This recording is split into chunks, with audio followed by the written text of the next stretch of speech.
XLR в верхнем ряду. А хотя, ну, там будет звук. Сейчас.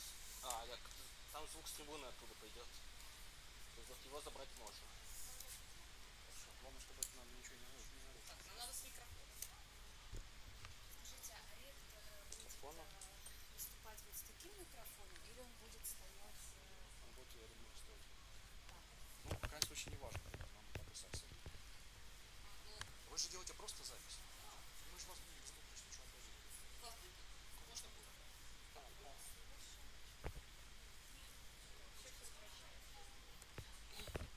Ну, вы все равно сделаете.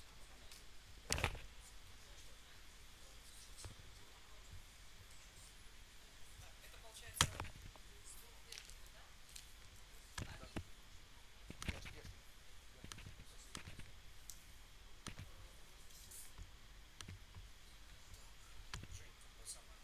Что? Папа. Нижний билет. Нет, нижний ряд это входы. Точно?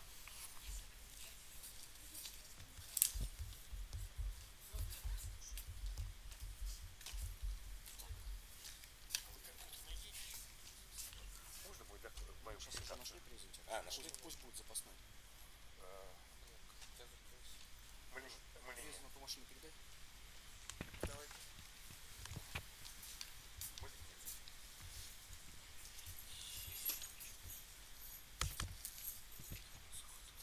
Через минуту выступления ректора. Ребята, через сколько вы нас сможете после выступления сделать? Если как сделают, так сразу это. Сколько? Минута. Нам отсюда, в принципе, нужно только выступление ректора. Слушайте, видите, у нас сейчас нам не время. Мы сейчас решать работать.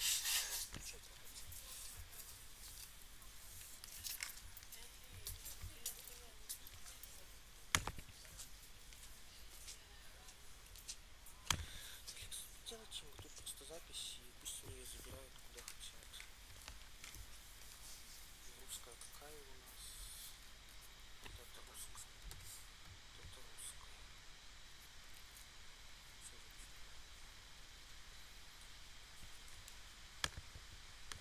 И там наш идет.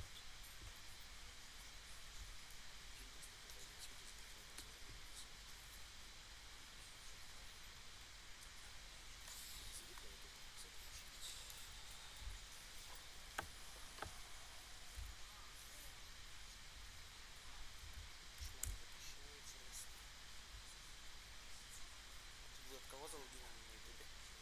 Вообще ни от кого.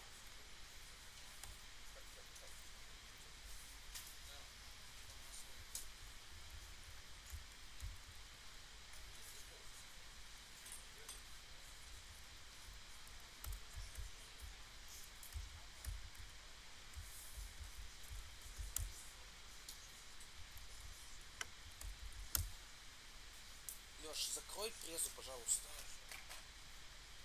Давай ты не будешь шарить. Скинуть флешки, все. Сейчас шаришь, это в транс.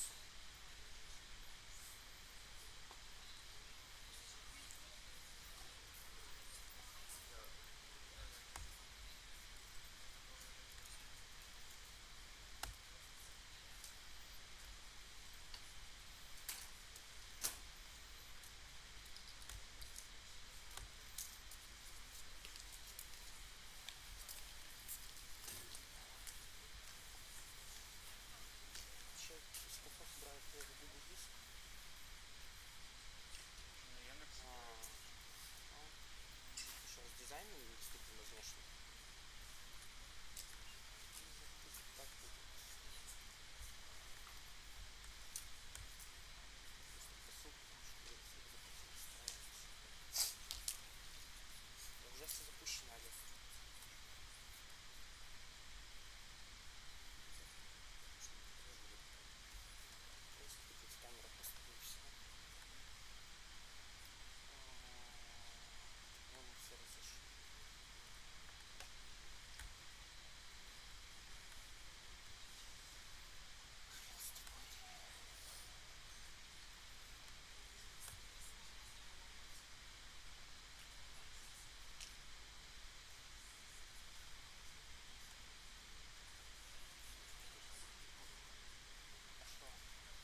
Ну, должно быть довольно хорошо слышно, даже когда не громко говорю.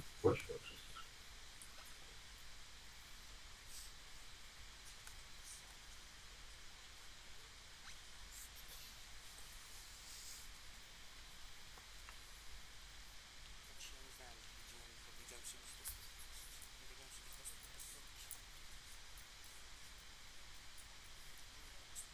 все открыл просто. Так не работает. Открыть не работает. Все встроено.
Все, хорошо, тогда я буду сейчас всех приглашать.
Будьте любезны, назначьте Михаила Торбина переводчиком.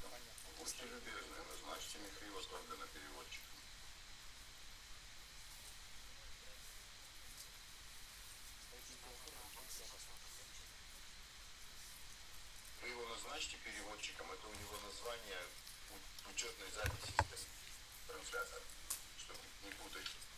Его назначить надо переводчиком, иначе он не переводчик, а просто участник.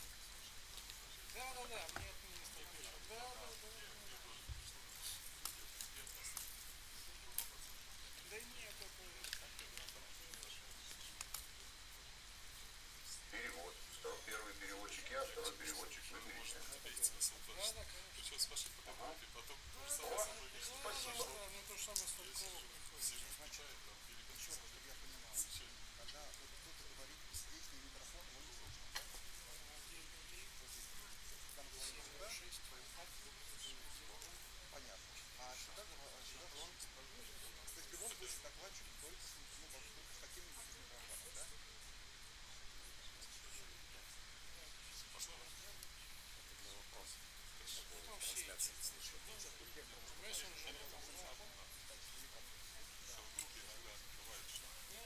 Вот такую проверку, например, вдруг это вы сами напишите какой-нибудь момент, а я иногда деликатно спросить, это вы или не вы.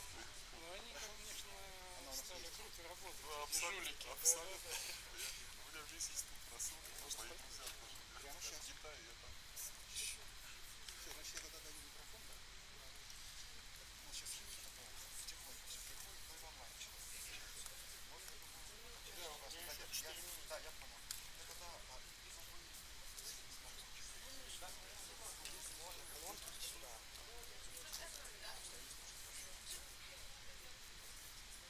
дорогие коллеги,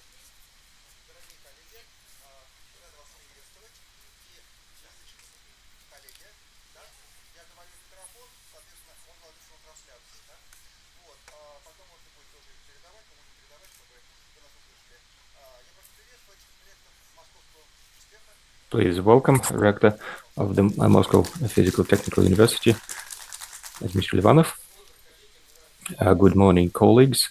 I'm glad to welcome you at the opening of the conference, and this is a highly hot topic because we all realize that modern technologies, and especially in certain areas, they are closely connected with every person, and it means they're in close contact with humanitarian sciences and the technologies of humanitarian knowledge. And when we talk about artificial intelligence, for example, which today, if we talk about technically advanced countries, it touches upon every person. We operate with such notions, empathy, attention, and now we talk about these with respect to a computer program. And it means that people who are on the other end of this communication channel, so that wouldn't feel discomfort or negative emotions, it is important for the developers of such systems to be working together with the specialists in humanities and social sciences. And we're glad that there is this synergy here, and Moscow Institute of Physics and Technology, we pay a great attention to liberal arts, humanities, and we try to make these courses interactive and interesting and useful for the students. And I believe that every participants of this conference will be able to contribute, and I wish you successful work and interesting keynotes. And the keynotes are by all means interesting because those titles which I've read, they are by all means interesting, and these keynotes will be presented by top-notch specialists in the areas. Once again, welcome and fruitful work to you. Thank you very much, Andrei Viktorovich. Colleagues, good day once again. And I hope you can hear me well. Right. Let us start. So we begin our session. Thank you for joining us. Thank you for being here, and I'm glad that you're interested with our project. And the webpage of the conference where you registered contains the complete information about the conference, the relevant program, the handouts that's been printed today, that's been made ready today. You can press the booklet button and QR codes. They are on your pages and on the notepads, speakers' notepads, so it should be convenient to use. Another thing I would like to say,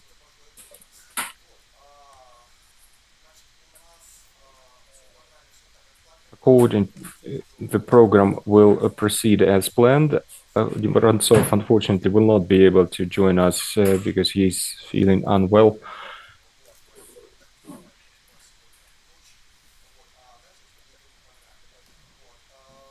All the rest is according to the program, and the speaker is given 15 minutes for talk and 5 minutes for Q&A. And if it's a roundtable discussion, then it's about 30 minutes. If it's a keynote lecture, then depending on how it is convenient for the speaker, it's 30-35 minutes. So is everything is all right? Is the simultaneous interpretation working? Yes, it is.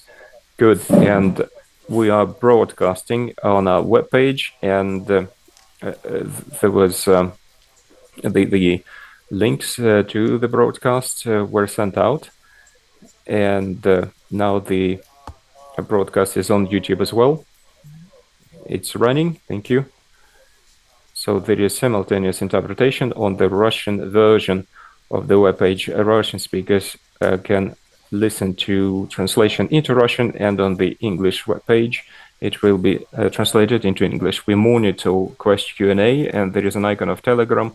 It's my Telegram channel, where you can ask questions to those who present the keynotes. The same is on YouTube, and if for whatever reason a keynote speaker is unable to answer a question, I will refer those questions and to the speaker to get feedback. Are there any questions regarding the organizational part, colleagues? Well, none. Very well. And next to this room, there is coffee break. And in the middle of the day, there will be coffee break. You'll be able to have a snack and take a break. Now, my question to our technical specialists, are all the slides ready for the first speaker?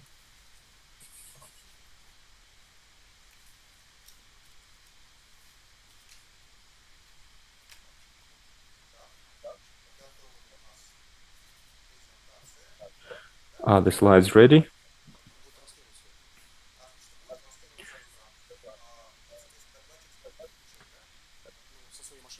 Great. The slides will be shown at the screen, and the keynote speaker will have a clicker to control the slides.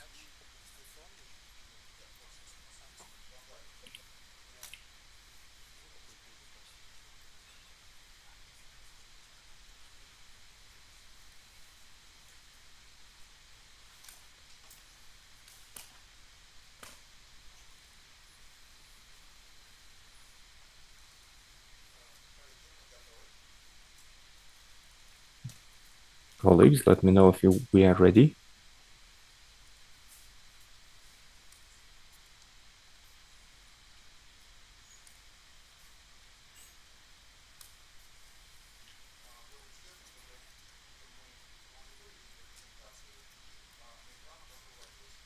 And it would be wonderful if we could see the audience on the screen, and the slides would be shown on the screen as well.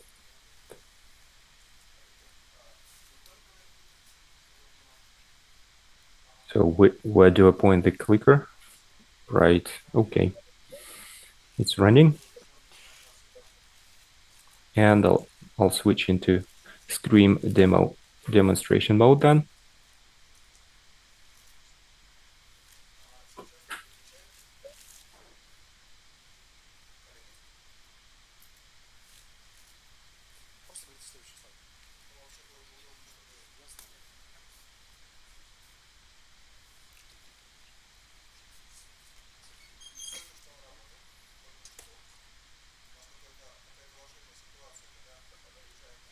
It's been just working just now. It's a magic situation. Whenever our deeply respected Arjuna Vitisyan is here, there is a magic situation with clicker happens. He was a year ago at the Congress, and none of the clickers was working. Is it working now? I pointed here. Mine is not working. A different button. Okay, thank God. We've coped with that. It's 10 o'clock, and I invite our first speaker with the keynote speaker, Technology of Trusted Artificial Intelligence, Current Status and Outlook. Arjuna Vitisyan, Director of ISP, Russian Academy of Sciences, and many other titles. Please welcome. Thank you, Grigory Rafailovich. Good morning. And the topic we're discussing today in the society, artificial intelligence and technologies, they are such all-embracing subjects that every time you think about focusing on one small subject or taking a wide approach, but recently there's been a session of the government, and Mishustin was chairing a session on artificial intelligence. They were talking about strategy, and I believe since it included everything that has to do with trust and security, I have tried to talk about the review, to have a review and talk about the current status, because thank God we are at a good level. We understand what are the current tasks and goals. It's not always the case, but it is the case today. And I would like to start by saying that artificial intelligence is an interdisciplinary and it interdisciplinary from the applied standpoint, because every sphere of our life is now penetrated by AI. It is being implemented as we continue to be implemented as we speak, including exotic areas like the court, where there is recording of speech and it is being put into text, although it's not in the law yet, but still in our phones and our smartphones, as we understand it's being done by artificial intelligence. The truth, however, is that there are certain difficulties in several areas. Autonomous transport, for example, technologically, it's ready. And about 7 or 8 years ago in Stanford, they were saying that just in a couple of years, and the Uberization will result in the fact that there will be no drivers and all cars will be driving on their own. It hasn't happened as of now. There are different explanations to that, but overall, our entire economy and our entire life will be dependent on artificial intelligence. And this is the way we'll be developing. And from my standpoint, it's very important for us not to be too carried away with the implementation of AI for the sake of implementation, but our aim should be to live in a world and society where we trust the technologies, not because we're told that they're safe, but because there are objective indicators which could be used to measure the purity of air and water that you drink, and not just being told that it's clean and pure. And it is good that our government understands that, and there is a number of regulatory bylaws and conceptual draft laws. For example, the European Union 2 years ago passed a resolution that AI should be split into two parts. One should be certified, and the second part, which doesn't impact our life too much, there is no necessity to certify it. But this year in May and in June, they have passed this law at the level of European Union. First, it was the initiative of the working group, and then there was an official that AI should be split into three parts. One must be certified, second should be implemented as of now, and third part should be prohibited from using. And during our conference on AI, which we held in May, a representative of our business, for example, were frankly saying that it leads to the fact that startups are leaking and innovations are leaking from the European Union, up to 20%. I think 18% they said. And my idea was that maybe it's bad and maybe it is not the way to do, but as a minimum, we need to talk about it in our society. How are we going to live? What model is appropriate for us? Do we implement it in any cost, or will it be over-regulated, or is it the hybrid model we should opt for? For example, in the European Union, they put a ban on collecting biometric data in public spaces. There are other things as well, of course. It's just an example I'm giving. And once you do that, you stop innovations in that area if you put a ban. Well, you can say it's all right, but if we gather all the parameters of our activity and you send it to IT companies to create AI, they will develop at rapid pace, but is the society you want to live in, where everything is controlled every second, every minute? It's a conceptual level, not even the question of technological trust or distrust.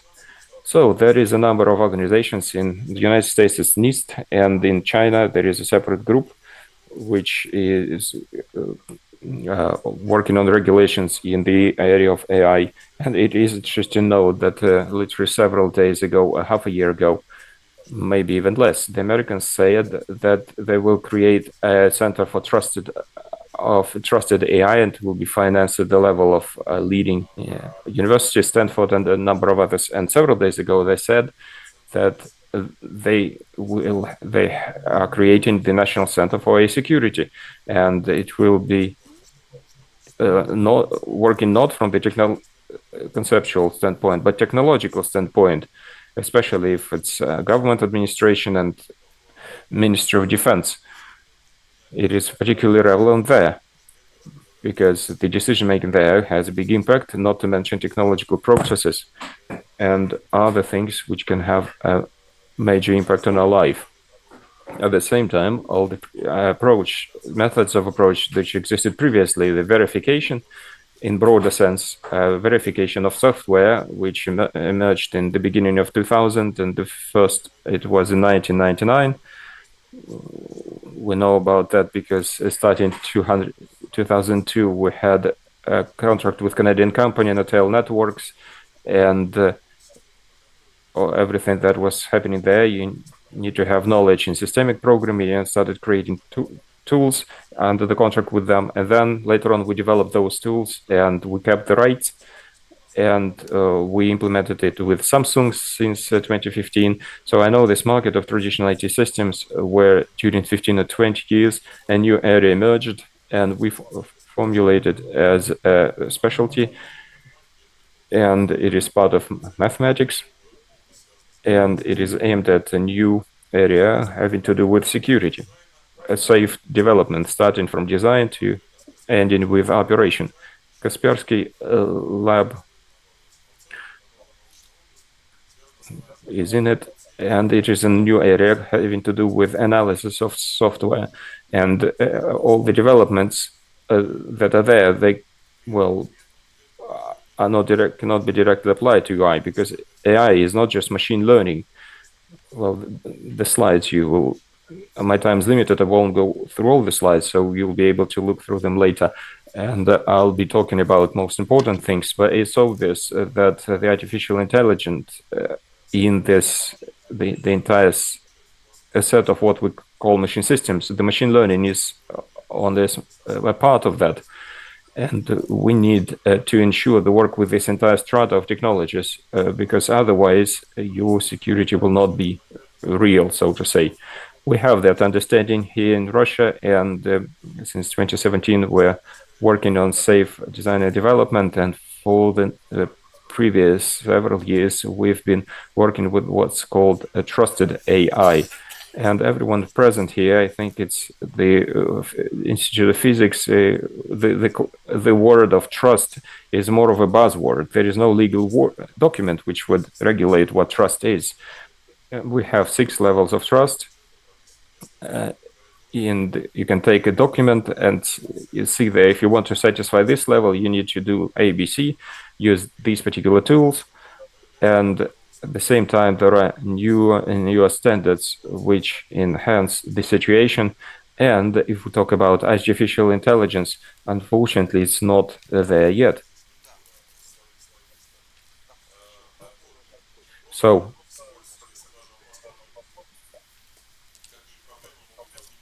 what problems might emerge with artificial intelligence? Well, retrading, that's clear.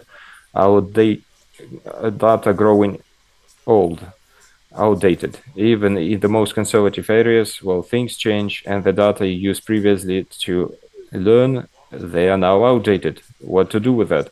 Sometimes you need interpretation of results. For example, in medicine, you can't make a decision without interpreting the results, because sometimes it's not clear. Otherwise, it would be clear why I made a certain decision. Certain attacks. This panda, the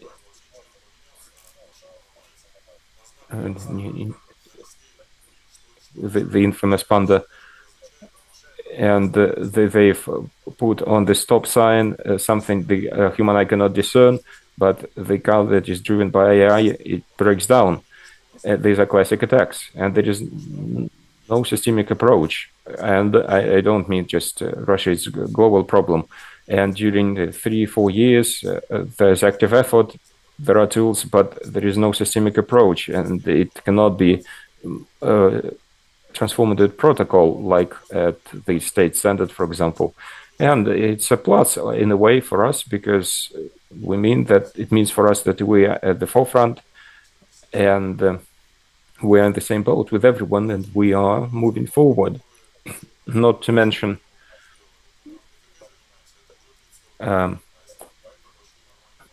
and if you take standard model that's a great volume of code,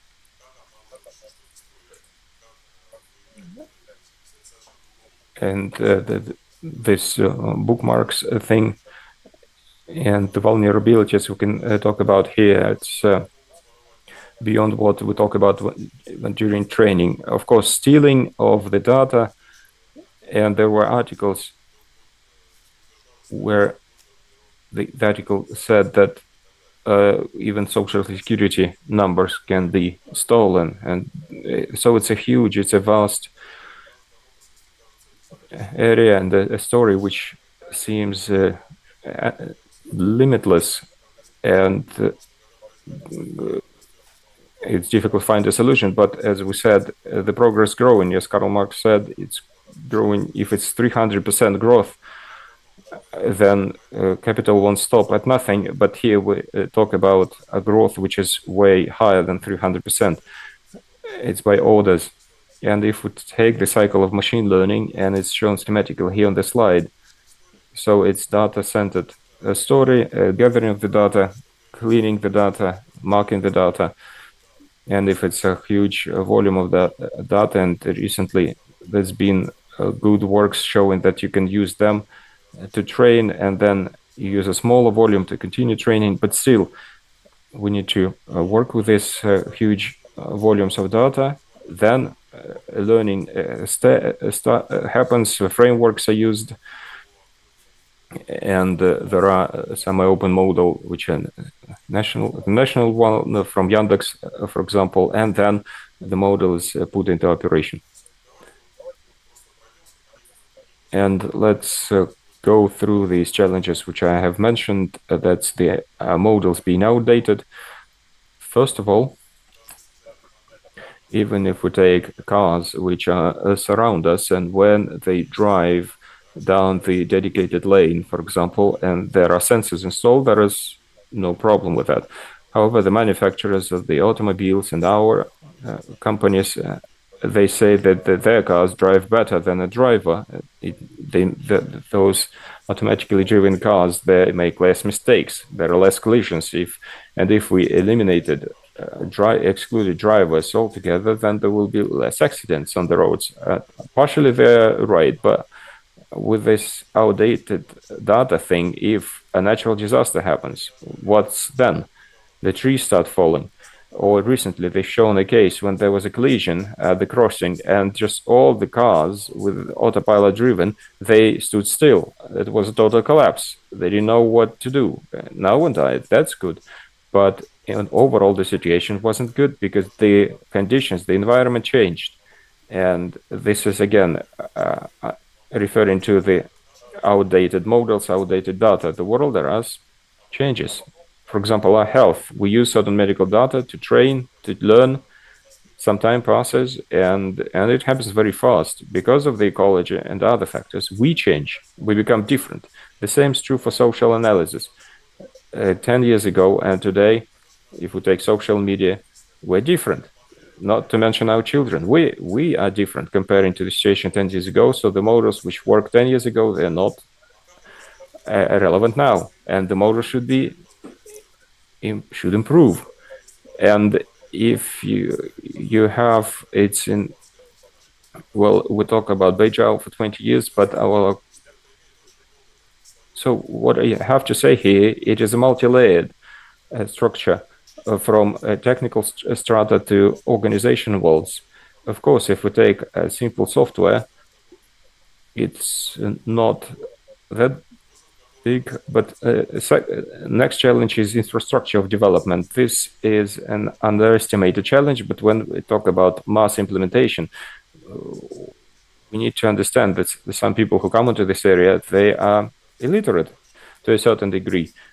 We just don't have enough institutes of physics to implement AI. So even if we suppose that all the tools that we have are fine, we need to increase the labor productivity considerably. So we need infrastructure which would help facilitate to implement this safe development and make it on a mass scale. And there are different ways, there are different platforms. Google provides that, others, and we see how rapid the development in this area is, and we need to be part of that.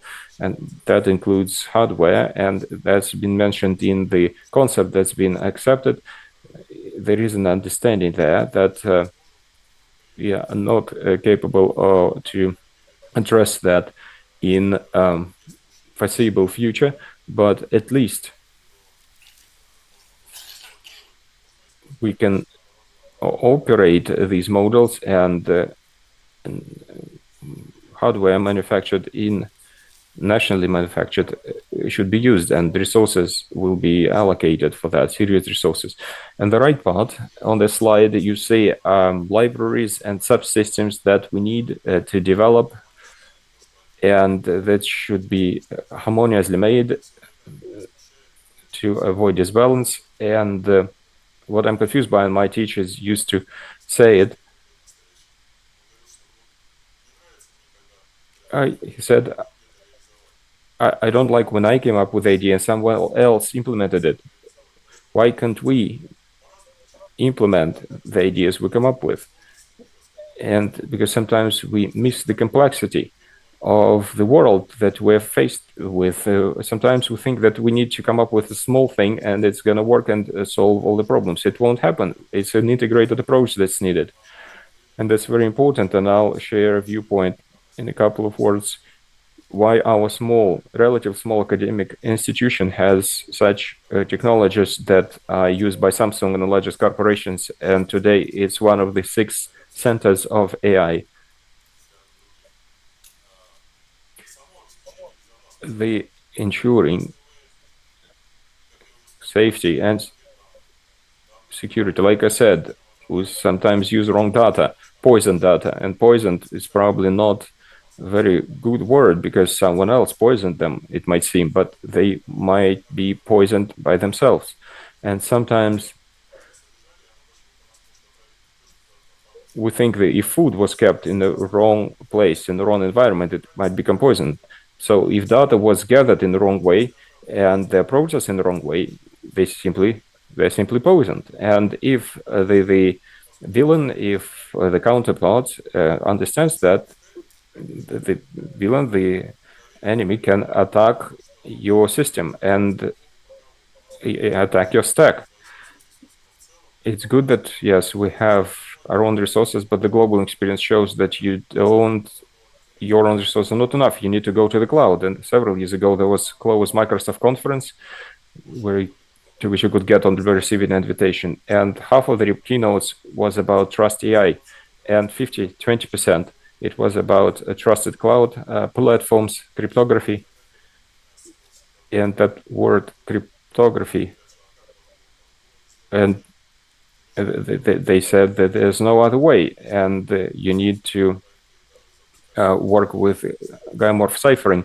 And there are other stories, and they said that the commercial operation is still far away, but certain tasks can be addressed.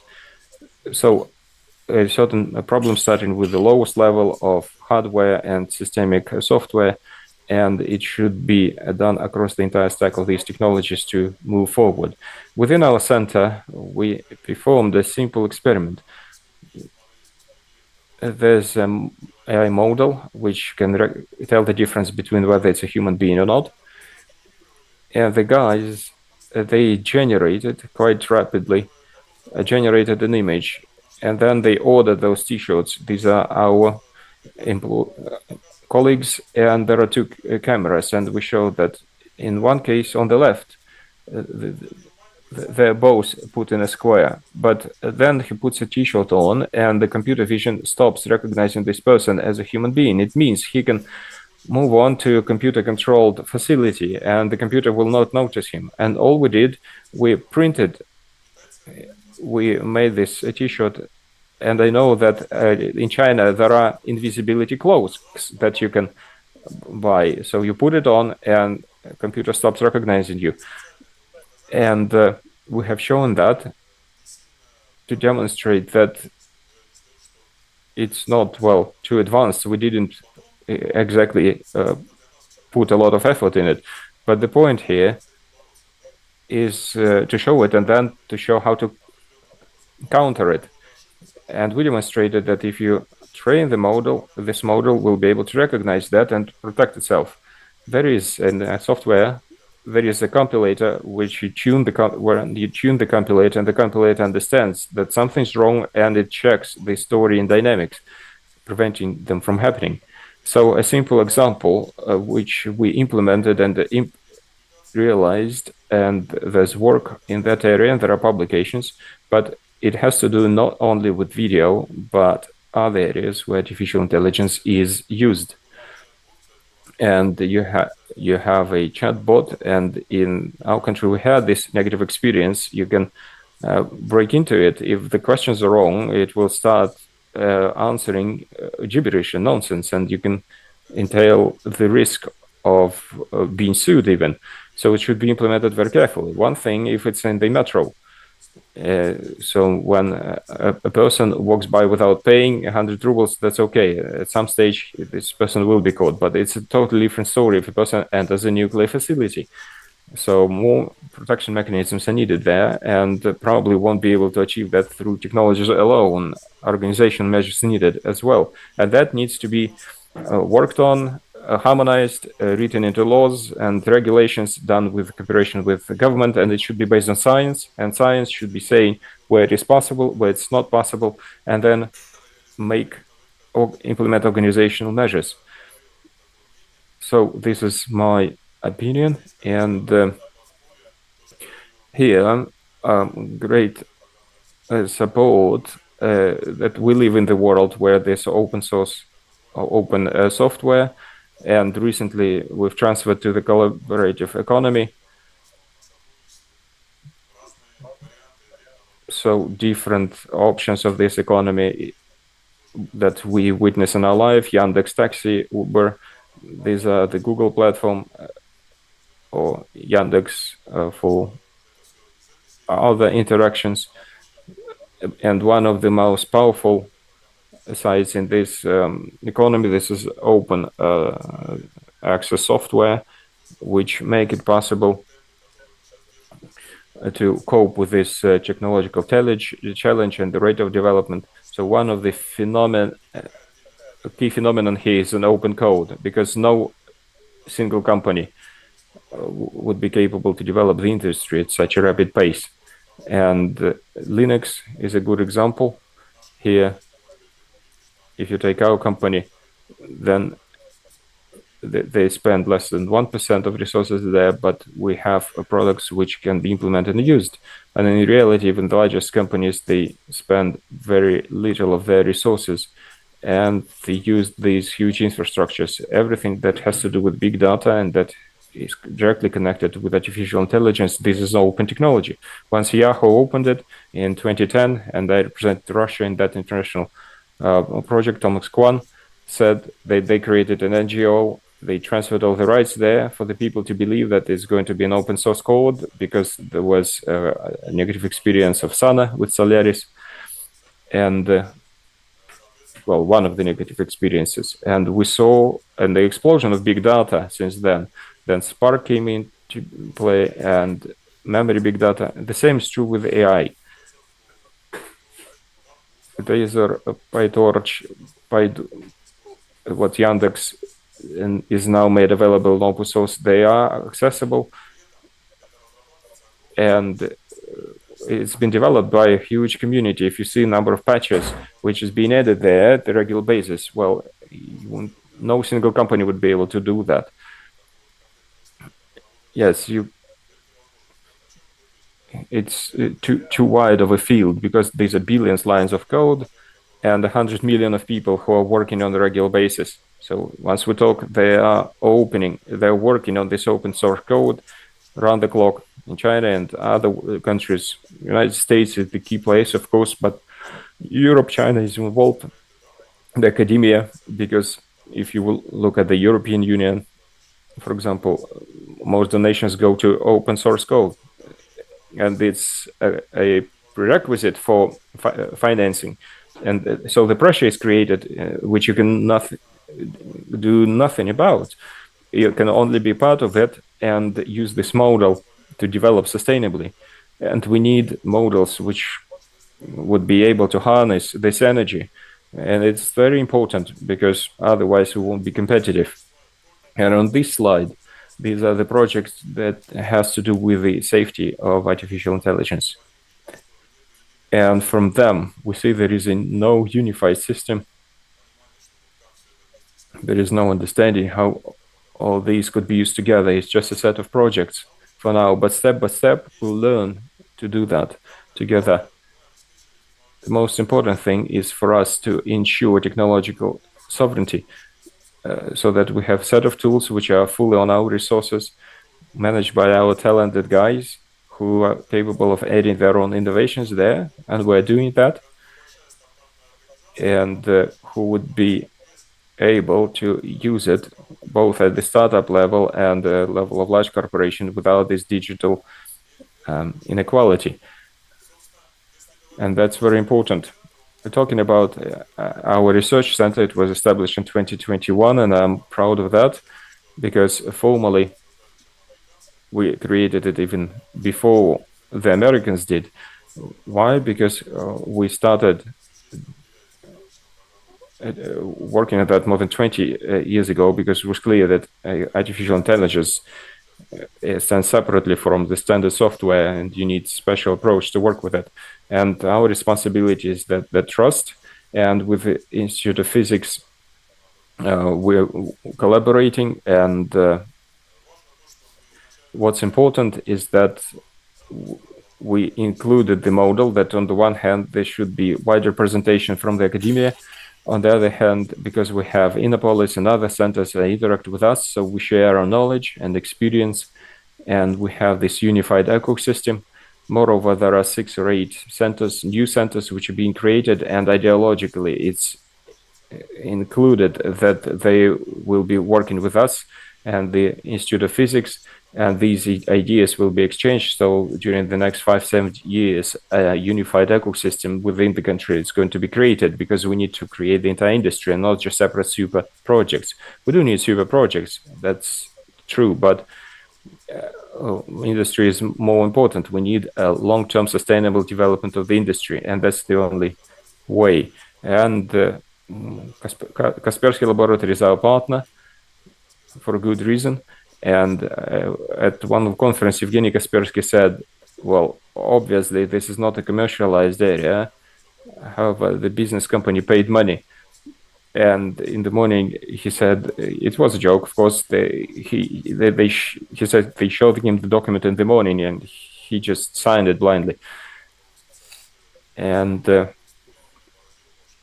I was impressed by the keynote presentation in the Academy of Sciences at one of the conferences. And he said that all the approach in safety and security, antivirus and perimeter security, that's the previous century. And the future, the real security, is when what you create, it's immune from the start, from a design to operation. The system should be created in a proper way, rather than the system is created and then you think about security. Security should be inherent from the start. And this is from the company which is the main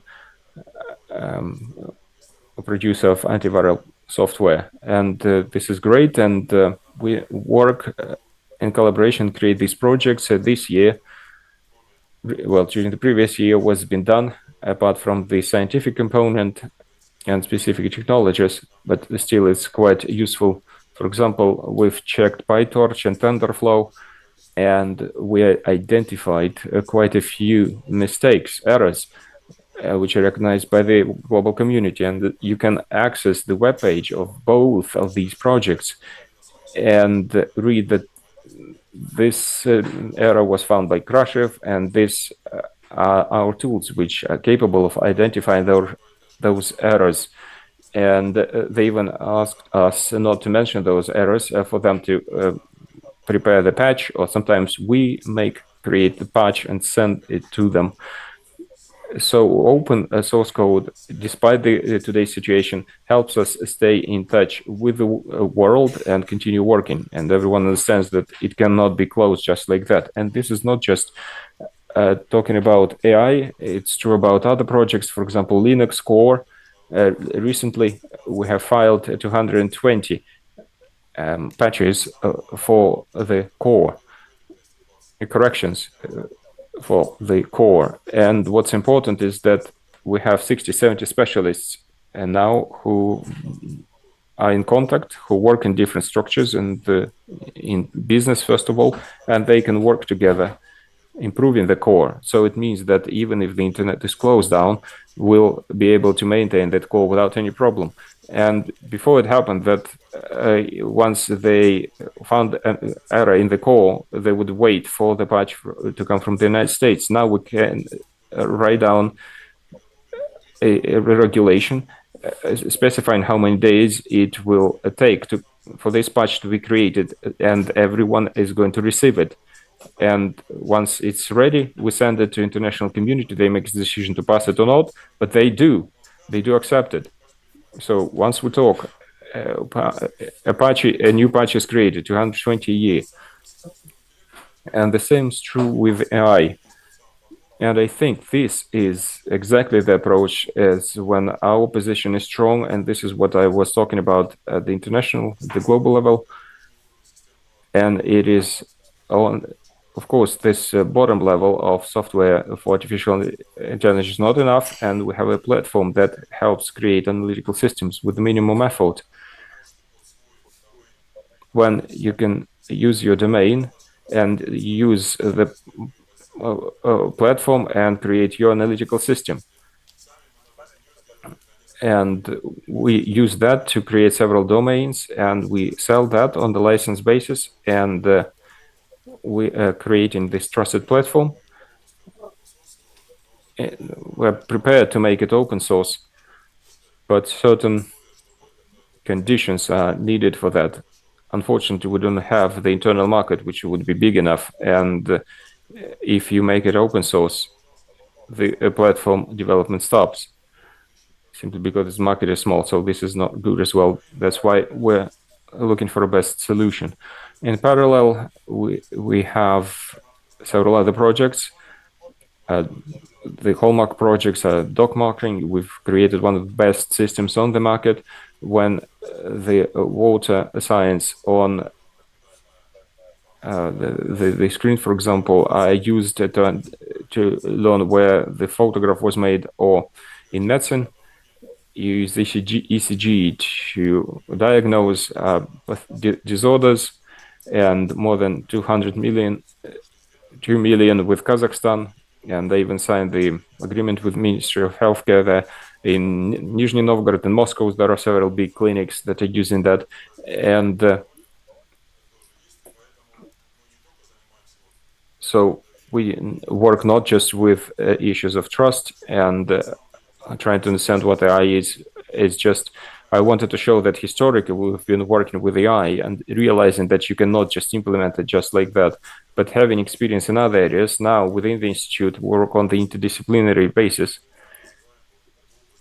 and we are developing this area of trusted AI. Correspondingly, in conclusion, I would like to show a couple of slides. Do I still have time, or about 5 minutes? Right. So what I wanted to say, open source code is great, but if you don't have a model, then simply by copying, it's like with democracy, other stories. You can't just copy it. If you try to copy the entire open source, it is not going to work just like that. So we have come up with a model which we started implementing several years ago, and the point here is quite simple. This slide shows, so there are international projects, Linux, Paduk, OpenStack, and the companies take them, transform them, turn into a product. And right now, for example, I'm talking about trust and security. From the point of in our country, they take it. The same is true in the United States or China, and there is a law. If you want to be a provider at the national market, you need to fill in these criteria. I talked about 6 levels of trust to stack. So it means you need to do something with this code from the point of view of trust. How many countries in our country use Linux core?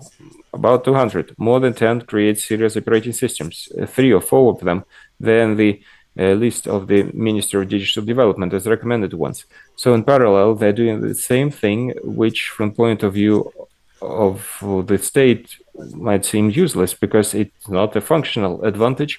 It can be used for computation, but still it's redundant work.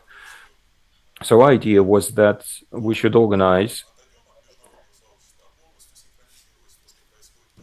synchronize with the international community, and we should use our trusted resources where the data will be kept. And first, let's take Linux core. Let's organize the national community, start developing a security development life cycle, this safe development, secure development, because apart from us, only Americans have this full cycle. In China, I've just been there. They use American technologies or they use open codes, but they're falling behind. Because in this area, there are no good open code and statistical analysis on compiler. So we'll be identifying errors and continuously, and we'll be synchronizing with the international community, hence showing the openness of our country, showing that we're not afraid of anything. We're a technological country, and our company would be able to use this code and trust it. It's a clear idea, and we started implementing it. And recently, well, I've said it about Linux, and we have created a consortium with dozens of companies and universities. There will be more than 100 companies to 20, 30 universities there soon. And the term papers and theses will be created as part of this system. And you cannot,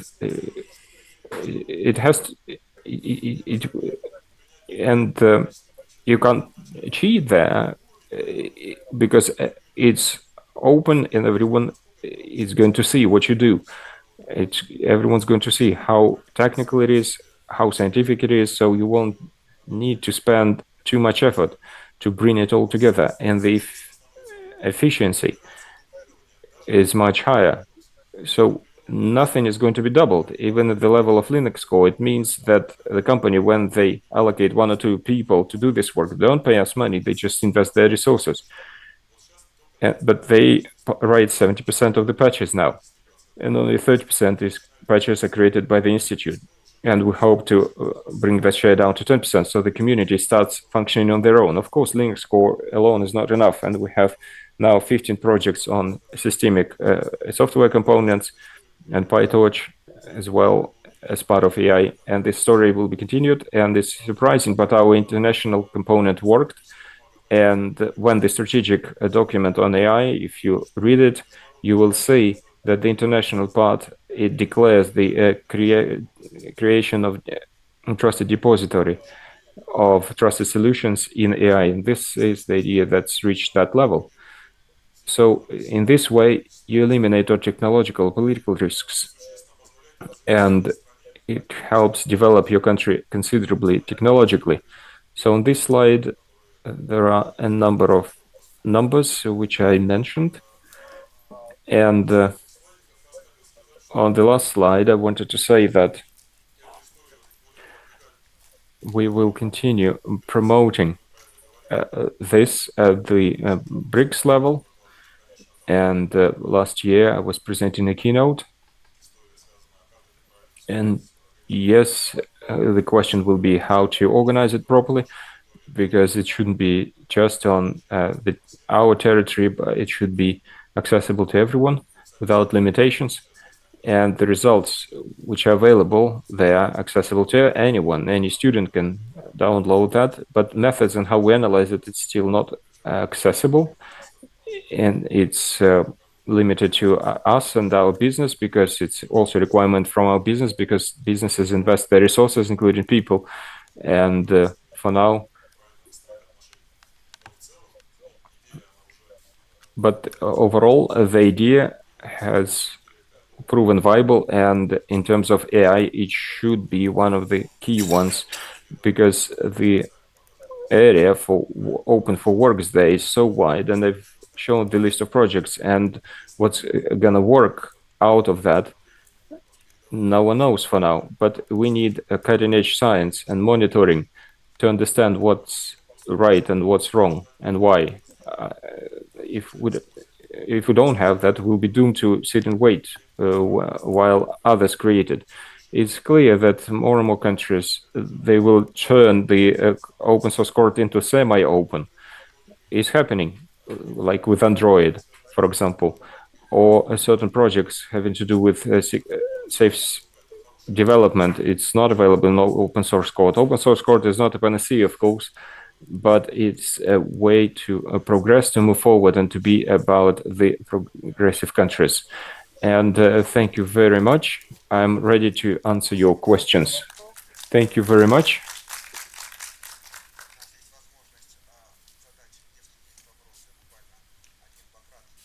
Now we have an opportunity to ask a couple of questions, maybe quickly. If there are no questions, then I don't have this button. So thank you very much, and let us greet the speaker. Yes.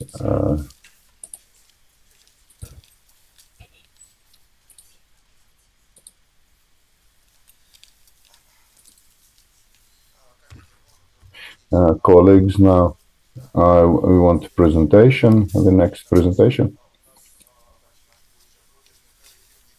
Our colleagues from abroad, they're going to be starting the presentations themselves. Just a second. Just a second. Everybody's here? Yeah, everybody's here. Good. Very good. Just a minute.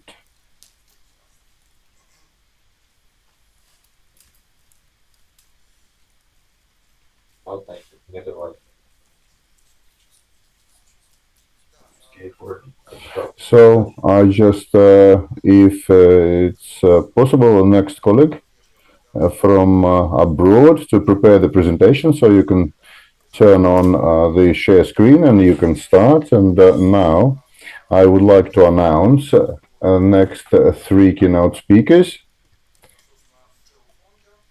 That would be Juhun and Gerasimus, and this is a team, and Chris, and this is a team that works in the sphere and promoters and creators of the Wiley Artificial Intelligence Group. You can read in more detail there. AI can be used to detect integrity, so this is the opinions and fine points.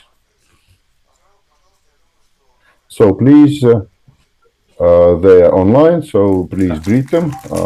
Please welcome them. Thank you. Thank you. Hello, everyone. It's our pleasure to be invited to attend this, roundtable discussion. So I'm Hongzhou. I'm from the Wiley, and I with my colleagues, Gerasimos and Chris. So we joined today. We would like to, because this is an open discussion and roundtable discussion. So we don't, tend to present something, but we think we want to have the more interactive discussion. So because as we all know, the research integrity is one big challenge and the big issues in the scholarly publishing, and all the publisher facing now. And I worked in this domain for a while. We want to take this opportunity to discuss with you, to understand you are the main challenge, you are the pain point.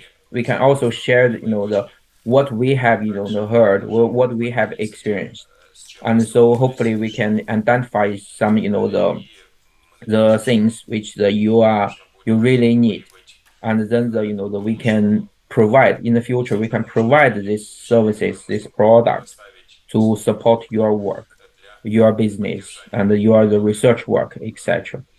So I think this is our goal. I mean today.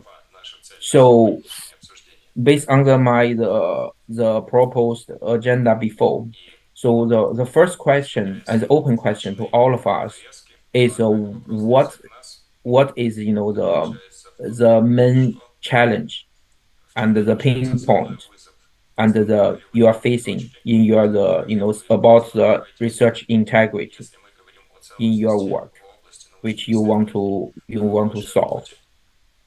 To start with, I first I just read something the we are facing, the publisher facing, and the other research facing we have heard about. So one is data fabrication, which today because the AI and also the others, so some researchers want to speed up their publication and then increase the chance of acceptance. So now they manipulate the research data and to get the positive in the result, so the pass the peer review. So this is one.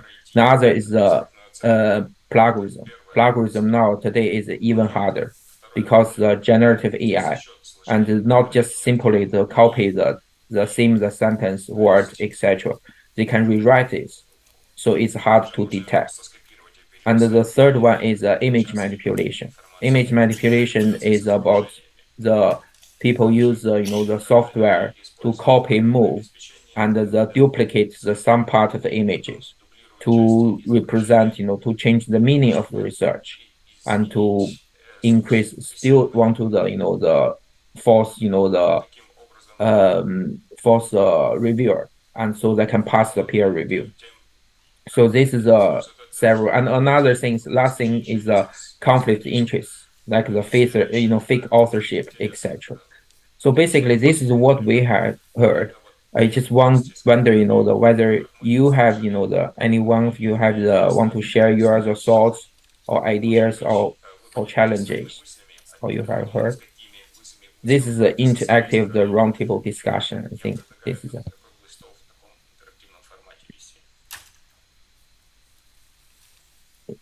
Is anyone? Yes, by all means. And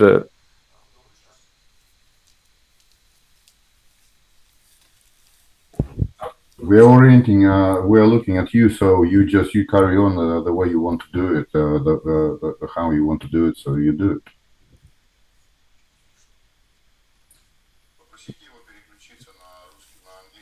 Sorry, what do you mean? Hello?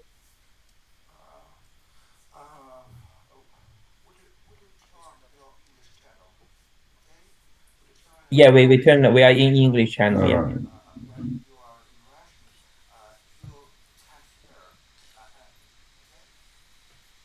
Grigory was asking you to just carry on the way you want to do it, just to do it the way you... Do you understand? No, we understand, but this is because this is roundtable discussion, so we want to have the input, interactive discussion, not we present.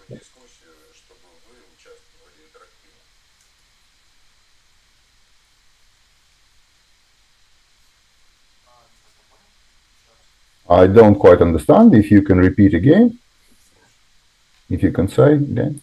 Oh, okay. So my question, is what we want is we want to, can any one of you to share the challenge, the challenges, your pinpoint about the research integrity you are facing in your work, so that we can share some of the solutions or share some ideas with you. So any of the research integrity issue are you facing in your research, in your work?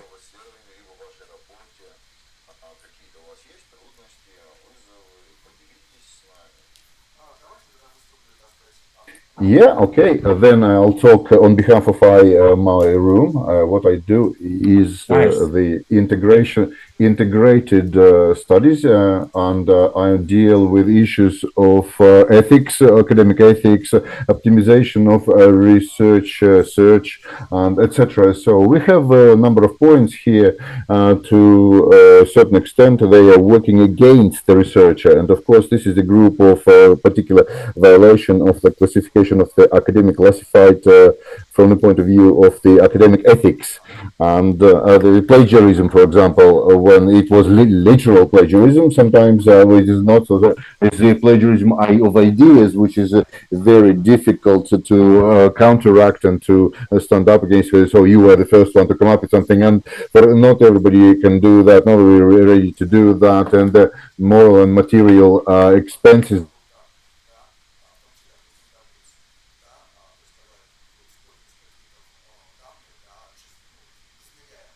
Example, there is this measurable data, and then it is taken from one study to another. And then the donor study, and then it is taken to another study which has nothing to do with it. The publication with the unclear author, then the authorship. There's one person, another person, and then three people more, and then another person, the fourth person that has nothing to do with it is added to authorship, and then they, for example, running the ideas, they are kind of multiplying without any need. They could be multiplying the publicized results.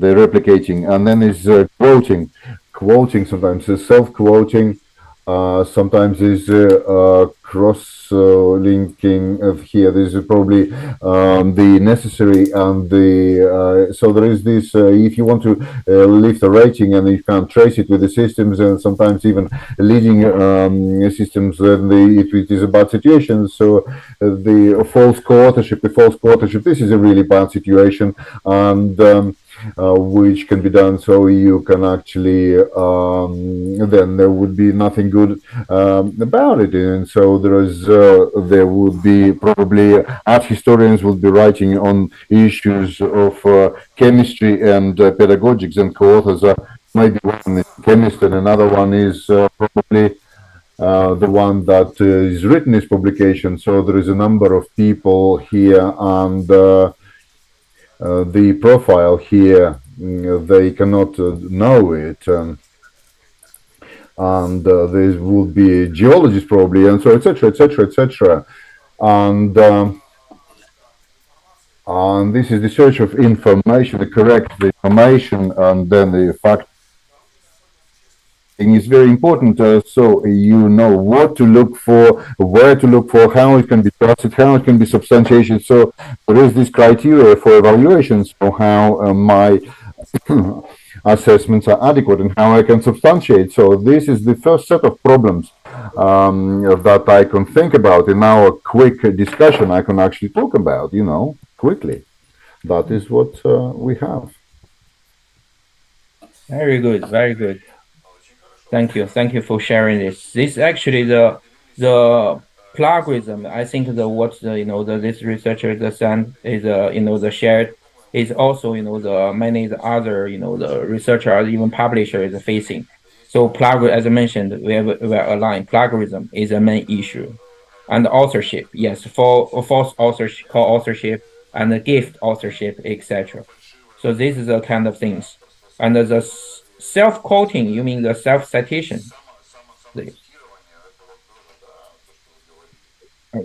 How and where to look for the evidence? Sorry? Yeah, it's totally unjustified. It happens. Yeah, it does. It is unjustifiable. It's a cross-linked, and it's just unjustifiable self-quotation. So this is, I have to mention this. Yes. That's good. That's interesting. And anyone else? Anyone else will want to share? And then once we gather all this, the challenges together, then we can start talking about the solutions. Which we are developing. We have developed. We can share some ideas how we can prevent this from this. So anyone else can share the some. Thank you for this.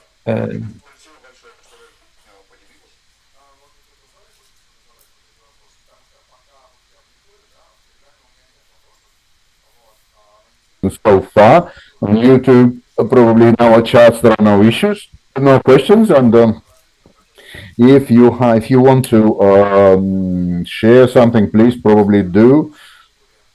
The colleagues, they join me. The audience is Monday. It's the morning, so it's Russia. Russia starts. It doesn't start from Sunday. It starts on Monday, so people are slow joining us, and this is just quite highly concentrated. I write on these issues quite a lot, and so. Your humble servant, there is a number of researchers who are foreign partners. They do that, and so I'd like to ask you in your reply to focus on what's suggested and the prognostication on predictions and what can be done in these quite serious challenges. And now I just carry on monitoring. Maybe somebody will join us in Telegram. So thank you. Okay, so I think it's Monday morning. I think we should start something more positive. Yeah, instead of the start from the challenges. Yeah. Okay, so what I think, we understand now this is self-quoting, authorship, etc. So let me share my screen, and then we can talking about something. Yes, you can share screen. You can just click on share screen, and you can just share it. Can you see my screen?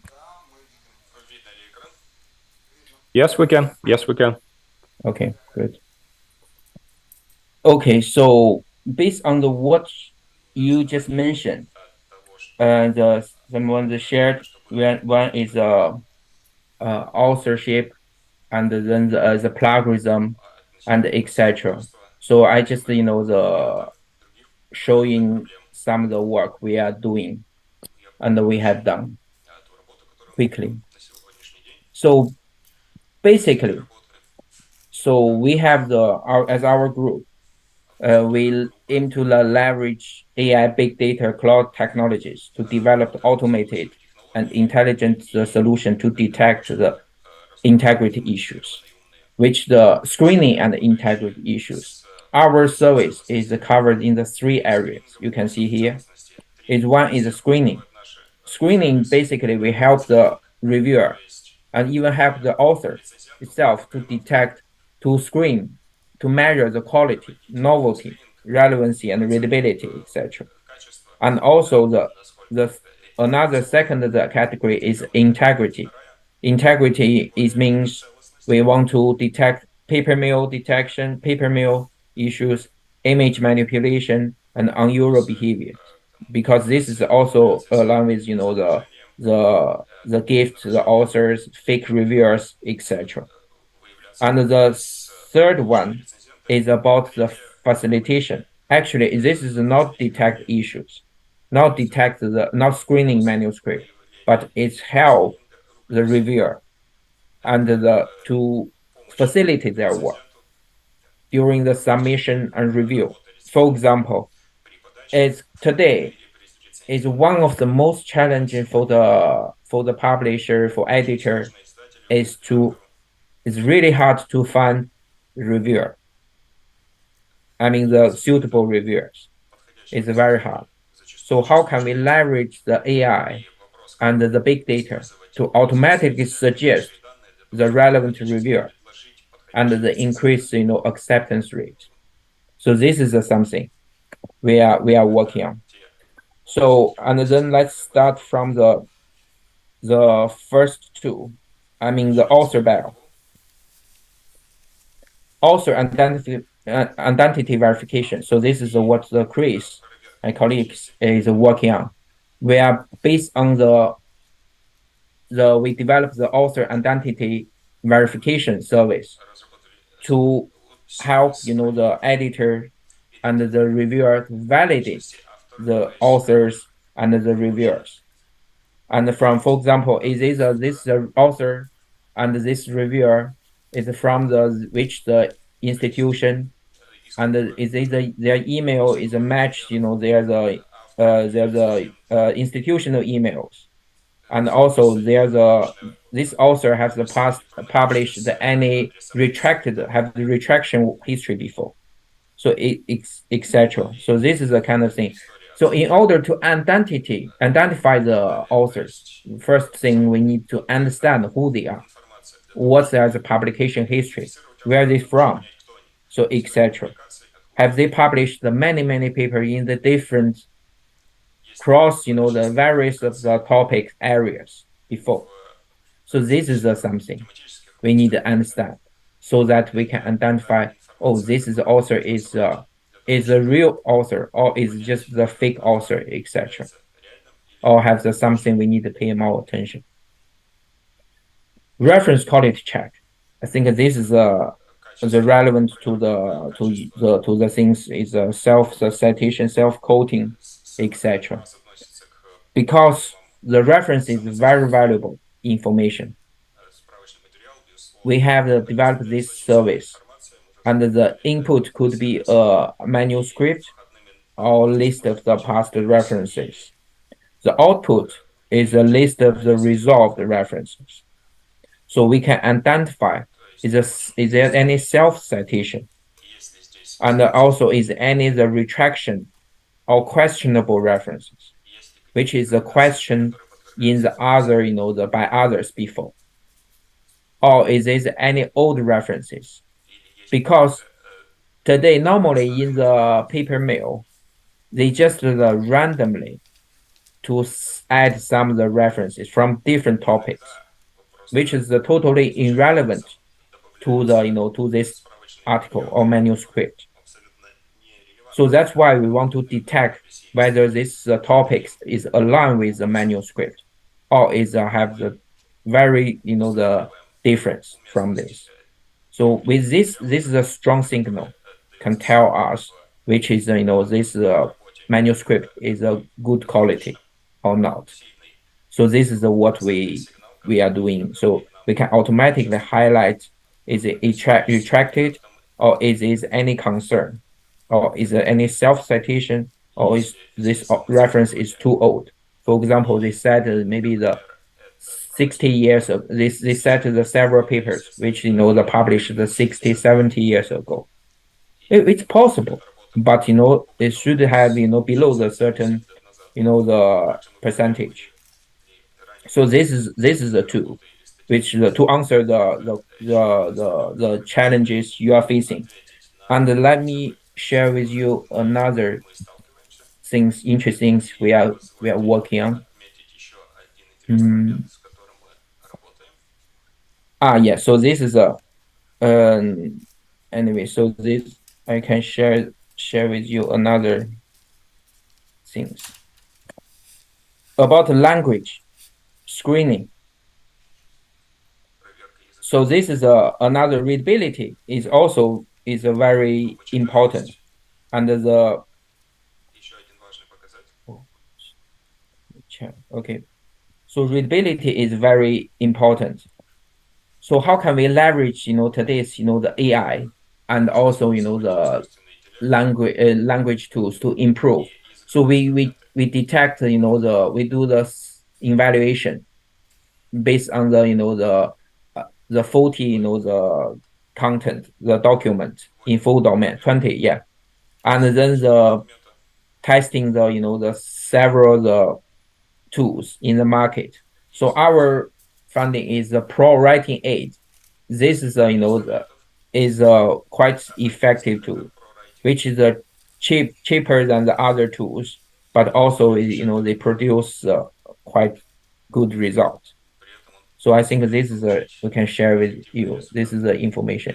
If you need some the language tools to help you to improve the language, so this one. But today I think there's a ChatGPT, a lot of things, but be careful when you try to use this ChatGPT.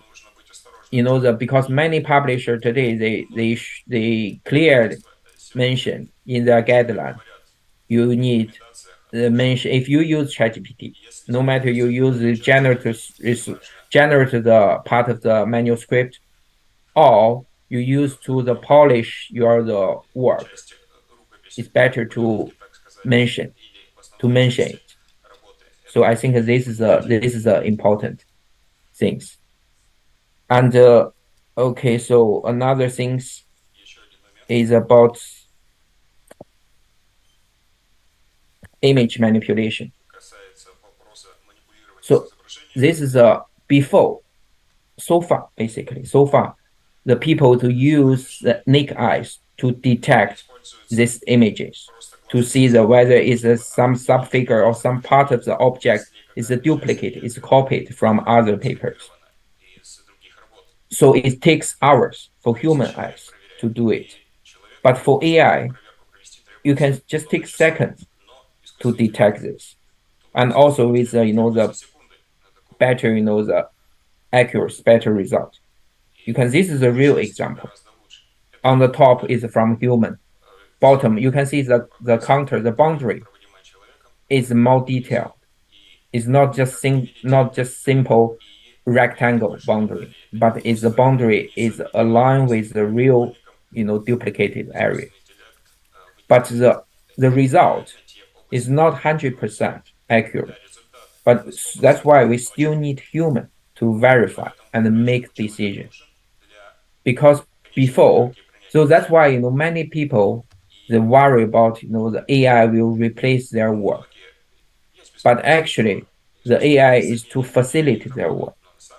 Because the AI, the result is not 100% accurate. And AI cannot take the responsibility of humans' work today. So it's still the need human to make final decisions. So this is the one thing I want to mention.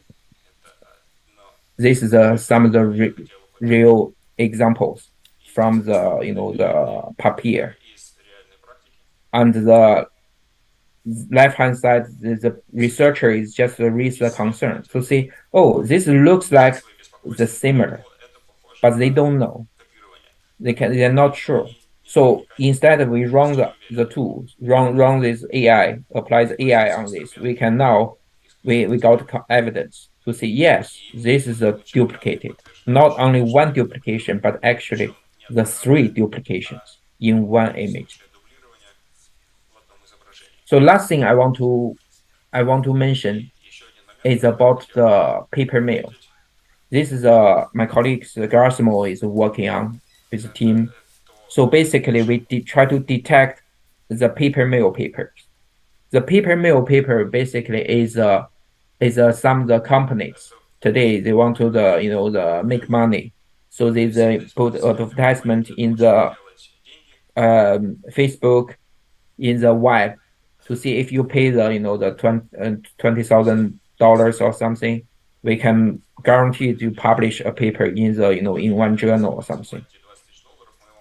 So that's why that we have, but this will have the many the negative the result in the things, not only waste the money, but also the lead maybe the researchers in the wrong direction, especially for the researchers who want to develop something based on this research. So we developed this paper mail detection tools based on the 6 signal. One is for example, we based on the torture phrase, we can detect is a mass gen sign gen, which is the automatically generated by some tools, this content, and detect the email type. And is because in many paper mail paper, they don't use the institutional email, or they use the invalid institutional email, and also detect any self-citations. And is a similar paper mail paper, because in many cases they just copy the pre-published the paper mail paper from the database and reuse it. And we also detect the machine generated content. Is it this generated by AI, by ChatGPT, or by other models, or is it have the funding statement? Basically, I just quickly done a search. So you can see just by simply the match, but just by simply match the as AI language model and regenerative response, we can already find many the published paper which generated by AI, which the currently the many publishers don't allow to do it. So last thing I want to share with you. This is the interesting experiment we have done. So the left-hand side, we try to use ChatGPT to generate content, and to see the left-hand side is human research. This is a not machine generated. It's generated by human. Left-hand side. Middle one is generated by ChatGPT. And now we can ask the ChatGPT to generate the prompt is ask ChatGPT to generate the new abstract, new text, piece of text, which is have the same meaning, contain the same content, but we want to make it harder for detector to detect. So which is the right-hand side. So you can see the machine generated the probability is reduced from the 99% to 94%. So ChatGPT is quite smart. It indeed can generate some of the new content, which is harder for detector to detect. But our detection service tools can still detect successfully, because you can see the 99%, 94% chance we can detect. So this is a chance for human and for these AI tools. AI is a double-edged sword. AI can be used to create this fake information, but also AI can be used to detect that. So this is a battle between between the us and the paper mill, etc. So basically, that's all I want to share. I also have the one question for all of us is Да, если у вас вопрос по поводу вопроса в аудитории, то да, у нас есть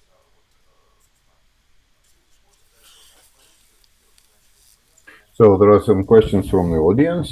So please, can you give this opportunity to ask? You give the microphone, so they'll. Yeah.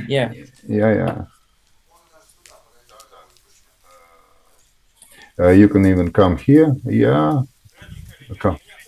Dear colleagues, what is a lot of interest it causes today's discussion now, and Shotaru Valley, what is, if you hid, it's gone, and that what you gave away, it's yours. So there is so many millions of melodies in the internet. So who quoted whom, it doesn't really matter. And to a large extent, at the top here, there are publishers there, and the publishers, the problem is not there. The problem is it's in Google. Google has actually described this, and the problem of self-quoting. So why can't I say it once again? I can say it again. So we do quote Newton, Maxwell, Schrödinger, and it doesn't really mean anything, does it? So we are now in a very strange.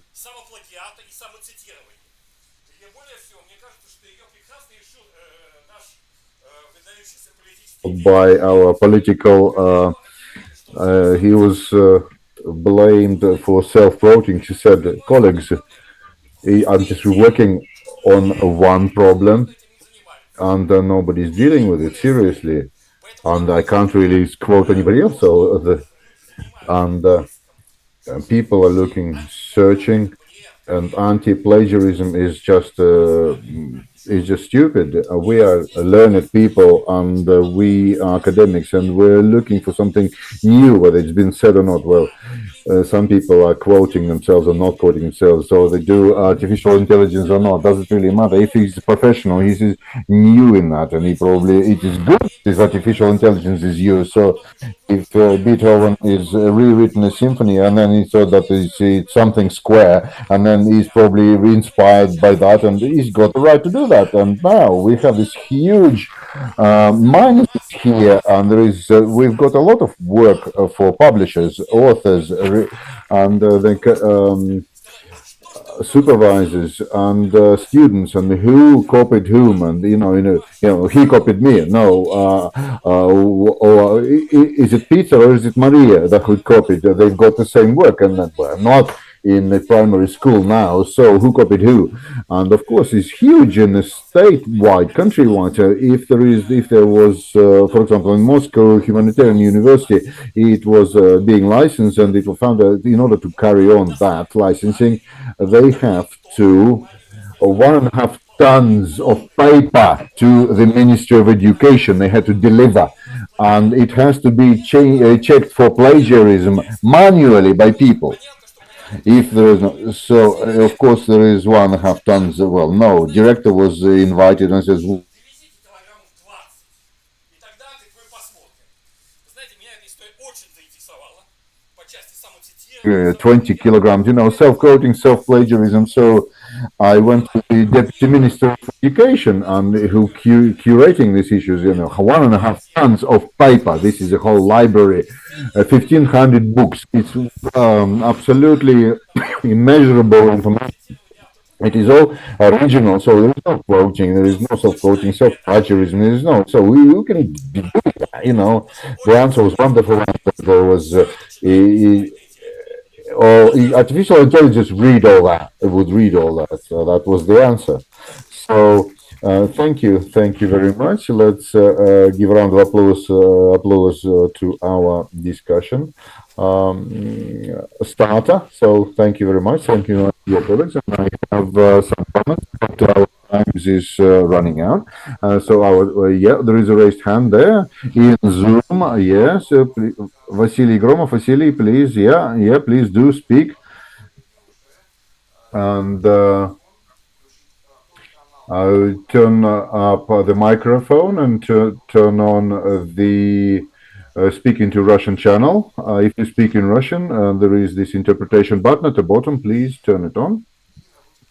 Dear colleagues. And the microphone. Do you hear me? Yeah. I'm going to speak English. Very wanted.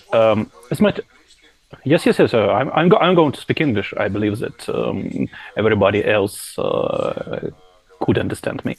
Dear colleagues, you're talking about that you are going to compare text written by humans and text generated by open GPT chat. Do you hear me? Sorry. Yeah. Very wanted. Respectively, it seems to me that the advances in this field are rapid, and it seems to me is a little bit strange problem statement to compare with a given text generating system so populated. Maybe it would be much more reasonable and much more efficient to create a kind of anti-Turing problem in order to distinguish all humans and all bots. And by the way, as far as I know, HSC University I represent is working under this problem. Thank you. Rasmus, do you want to say something? Yes, thanks very much for your question. So what you're raising is really important. Indeed, the advancements are rapid, and essentially every few months we see that either closed or open AI tools are made available, or advancements of the same tools are released. What we're working on is not on covering only on a particular solution, a particular tool, but we try to capture as much as tools as possible. So this means that we do not concentrate on a specific one, but we try to gain, let's say, all the wide range of tools that are available. These tools can be generative AI tools, or they can be more simple tools based on syntactical patterns. So we try to cover all these ranges. Indeed, it's not simply because we have released, let's say, a version of these detectors, it does not mean the work has stopped. We need to continuously evolve our tools, leveraging the latest advancements. It's like, let's say, the anti-doping control. New, let's say, drugs are being released, so everyone needs to be on that pace.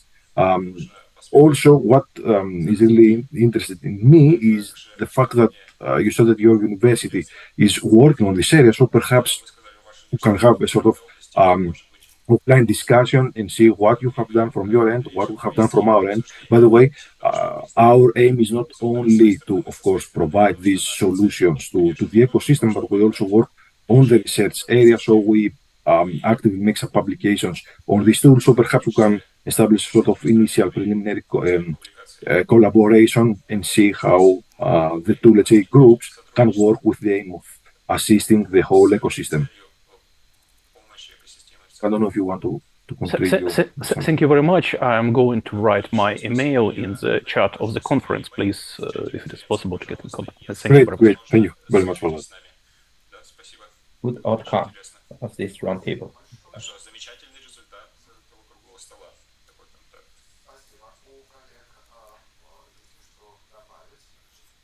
Do you colleagues have anything to add?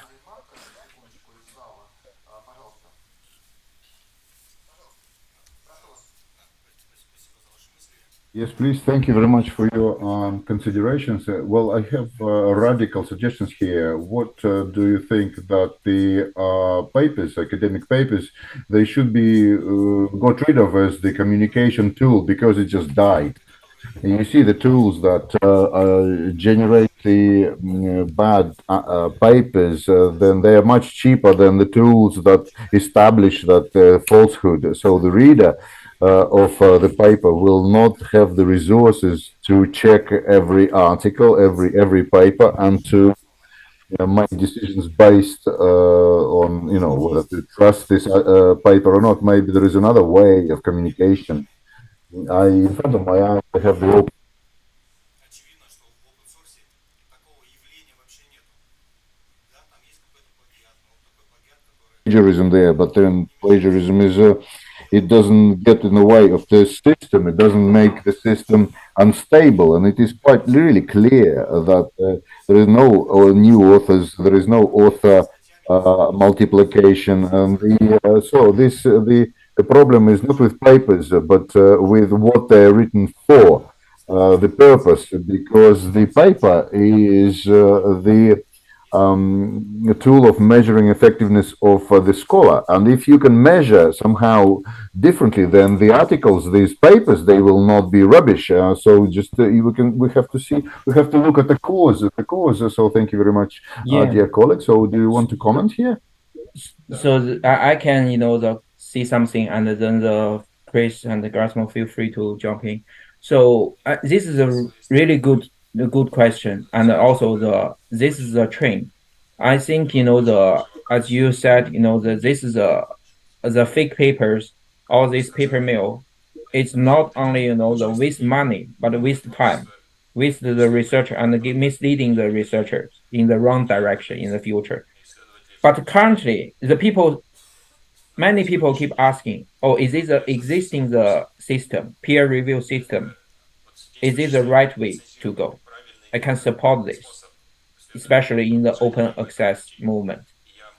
The answer is, I got the answer from many people after they carefully thinking.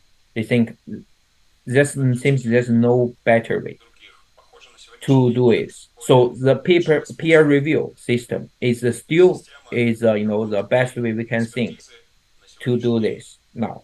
So the question now is not about which system we are going to use, but how we can leverage this advanced digital transformation technologies, AI, big data, all this, and design the new process to support existing, to improve, enhance existing peer review system. So what I can think of, I think is the three things. One is we need not only do the pre-checking, pre-publication checking, but also the post-publication checking. Pre-publication checking means we detect the integrity issues before, detect this paper mill before they published. This paper is published. During the submission and the review, we detect this. But this is still not enough, because many paper mill will still be published. But this time, this will be the post-publication checking, which we need, is not single researchers the responsibility, but it's the community, our whole society's responsibility. For example, today in the papier, the people can, raise their concern, can raise any concern to any papers on the web page. So we need to leverage this information. We need to keep monitor this. If there's some concern raised, we need to do the post publication check to see whether this paper is a paper mill or have any concern. I think this is the second. The third one is about the training, ethical training. We need the not only the passively the detect this, but we need more actively educate researchers, the scholarly researchers, to see which things should do, which things should not do. Because our researchers, we do the research, it's not only for money, for survive, for life, but mainly we want to develop something to support the whole society, to support the people, to help the whole society move forward. I think this is the ethic education. I think this is a very important. In the future, I hope we don't expect that we can get rid of the paper mill business, but our goal in the future, we want to increase the bar. I mean, increase the cost of the paper mill. In the future, if there's no profit for the paper mill business, I think there will be the less paper mill happen. So we want to increase this bar to make this make this force to make this paper mill business to even harder to make the paper mill kit and the costly. So I think that's our goal. Thank you. Chris, you want to jump?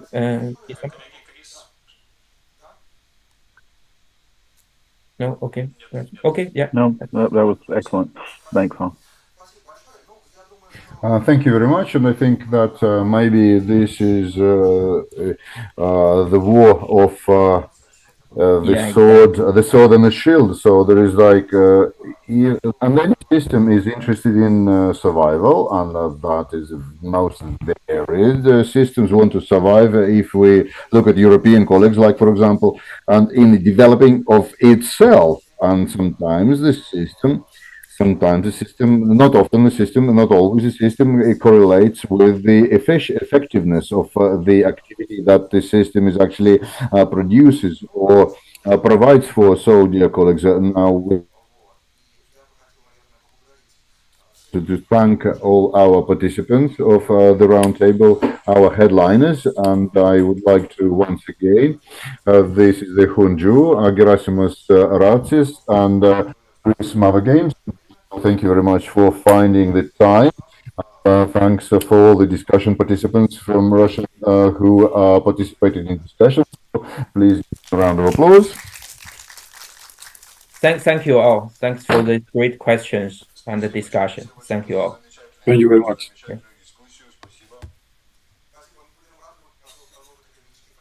Thank you very much. We will be so happy to carry on with our academic contact. And now we have the next speaker. This is Mikhail Sergeyevich Burtsev. He is the candidate of sciences from Landau. This is from London, Great Britain, and this is the opportunities and limitations of large language models. So please give him a round of applause. So colleagues, good day. I hope that you hear me well enough. Can you hear me? Hello? Hello, please turn on the channel, Russian channel. Please turn on Russian channel. Please turn on Russian channel. Mikhail.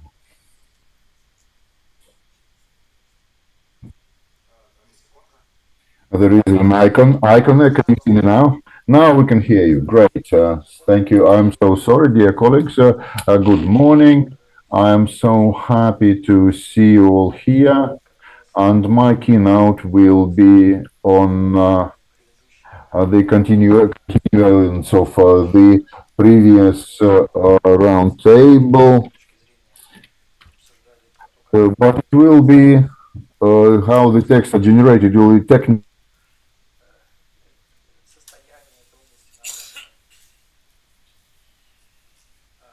at the moment of this. Can you see my slides?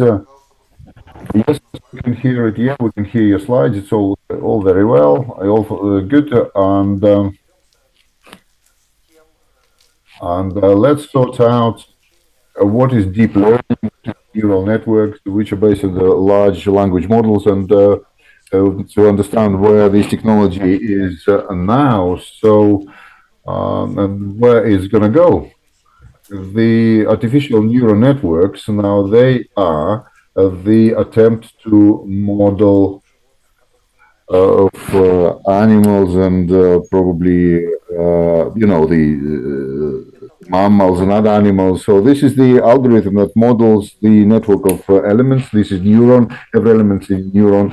On the right it's the schematics. On the left you have the real neuron cell, and how does it work? It works it's very simply. So they communicate with the chemical signals, and the concentration of chemical it can be described by a number. So this is x1, x2, x3, x4, x5. Number. This is the value, and this is the dendrites. So this is it throws the chemical substance in different concentration depending on the neuron state, and in order to accept the chemical signal, the neuron has certain sensitivity to the signal, and so the chemical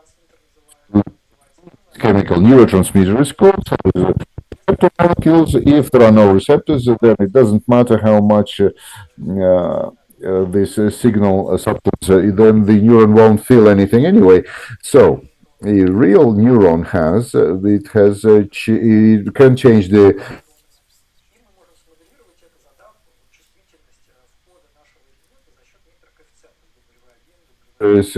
coefficients like the double yi, those ones.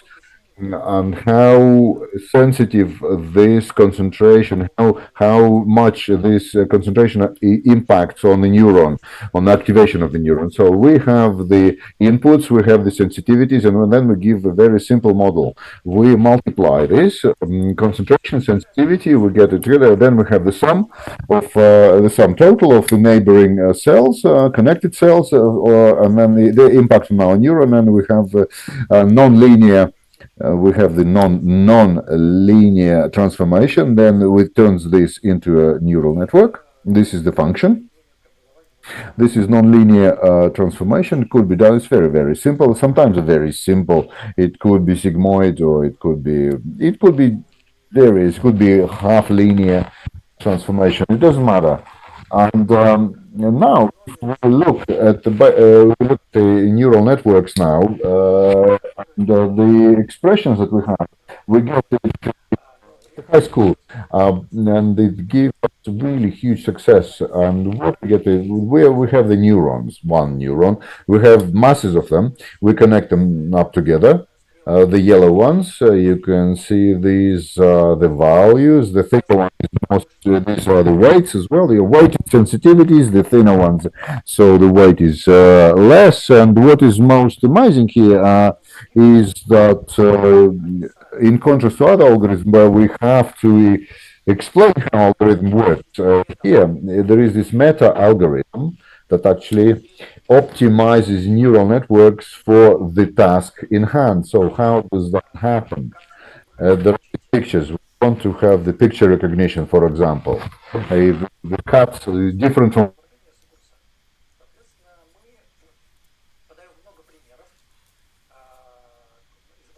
example. If there is either cucumbers or cats, and then we adjust the parameters so that their probability is highest. Initially, we don't know. We don't know what the weights should be initially, so we give them random values, and untrained neural networks, it will give random answers, random replies, and the people can actually mark, people can separate cats and cucumbers, and so we have 1,000 pictures of cats and cucumbers, and neural networks will be looking at a certain points of pictures and will predict a certain class. This is the training selection. So, and then where you train a network, you teach the network. There is this feedback, the error feedback algorithms. Then we use that, and we increase the probability of the correct recognition of image. And if we have a lot of these images, we can train so well the neural networks that it will be better than the average human recognizes, faster and better.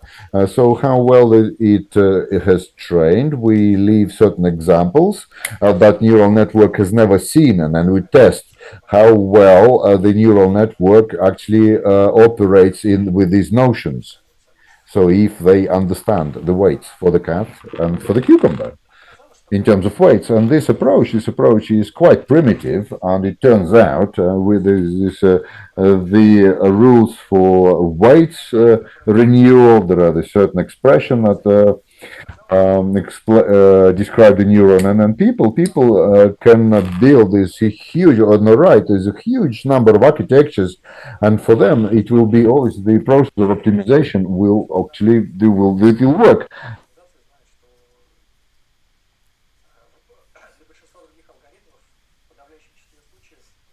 In the overwhelming majority of cases, you have to work quite a lot to optimize, to have it reproducible and to have the results. So the training, always the teaching of the network, the more data you give, the better the option, the better the results, the more the layers and parameters we give to our model. So we connect the layer upon layer upon layer. Then the better is the complexity of architecture and layers and what functions for different neurons. It doesn't matter. It doesn't impact. It doesn't get in the way of learning. On average, it optimizes well enough. And this is very universal algorithms. They can resolve very broad spectrum of tasks. It will be improvement of vision and systems of management and language and all the rest of it. So one algorithm, we do it for a particular task, for a particular area. And now it turns out it's the same architecture. We can just train it using different data with certain changes. It will give the better and better results. So you can proper teaching, and now we can train, and we can train this card. There is more and more abstract representation here. Then there is this road signs that they classify, and then they recognize what this is artificial vision. So the speed limit. And if we build the large language models, this is the processing of natural language. How can we set the actual task from the point of view of mathematical modeling? There are certain sequences, for example, a sequence of words. Let's view the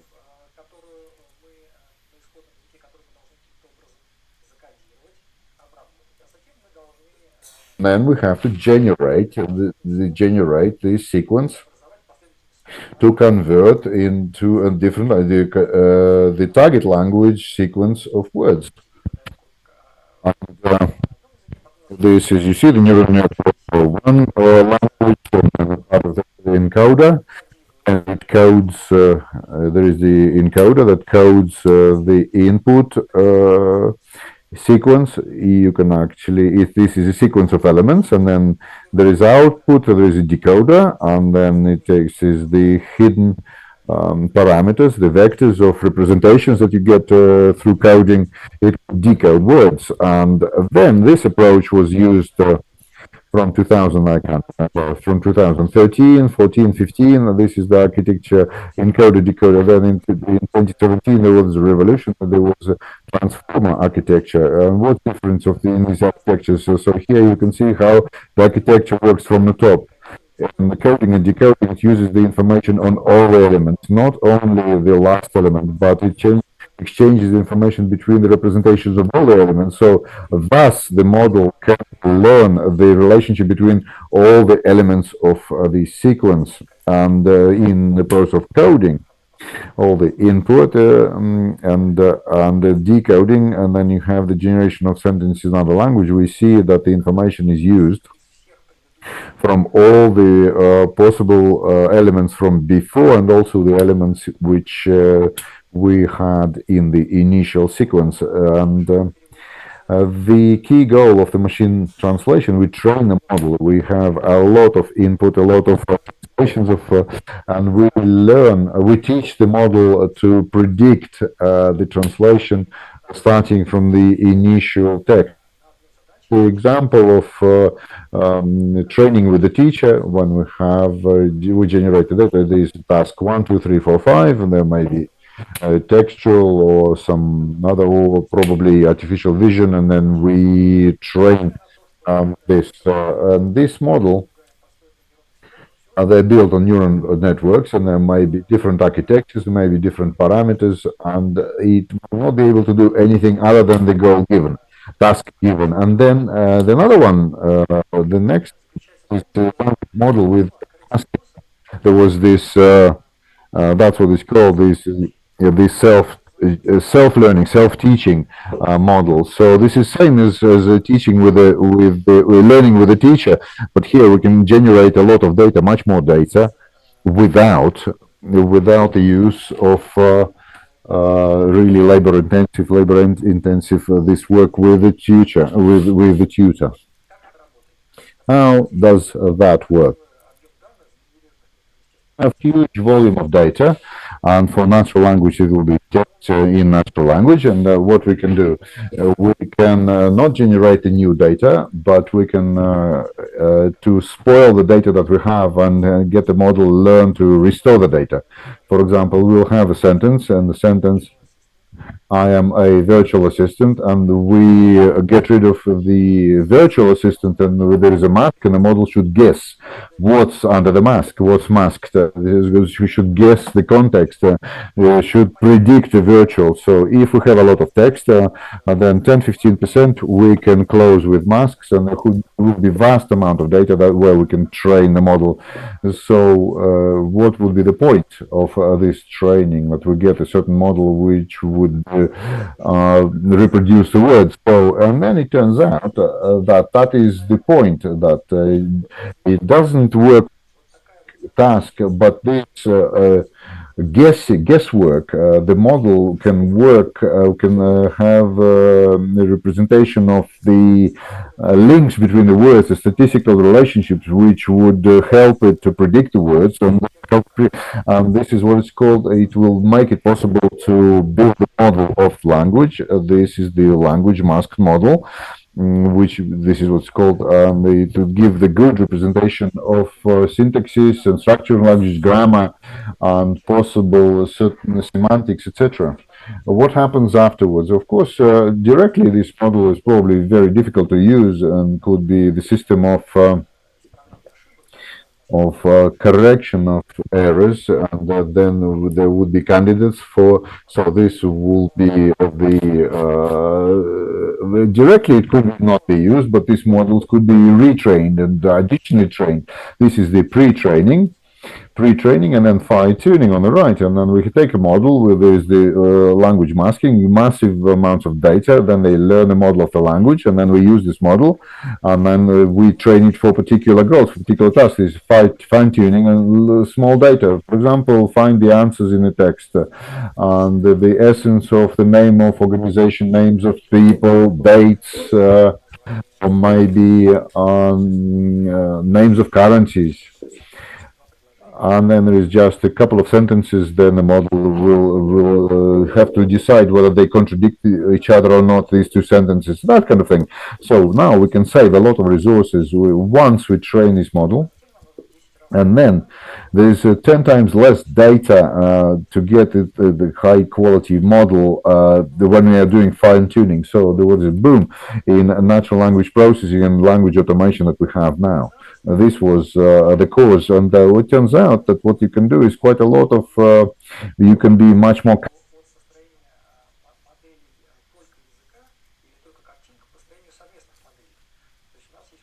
when we have the encoder that codes text into certain vectors, and then we have also encoder for the picture that does the transformation into the vectors of the picture, and then we have a large pictures and with captions, and we can train a model so that these vectors representation of the text, vectors representations of the picture, they would be located nearby somewhere. And if in these places, so they're very similar in some places, we have a very good model that would visual information, not textual information, the visual information will be in linear space, and we see certain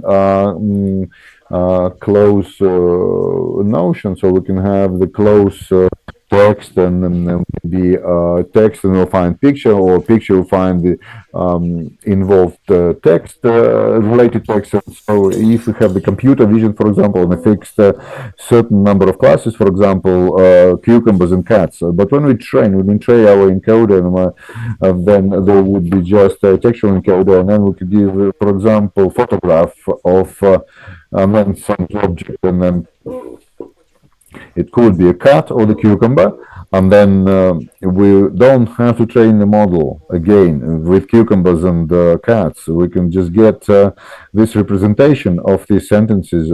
Is it a cat or is it a cucumber with a picture? And then the representation, the text, whichever it is closer to, then we get the answer from the give the answer that this picture has a cucumber and this picture has a dog. So it turns out that these textual models, they could do these kind of things, and it turns out that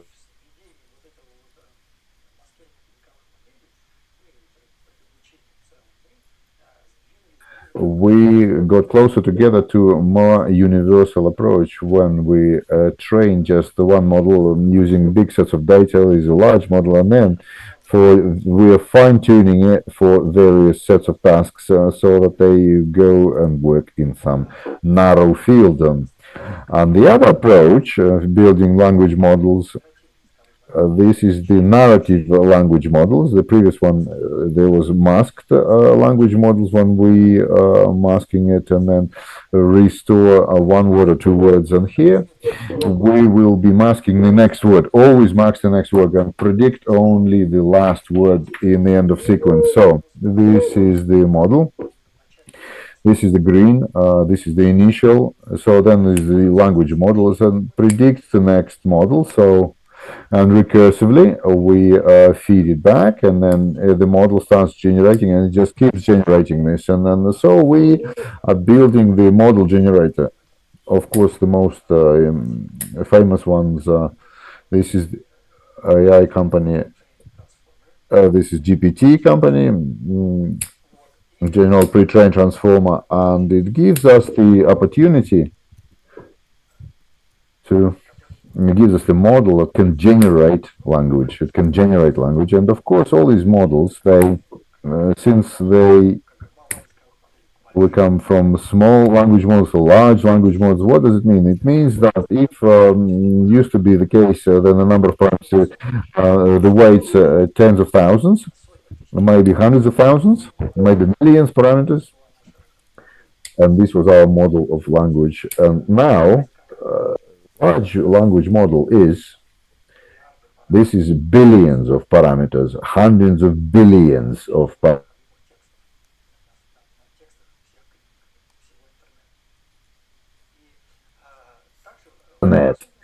So very important peculiarity here of these models that they generate text of probability wise. So if we train the using entire internet, then for any the input sequence, the shorter it is, the worse it is, and we have a lot of options to answer. So the less on the way in. The boy went to there. So the boy went where? And then the shorter the start, the more options we have. That would be acceptable. How do you say this? The reasonable from continuing, and the model in generating, it doesn't matter what option we have. There is this average representation, average perceptions here. So what's happening in situations? So it might be different options. Probably 30,000 possible words, dictionary, and then you continue, and then there would be a certain value assigned, and then we pick a certain randomly, like toss a coin. We have the continuance here. We have the next word, so we're generating one word after next, then looking at the previous sequence, picking the next word. So the problem with this approach is very clear, that the model mixes up all the possible options and never keeps to the same option. So it just chooses a new option every time. In this case, it just jumps from one to another. And that leads to inconsistency. So what we notice with large language models, it looks like hallucination. It cannot keep one kind.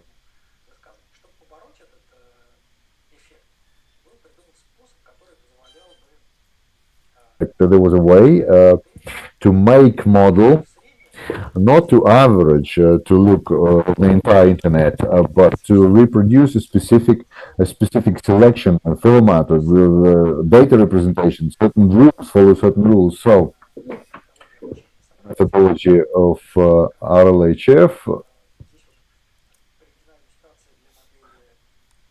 So this is the real learning with human feedback, and so about a year ago and there was quite a large language model which was adapted to dialogue, for the supporting a dialogue. So the researchers, what did they do was to adapt to maintaining a dialogue. There was a large number of examples how to explain something to a 6-year-old child, give the sequence of instructions for a certain task, and the internet, you get a dialogue with 6-year-old children, and you have then the model was fine-tuned to come up with these dialogues, and then it was not enough. And in order to to combat this spread and mix-up and confusion of various continuances, instances of continuances, so there was the reinforcement. There was various options were evaluated, how good they are, how good an explanation they are, and to approach a new way. So there was a reinforcement, learning with reinforcement. We didn't give the model a precise sequence of words because the model was generating certain options for the reply, and then we could evaluate this, how good it is for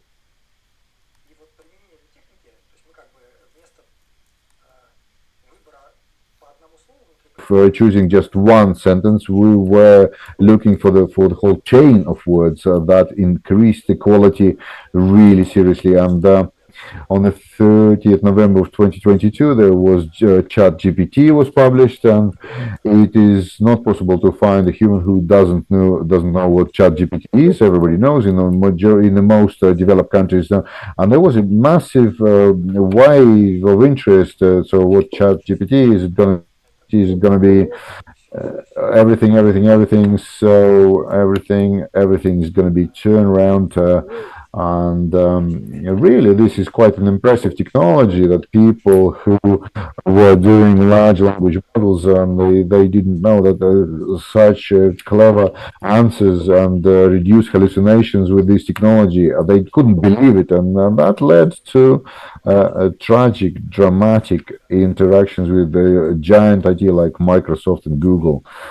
And it's clear that a massive number of companies as massive initiatives emerged that came with these models that were represented with this tree of language models that started in 2018. So that's 5 years ago to 2023.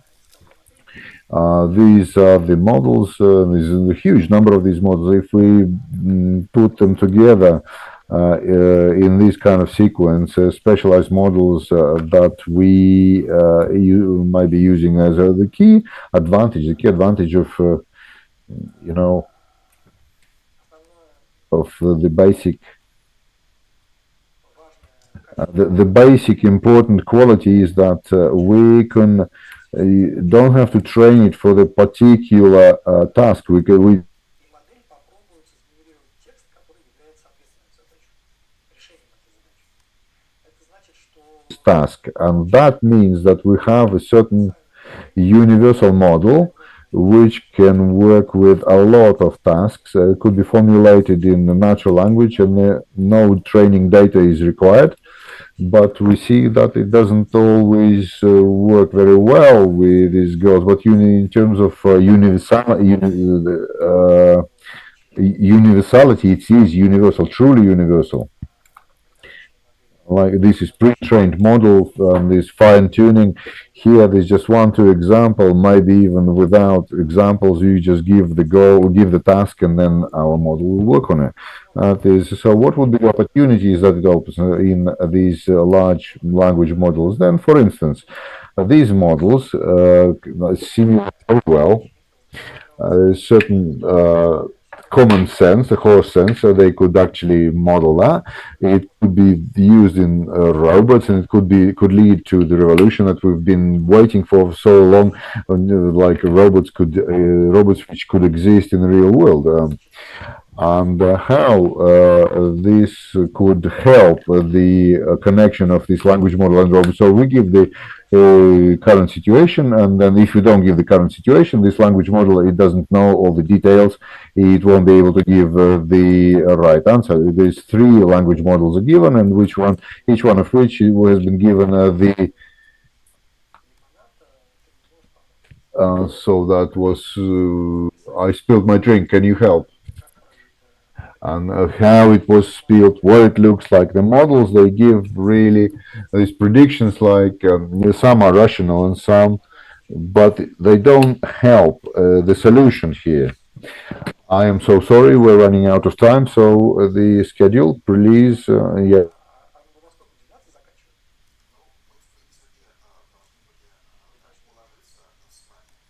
Yeah, with you. By 11:50, 11:55. Now it is 11:58, so I'm reminding you. Yeah, thank you very much. I just quickly go through these slides. It's just we can connect up the video, the visual perception of information, our abilities to the language model, to reasoning, and we can join up these models and make them discuss what's happening. One model will be one will be reasoning, one will be processing text, and one will be images, and over here this Socratic dialogue, and so this Marvin Minsky's, this is the cognitive agents that cooperating together to resolve the common task. So this is what we can be doing now. We can actually be doing that. So we can generate automatic agents with small agent models, and this agent, they could automatically resolve this goal, task, to achieve this goal. So how these agents could be created. All of this gets into the big problem that really large language models, the understanding, the reasoning, the logic of It's very superficial understanding of reality. Maybe it would remind something, but to use certain rules to reason, it cannot. This is an example here, like ChatGPT is trying to tell you одна вторая больше, чем that 2/4 is 1/2. What is bigger? And it's trying to prove that it is like that because it is looking for a plausible explanation. So the reasoning and the ability of reasoning to understand the complex tasks. So if we some является фактором того, что в инженерских методах большое число данных приводит к тому, что у нас much data gives us материя все более и более a lot of models, better and better quality of models, specialized solutions could be, we could fine tune the models. If we get a large models, so we can train, we can get universal, generative artificial intelligence, and the bigger and bigger models, they more and more models, they have interface natural language. They could interact with different other models. Then there is these communities of agents, the systems of artificial intelligence, and they're becoming more and more universal. Thank you very much. Thank you. Thank you very much, Mikhail. Please give him a round of applause to our speaker. And if you have just one question, we can miss it. Yeah, no, you can ask it. You can ask him. We can actually release the question to the screen. It looks like there are no questions. Thank you. So, Mikhail, thank you very much. And if there are questions in asynchronous format, we're going to pass it on, and I will ask you to reply to them. We will be so happy if you connect up to our discussions later. Maybe you'll ask questions. So, round of applause to our speaker. Colleagues, now next keynote. And just to please remember about timing, so that we have still opportunity to answer questions. I'm not pressing anyone, and just realize that the keynotes are really interesting. And since today we have one keynote speaker less, and that helps us to offset the time. And now our colleagues who has already taken part in the discussion, our good guest, the keynote methodox of artificial intelligence, Mikhail Gromov, Deputy Director and Head of Department of Data Analysis of the International Laboratory of Intellectual Systems. Please, a round of applause to our keynote speaker.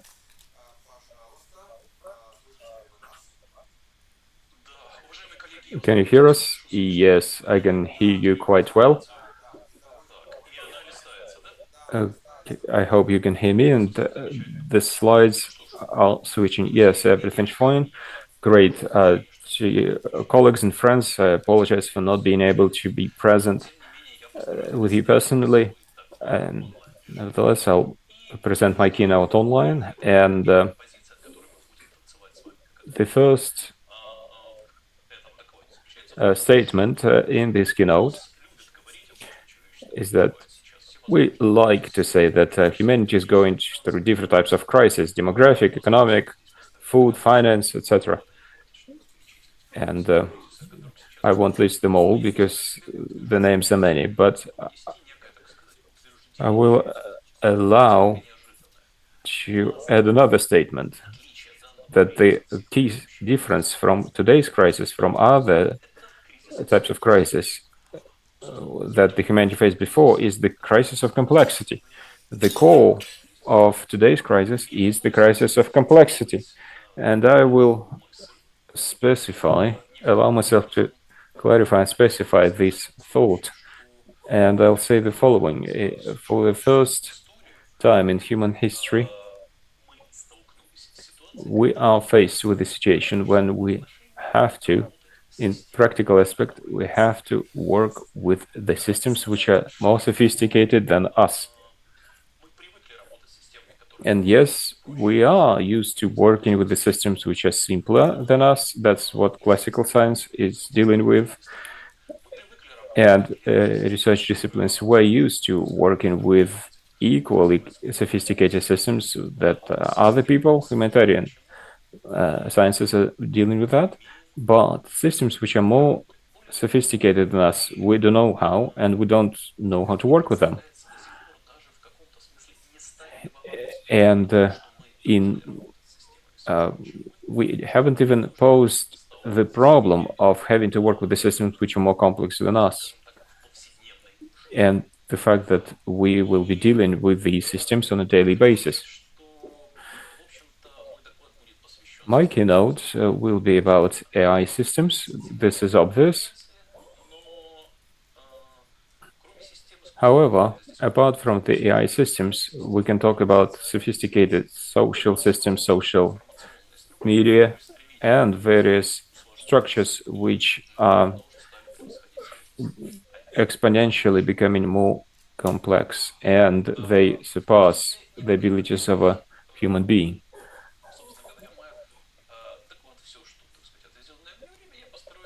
And I will spend the time that I have for my keynote. I'll talk about the tools which allow us to work with the systems which are more complex than us. The standard answer here would be, well, what to do if there is nuclear explosion?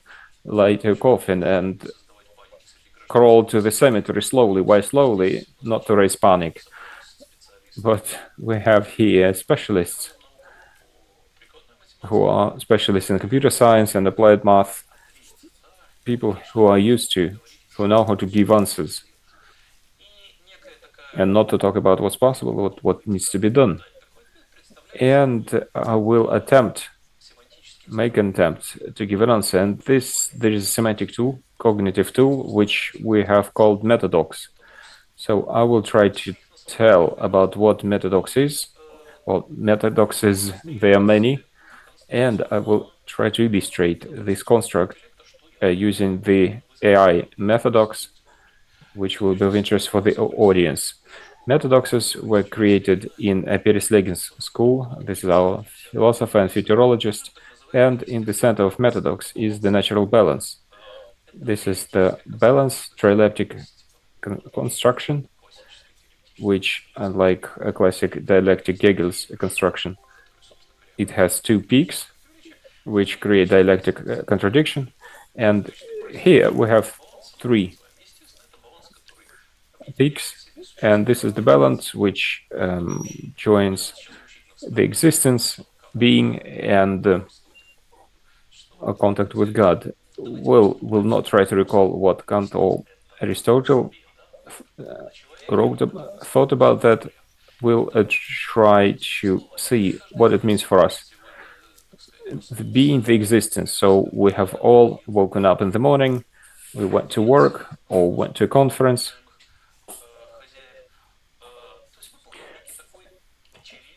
So we have all performed a simple predetermined algorithm. That's existence. Our being or our life is being submersed into an endless, infinite number of various connections and contacts. So a person is not a spherical person in a vacuum. It is a human being is an inclusion into the world. And sometimes we transcend our everyday life,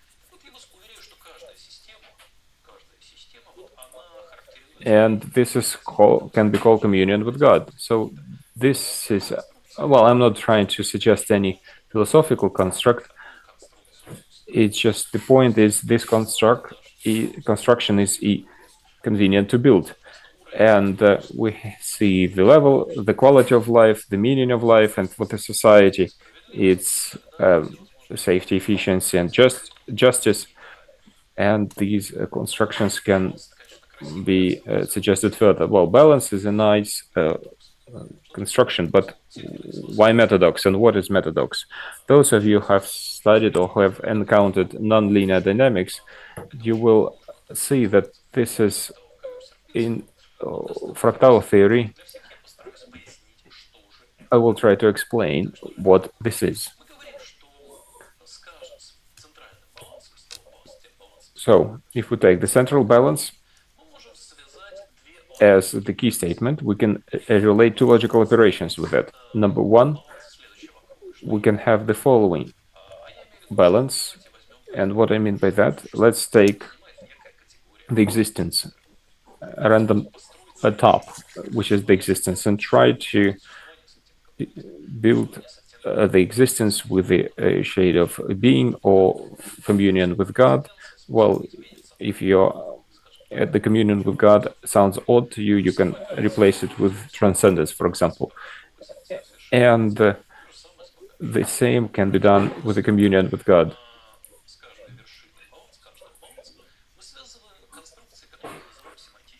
And we create the construction which we call semantic derivatives. So these are attempts to understand how the summit A changes if another summit changes. So we have this kind of hedgehog to create derivatives of the second circle, and this can be done infinitely. So we can continue building summits which are more and more sophisticated. So no matter how complicated the notion we're working with is, we are able to build these trileptic balances, these triangles, continue building them more and more until when we understand this notion. So this is an attempt to work with the actual infinity, which might resemble the attempt to work with the standard infinity in mathematical domain in a differential computation, for example. And this method is rather efficient, and I will try to present to you how it can be applied to artificial intelligence. So in the center, we have the notion which we're describing, and this is artificial intelligence. And the summit of existence, we should relate to interpreted artificial intelligence. These are standard systems for us, semantic networks. When I was young, it was called interpretation. And now we have interpretable. Being, it is a non-interpretable artificial intelligence, synergetic paradigm. These are neural network models, machine and multi-agent systems. All these are summits one. Then communion with God or creation with God, self-interpret artificial intelligence, that has not been created yet. However, there are signs of this being created, and we saw that in the keynote of Mikhail Burtsov. Here we talk about the space of meanings and semantic ecosystems.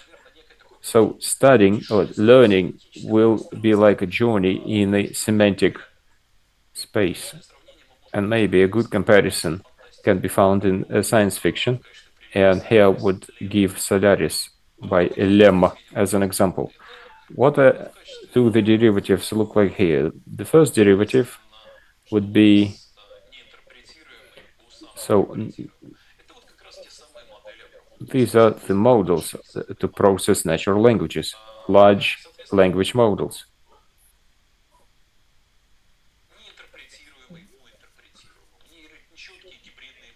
None of fuzzy hybrid models, models trained in the analysis of formal notions, logic and mathematical modeling. I will go through the slides, not to stop on every particular model. What I wanted to say, the situation here is this. Metadocs as a cognitive tool helps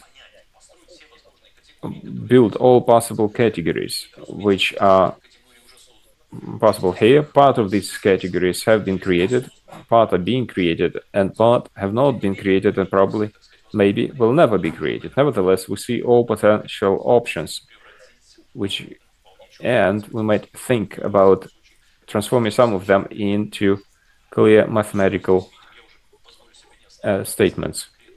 So I will not stop on particular derivatives, but this is this model of knowledge self-extraction, then the model of finding an interface between knowledge and machine learning, models of self-development, self-adaptation of semantic ecosystems.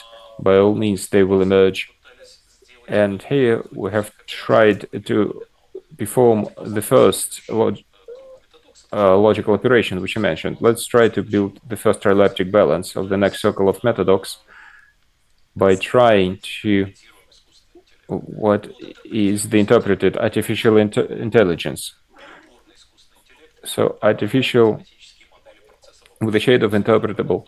This will be formal mathematical models with neurodifferential equations. And in my view, this is where the next breakthrough is, maybe connected with deep learning. Interpreted with a shade of non-interpretable, formal logical and semantic models with a strong probabilistic component. A third summit is the creation of logical structures through organic growth. And here we might see a connection with the evolving neural networks. The same is true for this evolution of reaching conclusion in logical systems.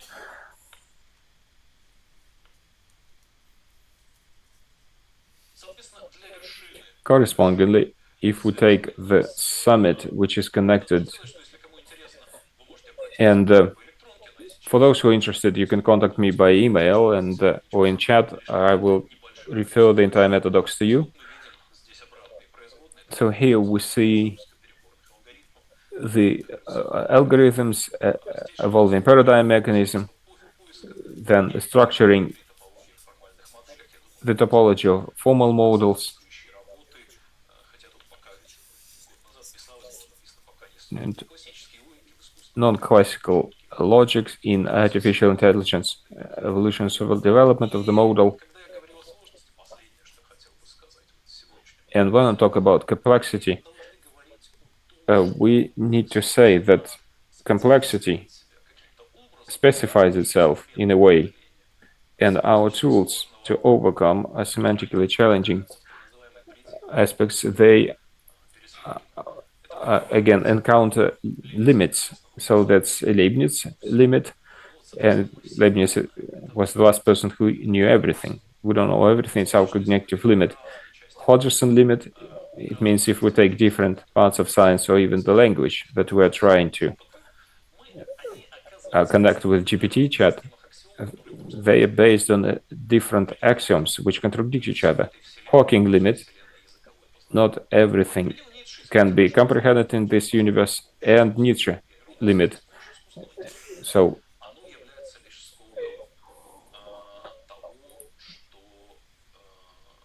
what we're dealing with, a perception, we perform that as human beings, and it's not the fact that octopuses or aliens will have the same perception as we do, and not to mention artificial intelligence. I would like to end here. Thank you for your attention.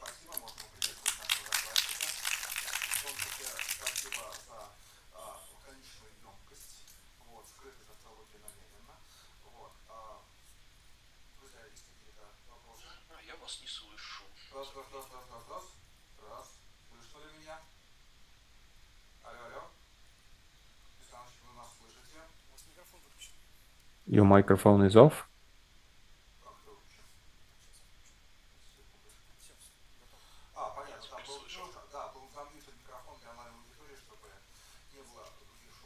The microphone was off to ensure that there are no other sounds online and that it is more convenient for our listeners. Well, thank you very much for this keynote and for being brief. And maybe our audience have questions online or offline.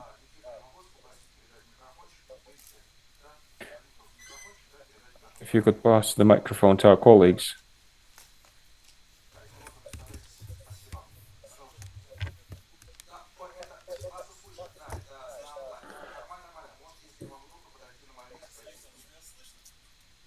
Can you hear me?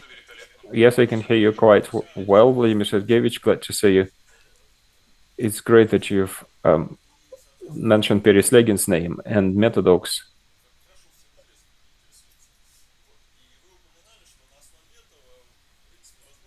Well, everybody know what Metadocs is, those who are interested in that. And you mentioned it can be used to build models, and that the evolution of AI can continue that way. What you've mentioned in the keynote, this is the reference to the models which were created using other methods, and this is what Pereslegin explains using Metadocs. And there are constructive ideas to create new models. Are there constructive ideas to create new models based on Pereslegin ideas? Yes, and if what I've shown, I've talked about only one apex of the balance, and maybe it wasn't the most interesting one. It's just I had only 20 minutes to talk about that. Two other apexes, they provide lots of statements which, to the best of author's knowledge, have not been implemented, and they haven't even been formulated, stated.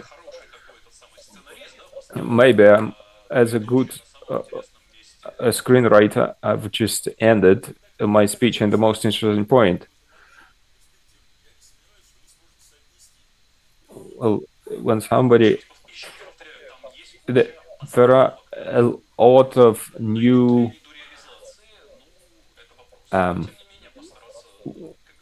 ways to develop it, or statements there, but they haven't been worked on to be implemented. No other questions, colleagues. Thank you very much. I would like to welcome our keynote speaker once again, Vasily Alexandrovich, and thank you for joining us today.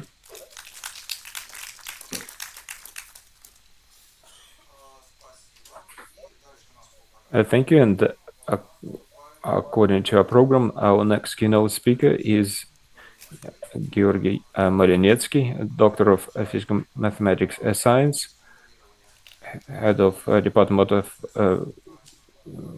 Modeling of Nonlinear Processes of Kildyshev Institute. And the keynote is the AI temptations. Please.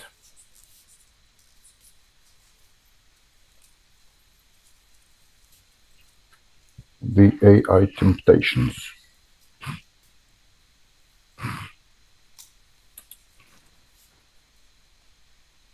Georgy Gennadievich Malinetsky, Head of the Division of Mathematical Modeling of Nonlinear Processes, Keldysh Institute of Applied Mathematics of Russian Academy of Sciences.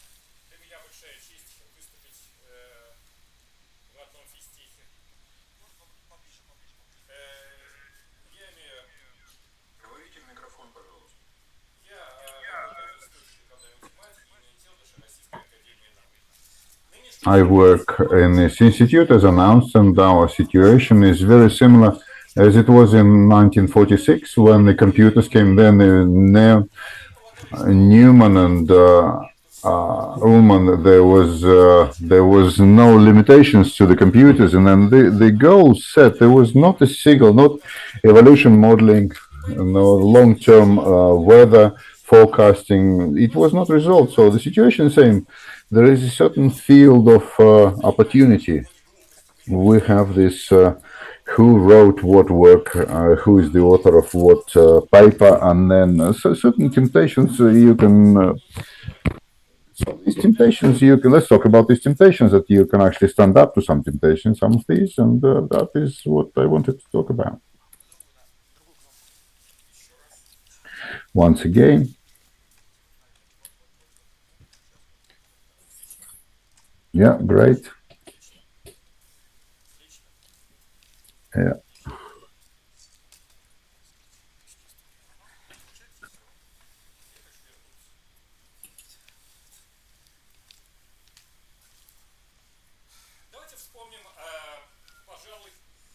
Let's recall the most important temptations. When Jesus Christ, for 40 years of he's been in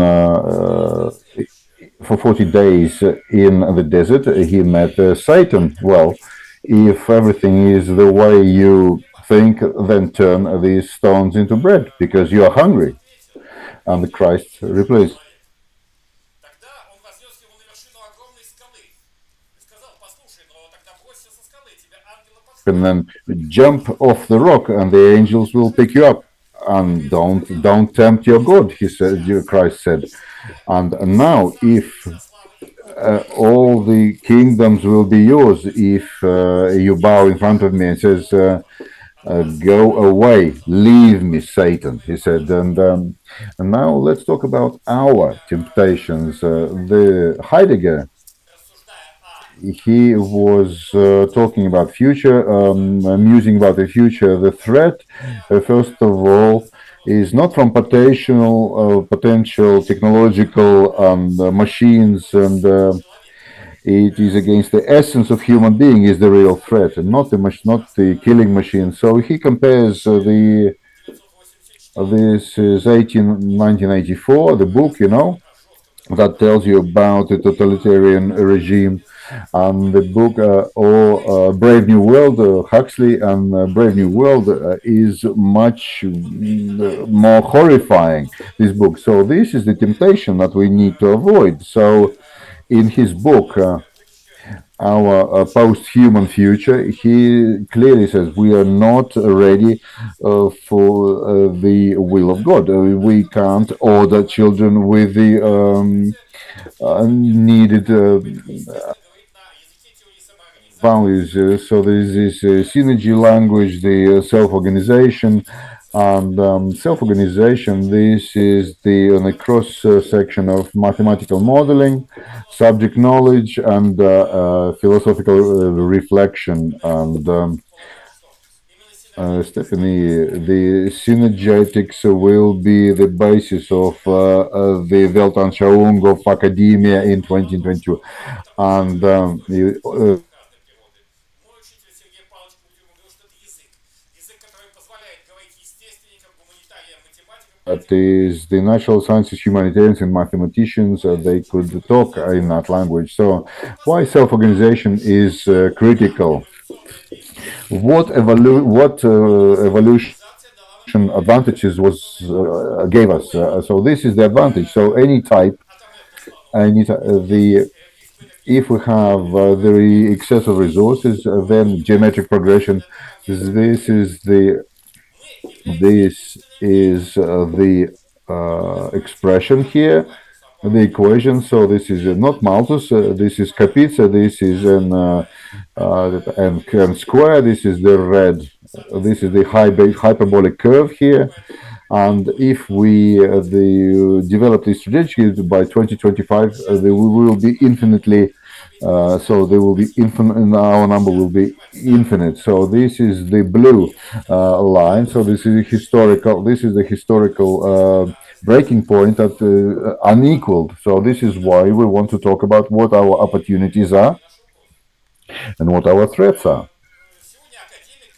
Today, the member of Academy was talking about with huge opportunities, computers, robots. So it gives us massive opportunities. And I think that the member of the Academy was joking. This is the curve that shows us the multi-factor productivity of labor. It is actually reducing, dear colleagues. The multi-factor, this is the labor and capital.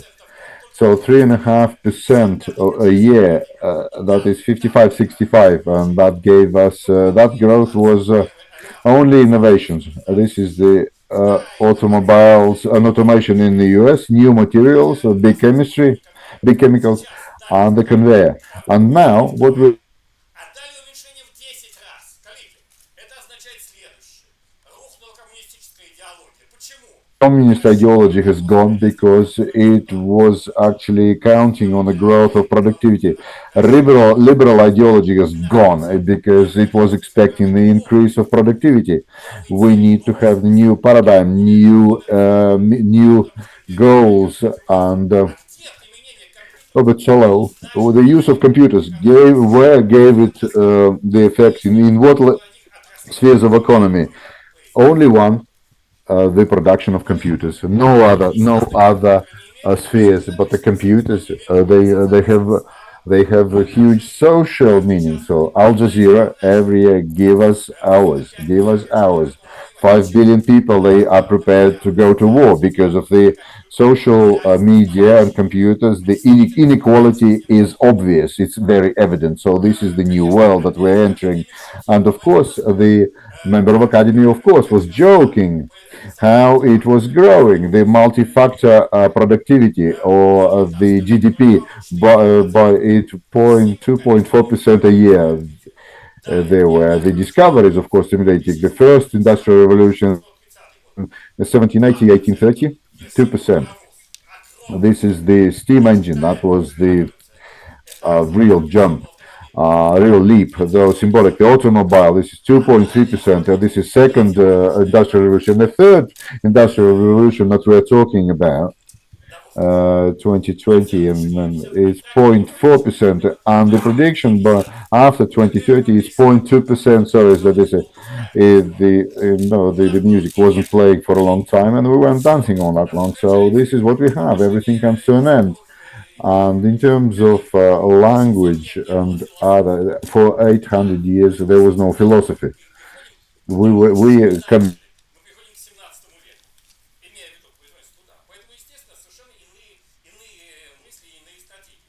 as different strategies, different thoughts, and let's have a look. We have what's quickly the mathematics was quickly developing, and mathematics. It is what actually for 50 years. In 50 years, the computers has increased 10 to the power of 15 times so the integration, twice. This was a huge leap, a very fast leap. So this is the horse, this is the cart, and there is a cart in front of the horse. Also, we don't have tasks for these computers. Of course, we can make these computers do really silly things, and this is what we do. But these tasks these goals do emerge. What Burtsov was talking about, when a machine teaches a machine. These are the artificial intelligence systems. Our member of academy was talking about the reliability, and we write the programs, and the result one error in 100 lines, 100,000, 50,000 errors of code. So our security services, they use some set of errors. Their security services use other sets of errors. So this is what we have, and this is not what we are being given. So Kuryumov said, wait for 10, 20 years, and you will see that synergetics, this and self-organization will actually transform the world. And let's remember Alan Turing. Can machine think? And this is very simple. Very simple game, and answer of is it a man or a woman? Just this is the imitation, and if it makes an error, then human a few errors, then it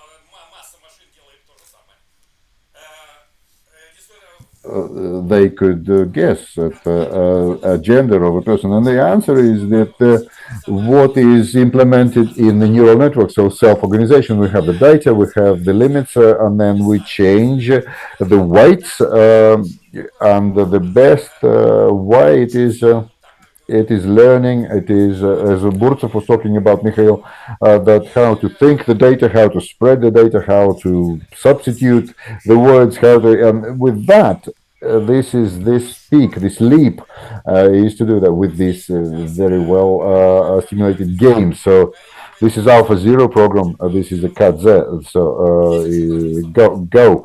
This is the most important temptation here. Well, it's good when he lost.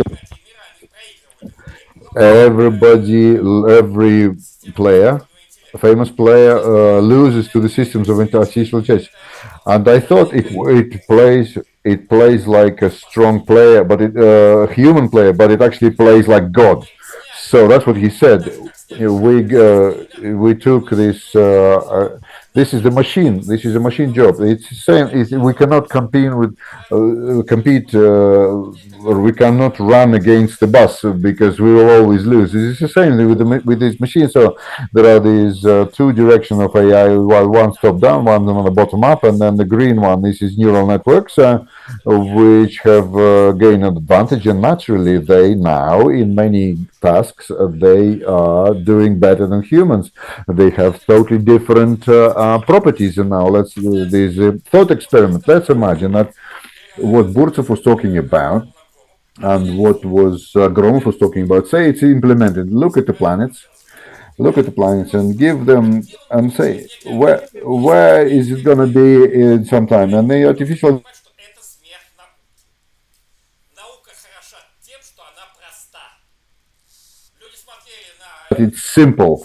People were looking at the sky, and it was all complex. And then Turner, then he came up with very simple laws, and then he came up with very clear understanding and Newtonian picture of the world. And then there was really, if let's imagine there's a thought experiment. If there in the beginning there were artificial intelligence systems, then there would have been no science. So who copied whom? That wouldn't matter. And what does artificial intelligence denies us? When Batvini came to us and said, "Let's teach computer chess." No, this is the game of humans. But we taught them to play chess. And when Grossmiters they talked to us, and this is the intellectual striptease because they could look at their own artificial intelligence helper. We watched Harry Potter. Harry Potter, the heroes are programmers. More than 600 programmers programmed this hippogriff. Our world not as bad as it seems. So why do we need theater? If we can replace theater with AI and erotics, why do we ask people to get undressed? We can replace it with artificial intelligence, computer games. And really now there is this huge thing here. There is this temptation of dehumanization. All of this doesn't require a human presence. So there are humanitarians, and we have to understand: are we ready? Are we ready to actually make this move? And the second thing is very interesting here, very curious. Once upon a time, мы говорили о национальной безопасности. И сейчас ситуация такова. Ведь that последние наши essentially our artificial intelligence can go back, and it could go forward and could go back. So this is the XI века, он прекрасно assassins, a leader of assassins of 20th century, killed Hassan ibn Sabah to kill the important people. So he was terrifying me. He was actually so General Soleimani was killed, and he says, "My rockets, you could kill." He was just cut up by this rocket. So we have another temptation of wars where there are no humans involved. Everything's at top. There is this machine, one machine with a human, and thousands of machines without humans. If we have drones, if the drones are cheap, that would mean that one person per one best drone, and there will be no people in the field of battle. And there will be low orbit satellites, and there will be an achievement 260 milliseconds. That is too long for a tank or for but if it's a low orbit, then it's 10 milliseconds to run to control a tank or an airplane. So the new revolution here, we have to really make it, because this is the war without people, with all the consequences. And let's talk about the world government temptation. This is fourth industrial revolution. And what is the artificial intelligence and what will be the industrial revolution? This is the matrix. So this is мобильный телефон. Это лишение человека личного пространства. Кант говорил, что мы идем ко все большей свободе, so we're getting to все более широкому more and more of a freedom and broader personal space. And now he says, you think that people, of course, they will give it up. Of course, if he says a built-in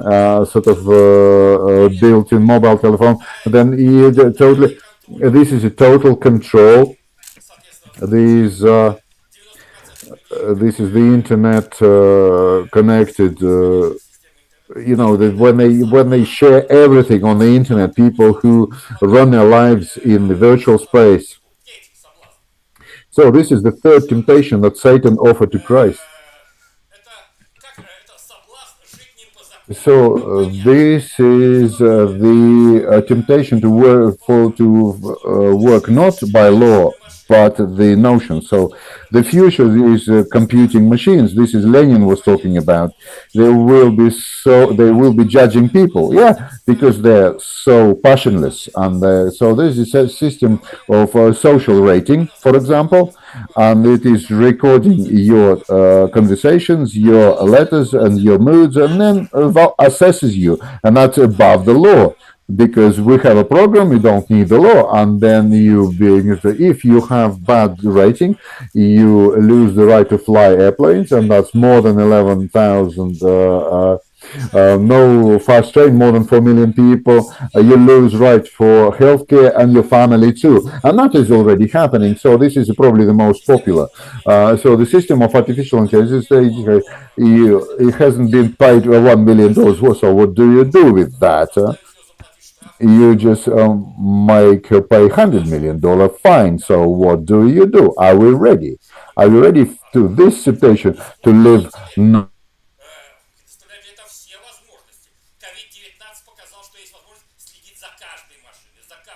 We can follow any person anytime. So this is a very, very strong temptation. Another strong temptation is this is the weekend temptation. So machines are working and the persons are celebrating. The situation is very simple. Now there is two people are working in the industry out of 100, two in agriculture, 10 in industry, two in agriculture, and so artificial intelligence specialist says that in 10 years time, there will 15 years, half of the people in the US will be out of work. And so what are we going to be doing? Of course they'll become unemployed. Of course they'll become unemployed. So because in Germany it's $39 per hour, in the US 36, 38, and the work in the system artificial intelligence $4 per hour. So of course it will replace. So are we ready for this temptation? And of course, this idle mind is the workshop of devil. The automation of Norbert Wiener. And he said, I know that automation, I don't know whether it's good or bad, because people will have nothing to do. And how are they going to live? What are they going to be doing? What are they going to occupy themselves with? So are we ready for this temptation? Another one. This temptation, this is children's. The children want that. This is Lefebvre's picture. This Pandora's box. So this girl opened Pandora's box, and out of that, there are crises and wars, and at the bottom, only hope in the box. So the revolution is happening in the sphere of biology, the huge revolution in 10 years' time.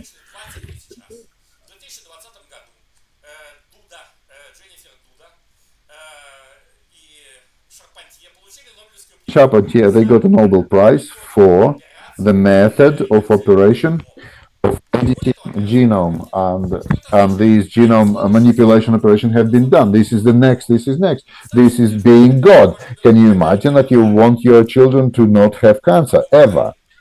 Yeah, well, this gene you have to get rid of. Do you want that? Do you want white hair and long legs? Yeah, you can do all that. And the other thing is that then there is the issue here is this is the Lucifer's gift, Lucifer's gift. So and then there are certain he gives some things, but there are other things that negate everything. Evolution that was 100 millions of years. This is vertical evolution. So it was adapted by the nature. We adapted to it. It adapted to us. This was horizontal. And now COVID-19. There's all the biotechnology of Russia. I talked to them and I just asked them, what are we going to have a pandemic more dangerous? What are we going to have more deadly of all COVID-19? And the answer was, it just stunned me. $2 million, 2 years of work and 115 people. That's all we need. So this is a different reality, different temptation. Are we ready for that? Artificial intelligence is very important. We have 3 billion bases here, and we live 3 billion of seconds. So we can't be doing anything. So, but are we ready for that temptation? So here in Harari, there was a book. It's called Homo Deus, and it is eternity, it is eternal life, and what will be so this is through artificial intelligence. 2021 he's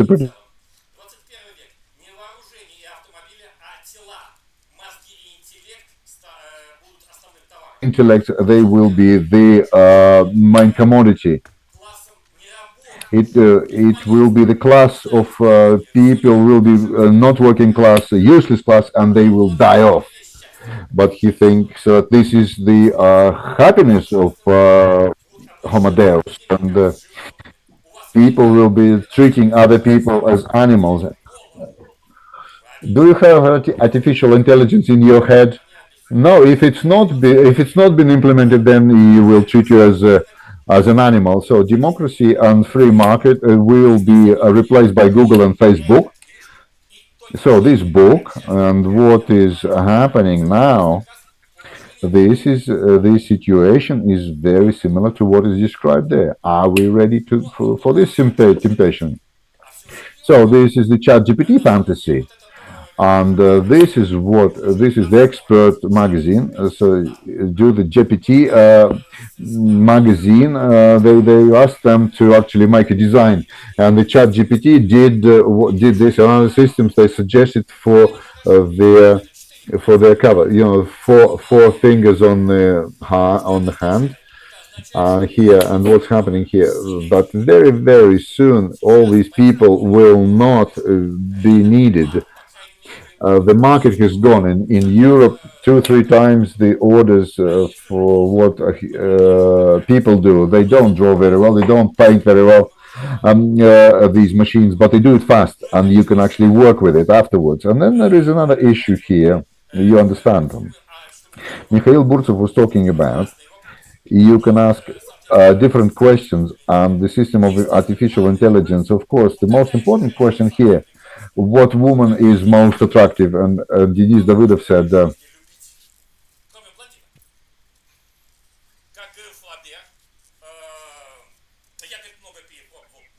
I tried many, but she's much hotter.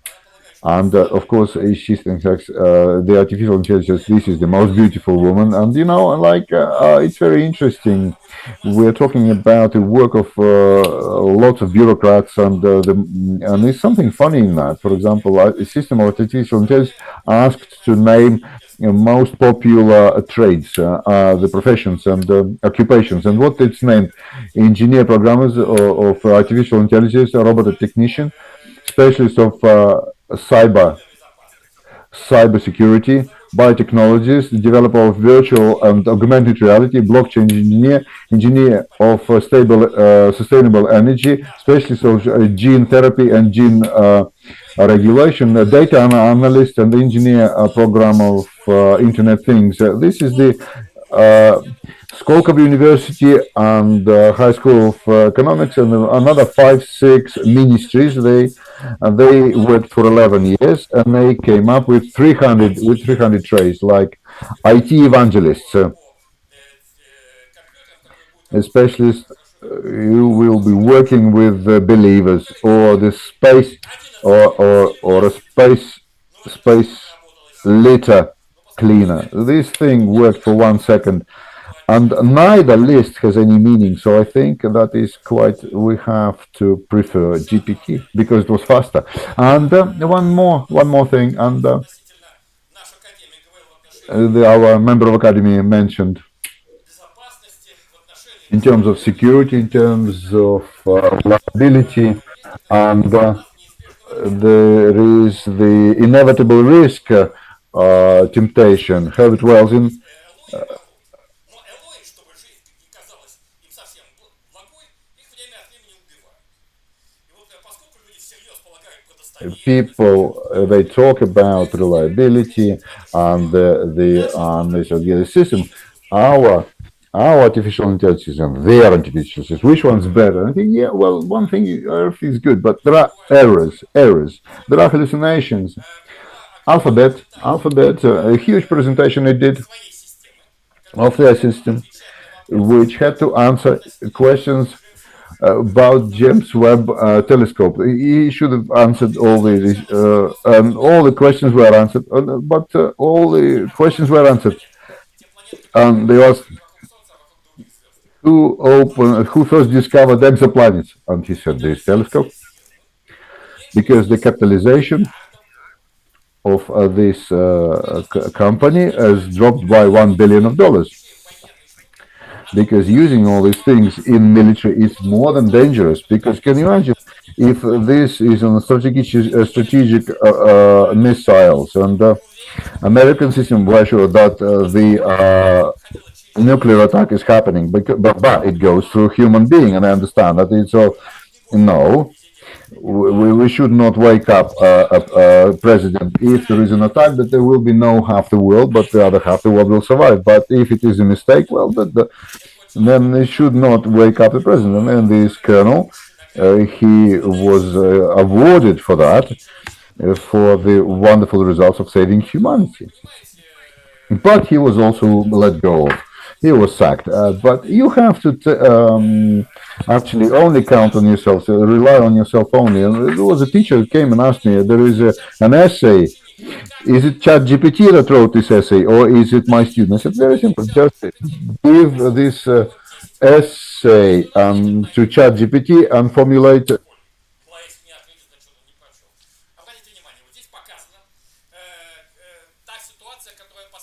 the situation.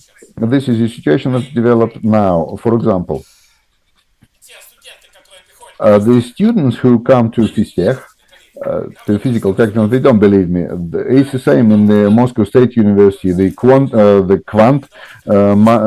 journal, 350,000 copies. It's only 900 copies. So who come to us?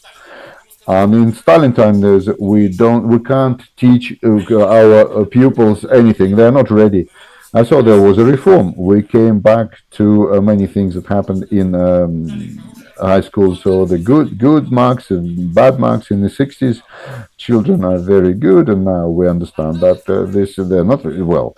Now I'm gonna tell you one thing. The moderator said that the time I've listed the temptations, and on every temptation I see what may happen, and that's how 1001 night every tale ends. I just want to draw your attention to this legend that determined everything. That three goddesses, they came to some men to pick the most beautiful one, and Aphrodite, he followed Aphrodite, and he pointed at Aphrodite. So our choice is our strength. It could change the reality, and globally the choice at one level it changes the laws of the nature at another level. There are two options. First, what Satan was offering. This is a miracle and mystery and authority, hallucinations, for example, this как другой формы живого.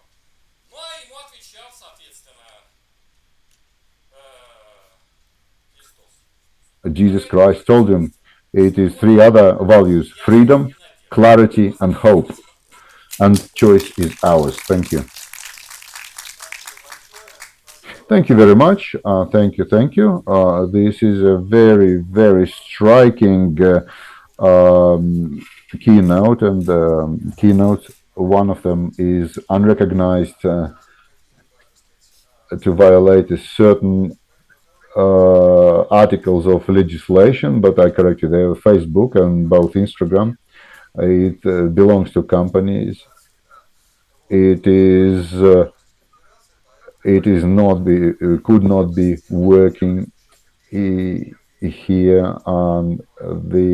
This is that we make comments here. So it is prohibited to they prohibited to work in the Russian Federation. They are terrorist and unfriendly organization. So we have to mention that.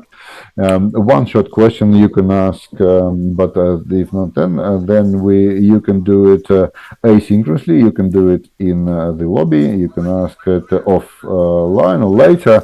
And so thank you very much, our keynote speaker. Let's give him a round of applause.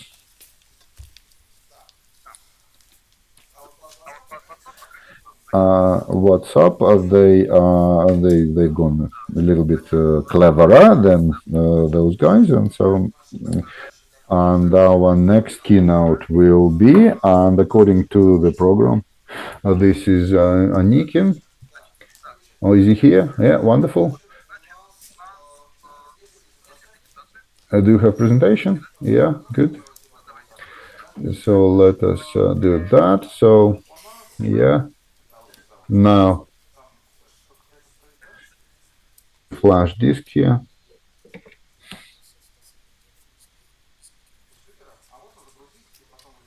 Can we load it up and then pull it out, please?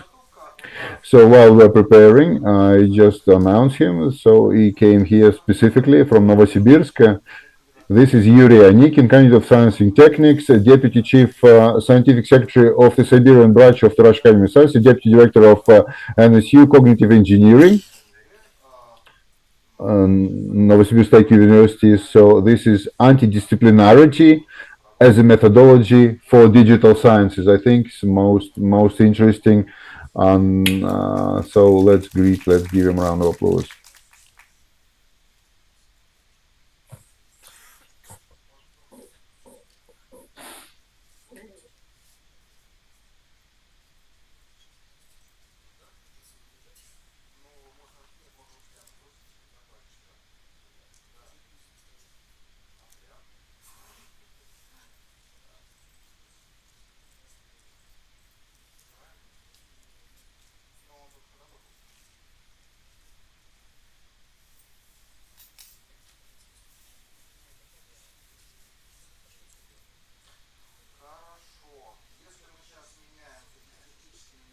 Okay, we have certain technical difficulties. We might switch the keynotes. Shall we try to reboot your device? And okay, there's a different flashcard. Final attempt.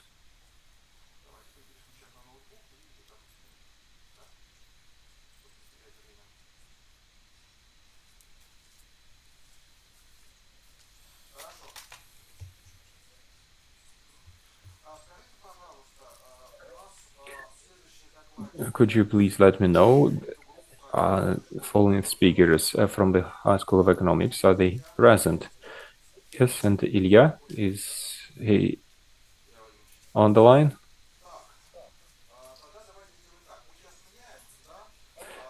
Okay, we'll swap the sequence of keynotes, and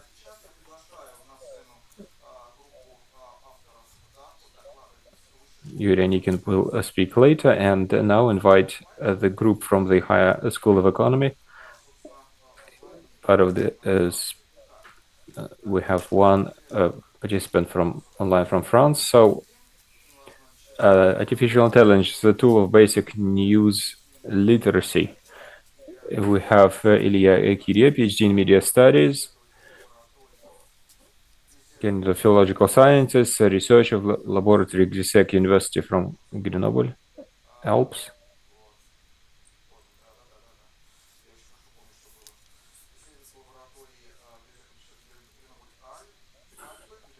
So University Grenoble, Alps, Grenoble, France, Professor Institute of Media, HC University.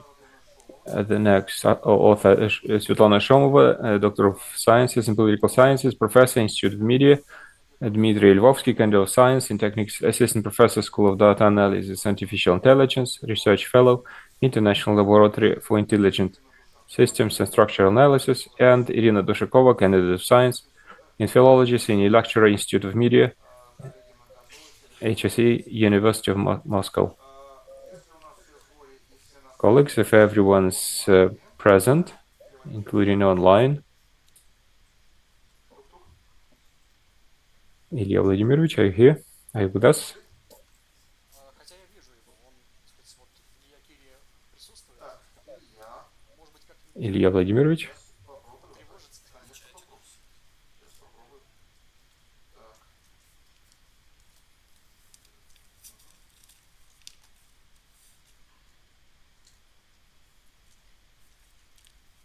тревожится.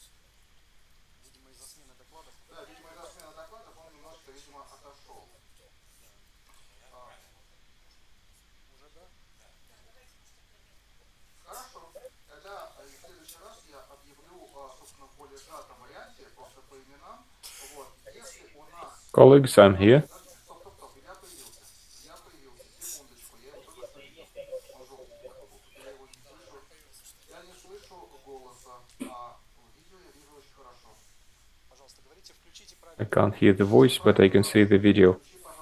Подключитесь, пожалуйста, к русскому каналу, Илья. Внизу глобус, перевод, русский канал. Так, меня слышно? О, да, замечательно. Привет. Да, Леонидович, приветствую. Значит, мы объявили наших коллег из ВШЭ-группу и, соответственно... Yes, colleagues, it's in our High School of Economy. And colleagues, please round of applause to our colleagues from High School of Economics. Thank you, colleagues. Shall I start, or how do we do it? Yes, please. Vladimirovich, you can start. And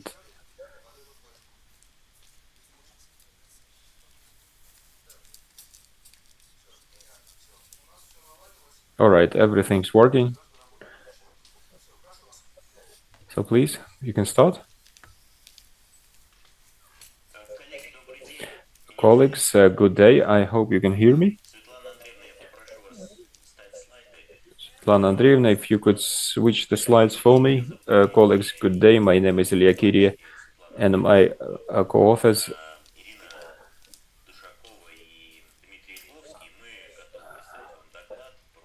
Svetlana Shomova, Dmitry Lvovsky, Irina Dushakova will be talking about artificial intelligence as a tool for basic news literacy. And as an introduction from our group, this project we're implementing AI in information processes. This is the project of the High School of Economics, which was mentioned by the previous speaker. And so we continue to shake the air.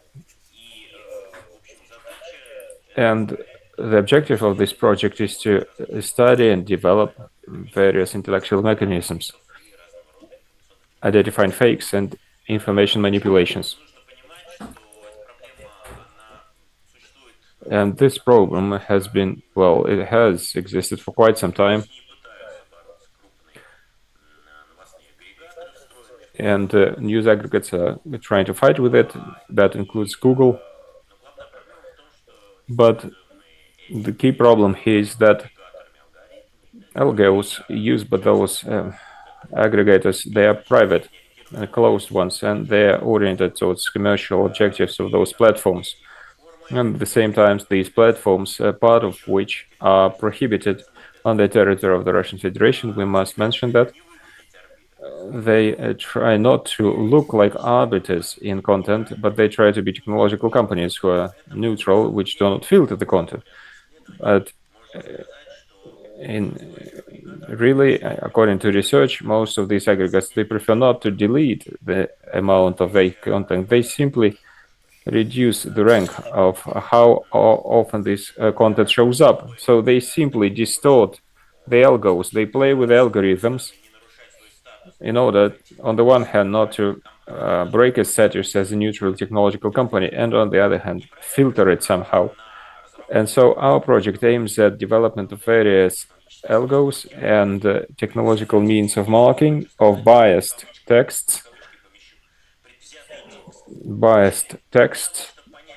Because the notion of fake news, for some reason we have binary understanding. It's fake or real. No, really, there are different forms, intermediary forms, which don't allow you to say that this is definitely fake or real, but they just tell you that certain thing in mass media has been distorted, or the way an event has been presented, it's been intentionally done so in order to lead the reader or listener to certain thoughts, or it tries to instill certain ideology. So what we have tried to accomplish is to create tools to identify that, and the tools are not proprietary, open source tools which could help us or anyone else in their ability to consume information content. And among these manipulations, these include not just text marking problems, but it is the marking of experts. It is another project of ours. It's development, the quality of expertise, and this is used to legitimize certain notions. And we know that mass media directly refers to political science experts, historians, in order to illustrate their thesis. And the tools of automatic search and the entire information about these wonderful experts, where they and what education they have, are they included into the list of stolen dissertations. And I think this is a very good list to weigh. It's a very good way to develop critical thinking and critical ability with respect to information media content. And I would like to give floor to my colleagues who will present the main part of the keynote. Svetlana Andreevna, thank you, Ilya Vladimirovich. Dear colleagues, we have started our work by trying to determine the ways which are used to create fake content. This is propaganda manipulistic methods, and we wanted to use those methods to train the models of the algorithm. We have encountered a number of problems. The first problem was purely terminological, because there's a lot of ways of approach and research schools which interpret in their own way what propaganda manipulation is, and these notions can be understood differently. The tools is described in various ways as well. The second problem was classification. We tried to produce our own typology, and we could have done a simpler. We could have taken a ready-made one. However, there are as many as mountains. So just choosing one is also a challenge, because the typologies offer different classifications and have disadvantages and advantages. So we've implemented our ambitions, and based on what our colleagues do abroad or here in Russia, we've tried to develop our own open source classification of manipulative methods. And they are and when we were doing the marking of the text, we've discussed it between ourselves, because it turned out that some of the ways they double each other, some are redundant. And our first objective, right, like I described, was to list the ways as many as possible in order to use this extensive classification to find fine-tuning for the algos.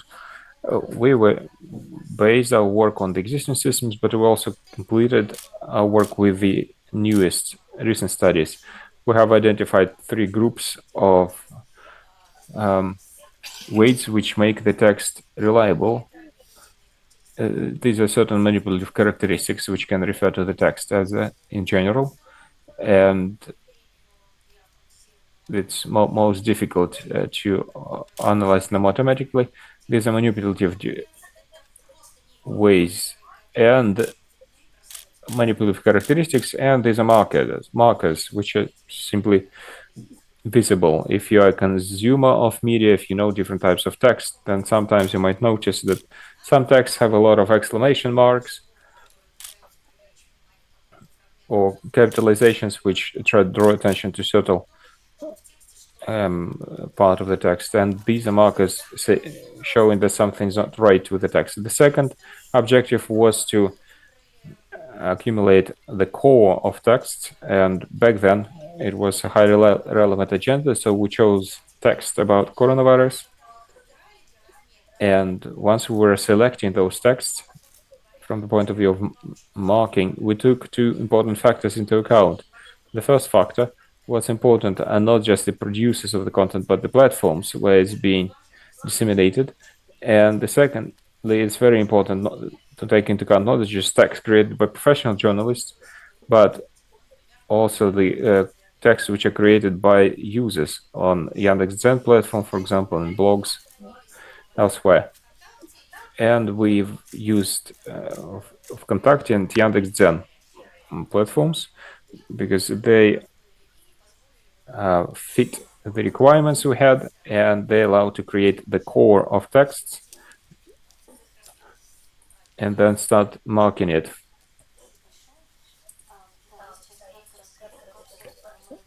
Over to Irina. Yes, several words about the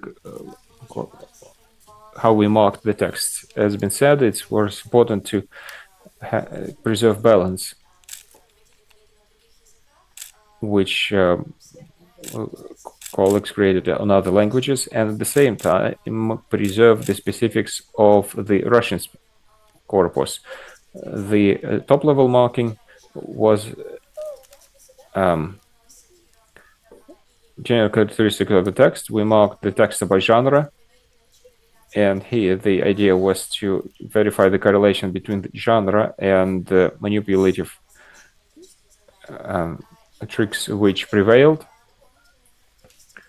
And we also marked for additional characteristics,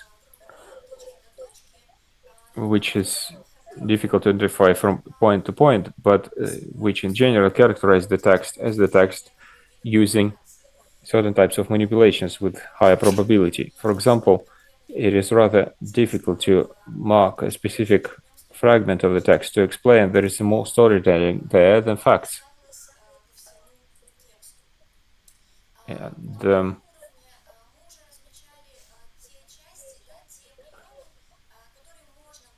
at the second level, we've identified a part of the sentence or several sentences or an abstract, but the important here is that within the text, we could identify a number of words which are indicative of a specific way.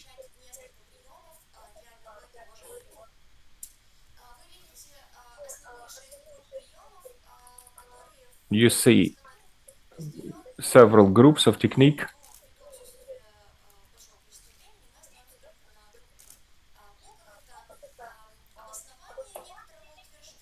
So this is the substantiation or substantiation of choice, then simplification, various methods of application, distracting attention, change of focus, some calling for a certain action, then verbal manipulative phrasing, and attack on reputation. And within the groups, these large groups, they coincide with what colleagues did who worked with other language corpuses. However, the content, we adjusted it significantly, and sometimes moved from one language group to another. It is also important to mention, as Svetlana Andreevna has said, we had a list of these markers which can be identified automatically without a coder, so a human resource wasn't needed for that, in order to specify that there are certain markers that encounter in the text, caps or exclamation marks, then the computer could analyze those without our marking. What we also observed in the works of others is that we weren't able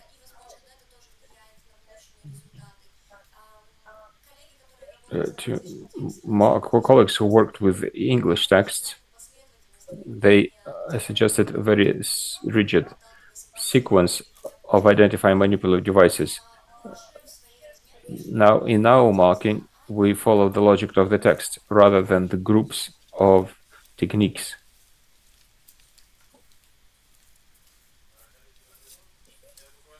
Over to Dmitry. Good day, colleagues. Briefly about the results of automatic analysis, which we got based on what colleagues prepared. And now going a step back, the idea was that first we gather a set of data with which other researchers can work, and not just us. And what we do is a preliminary analysis, trying to understand what is the statistics in this score, how easy or difficult it is to automatically determine this technique, and what is the scope of work. So we try to understand how more difficult the task is or easier comparing to what our colleagues who work with English text did. Now, moving on to the numbers, the statistics that we have regarding the set of data, 125 documents, so texts that we have marked. And inside those texts, like colleagues mentioned, there are technique which refer to the document in general, and there are technique which refer to separate parts of the text, segments. So this is the fragment which contains this manipulative technique. We have a 2000 and on the slide there are a number of tables, which is a distribution of the acceptance. You know, here this is the English terms here, so.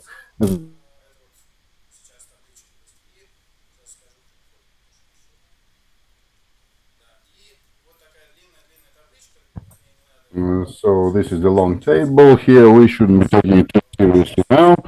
This is the large of that this is a fragment that you are moving, reading something, so you can actually manipulate it. So these are the call upon an action, and then they actually distract or whatever. And here, what you need to look at, you need to pay attention to. So the moves for the text and the moves inside the text, they are spread unevenly. The approaches, and this is the law of the lock here.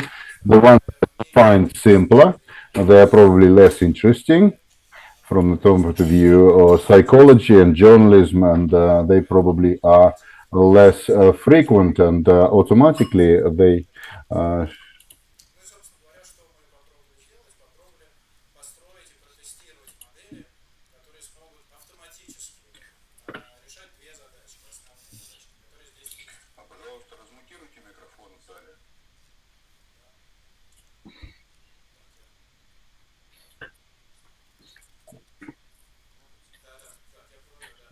yes, I'm going to carry on. So there are two goals here, two tasks. First one is following the fragment.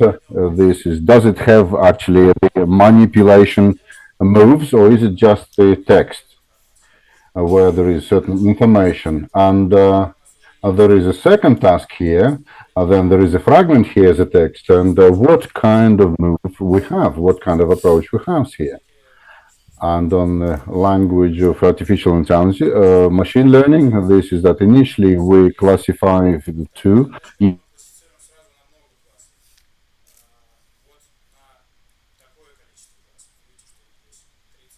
Here you can see quite a lot. And what are the couple of words here? What are the models that we have tried? We have tried models which have been used before. We did a little modification of that. The models that have been used for similar goals. English language, Russian language data, and there's quite a serious difference here. That our list of classes, these moves, is actually does not match. It's similar, it's different, but it doesn't entirely match what that was happening for the English language data. And the data, the actual nature of the data, the texts which the colleagues have been mentioning, marking out, it is different now. So what the colleagues did for the English language and for Russian language data, of course, too. So these texts are the news, and here this is the near the user content. So difference is significant. So this is one of the Misha Burtsov was talking about this model, transformer model, with some modifications, and it is probably the best of what currently can be tested, and not inventing something new in principle. So we were measuring the precision as we were walking along all the examples. We see correct, not correct, correct, not right, wrong, and then the share of the right answers, and then the aggregated way of measuring the quality. This is F1. F1, that is the measure that makes it possible to understand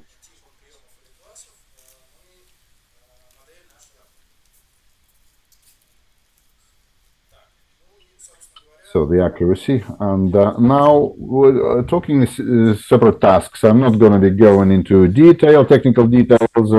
I understand that this is the colleagues with technical background and humanitarian backgrounds, and I'll just tell you about results. And the absolute results, if we the total measure, this is 0.3, only 0.3, so 30%.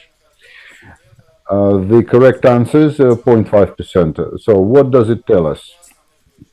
The two key conclusions: the absolute quality is worse than similar tasks for English language, and the second one, the task itself is quite complex for the model, and initially the conclusions for the second task here, the task here of delineating this element, and the second task is when we need to recognize which move we're using here, which approach here, about 40% share of correct answers, and the general averaging here, it's about 15%. And I want to remind you that there are plenty of modes of approaches, and they are not represented in our data, so the model doesn't have a chance to learn anything. Why now? Why? Just really quickly, why we get these kinds of results. The hypothesis, the supposition is the idea of what can be done further. So the data differs, is the longer fragments compared to what we have on the larger sets of modes described. So that we have a closer volumes of text, a closer number of documents which we have that in English language, but there are more moves. It doesn't mean to say that it's bad, but the model has had a time dealing with it, and moreover, this lack of balance is probably more pronounced. The classes are not equally spread.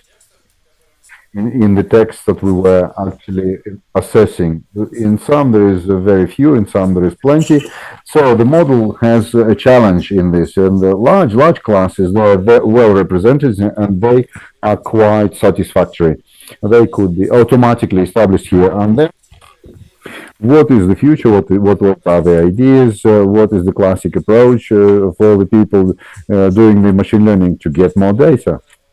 Here, it is difficult, of course, because the marking this kind of data, you have to have a PhD working on it for 3 months. So this is quite resource hungry.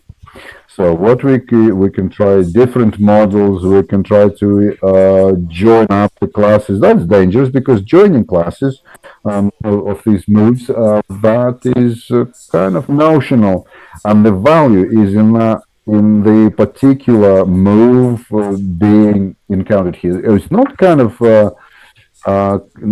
calling upon what? Calling upon us to do what?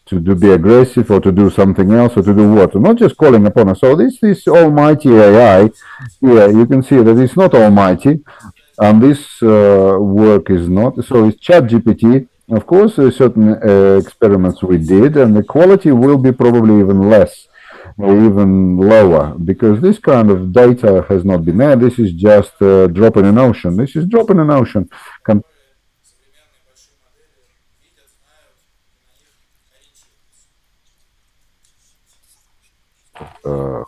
Towards and so probably the last point here, even sadder, in terms of the abilities of models, what colleagues pointed out, the moves that are to do with the text.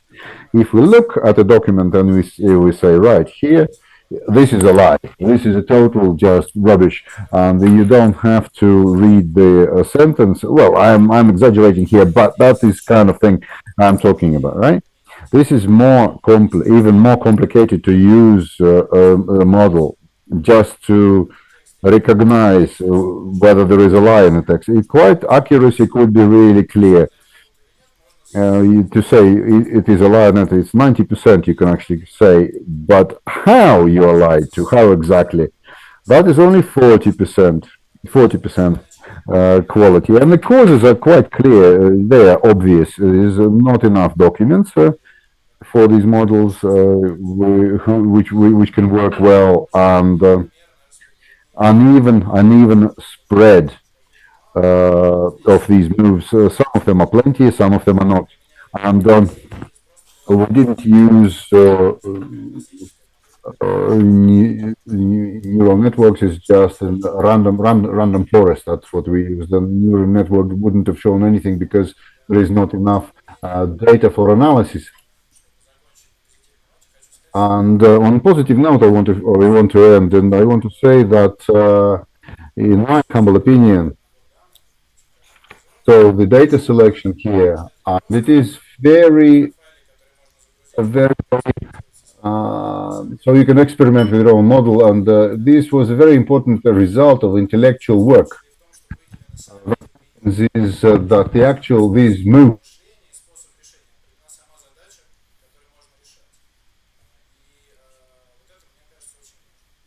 that is very important. So here it's that's all I wanted to say. Thank you very much. Thank you to our group of speakers. If there is a series of questions, so please don't leave. And when we so come to the microphone, please, when you answer. So yeah, please come to the mic and ask the questions. Mic is on. Забирай. Please press the button so that our colleagues could hear. Thank you very much, where you show interdisciplinary approach in research. And from 2013 to 2015, I was working on a similar project. Well, it wasn't about fake news that we analyzed, and but I would like to share our experience. Maybe it will be of use to you. So from the start, we realized that fake news are not binary, like you said, and First, we started with whether it's bot or not bot, and we broke down all the classifiers that existed back then and suggest our own based on group behavior. So we ended intention. If we track the intention of the group of authors, which is similar, then we suspect it being artificial. Now, talking about manipulation, what I didn't like is that you call them biased, and you're talking about manipulation. What we did, we realized that there are imperative texts which were of greater interest for us, and imperative texts, they have the first component, the imperative component, and the emotional one. So we used those two rough factors to identify the text of interest for us. The next was intentional. So the text has the intent to render certain information to us, but it can be rather subtle, because if we take a research text and if we take an article about the difference of races, for example, or the theory of racial supremacy, we're not going to find there anything, but it is also intentional. So our classification was different, and maybe it will be of use for you. Thank you. And please use the microphone. Thank you so much. And to my collection of temptations, you've added another temptation, the temptation of holiness. I must say that although literature, cinematic art, and journalism are the tools of manipulation, they're all made of manipulation. Why? Well, it's quite clear. Not showing this and not showing that. If we take the obvious, yes, there is war, military action in process. The country participant of the conflict, they talk about the wins but not losses, and you miss on the key thing here. You miss on the context. So if you take the textbooks on history, post-Soviet countries, and I was working with that, what we see, it's not anti-Soviet, anti-social. There are only two countries that publish textbooks, Russia and Belarus. All other countries, it's anti-communism and anti-Sovietism. And I'm asking, what's written in those textbooks? Great things are written there. Well, some things might be questionable, but they're not verifiable. And I'm told that they describe the facts that happened before, and they interpret those facts in the way they see fit. And let's take the textbook on history, which school children use today. It said there we didn't have two revolutions in October and February. We have one revolution, October-February revolution. And you also ignore another thing. In which audience do you present it? For example, there is this statement that in Russia today, every patriarch, well, they say 3 temples are being built every 24 hours in Russia. And not because we have a lot of money, but because we realize that it's not working without God. And I'm talking about it in the Institute of Physics. And it becomes clear because it's a manipulation, because we have less comprehensive schools than churches. But if I am talking about when patriarch is there, then it might be looked upon as something great because we have holiness. So thank you for this new temptation of holiness. Well, let me.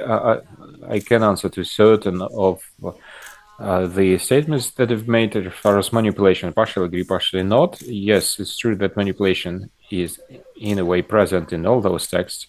But first, it's the scale. Sometimes people manipulate unconsciously. Sometimes it's how our brain works. We cannot describe the reality in its completeness. So from the start, journalist decides what she is going to talk about and what is going to be emitted. And this is subconscious, and not a conscious manipulation. It's a different story when special propaganda efforts are used. That's the first thing. And the second, several questions were asked about that we don't take context into account. We do take the context into account. We try to do that. That's why we took different platforms and different text genre, and we used professional work of journalists. So we are moving in the right direction, I think. Thank you very much, colleagues.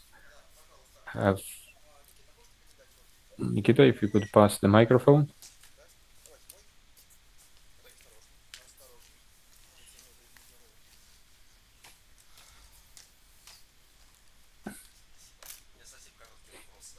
A short question. If the outlook of to use your algorithm to recognize false statement of the code which are custom made and which are false.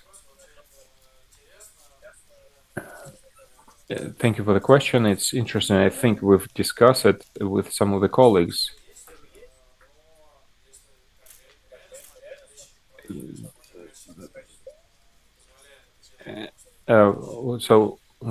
There is an outlook for that, but forensic examination, they have their own specifics. We needed, what we should do is then is to create the corpus, market, then perform additional learning of the model. That would create an aid for those people who analyze those texts. So it won't give the final answer. It will do the automatic analysis for the big text, and the person can then work with separate fragments identified by the program, by the software.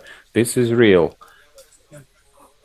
With forensic materials, but I think it's a year or a year and a half. Oh, you say it's already in existence.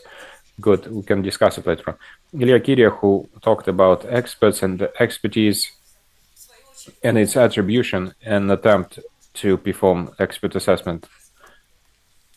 I think this is a very important topic, so thank you.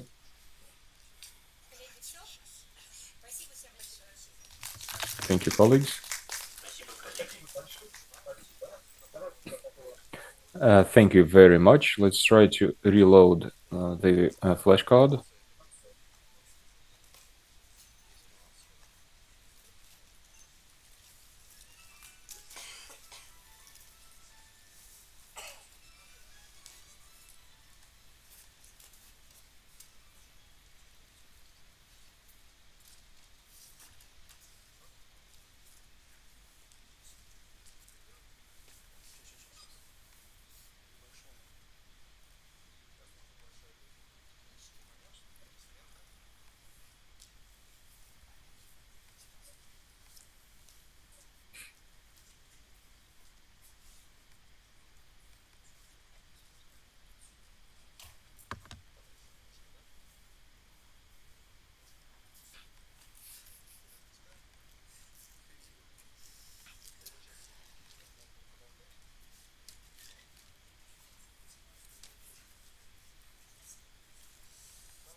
Recording in progress.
Еще раз, коллеги, да, вот у нас называется караул устав, вот, поэтому у нас немножко решила наша аппаратура так вздохнуть. Вот, и сейчас отвечу на вопросы другим спикерам, сейчас мы запустим вот трансляцию нашего следующего докладчика. Как я уже объявил, Юрий Александрович Аникин, Новосибирск, с докладом антидисциплинарности, как методологии цифровой науки, может поприветствовать.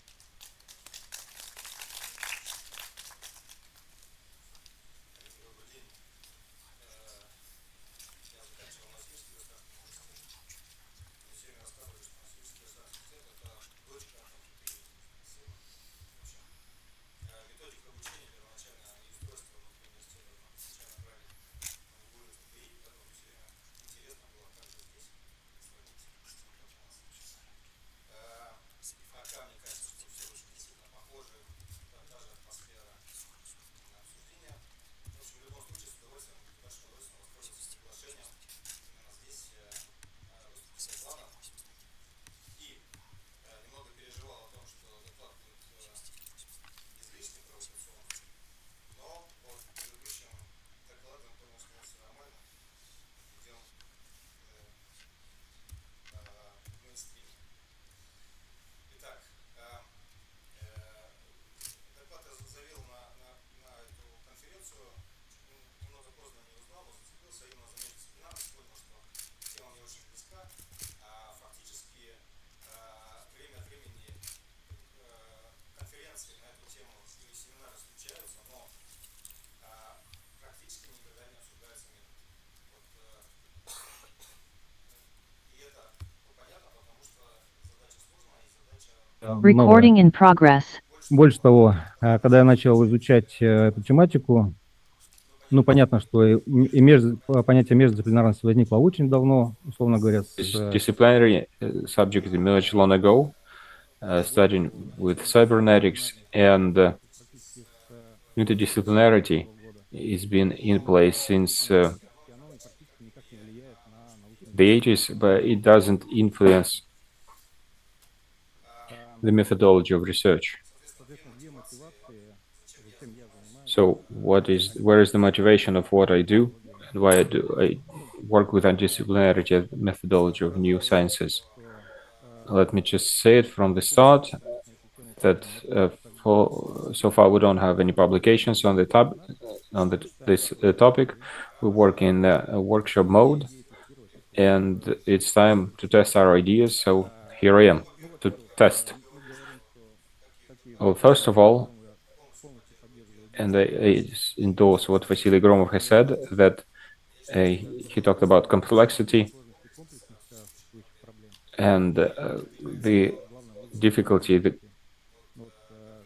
of the existing problems is in their complexity, and this is the challenge of today. And here I illustrate. Just a second. This is the illustration of the phrase from Douglas Engelbart that the urgency grows faster than our abilities. The complexity and urgency grow faster than our abilities, and it's clear.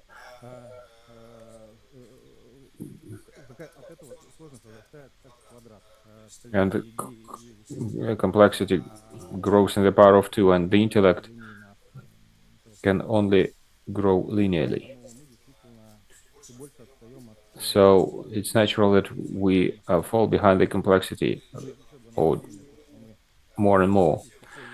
And another observation that every challenge that stands in front of humanity, these are challenges which were created by humanity, and the decisions we make are the consequence of the decisions made before, which were also based on the scientific knowledge.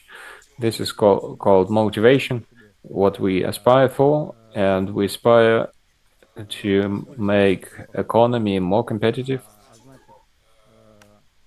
and it means that this economy should include the knowledge, which are the new knowledge which are generated, and this knowledge should be incorporated as fast and as quickly as possible.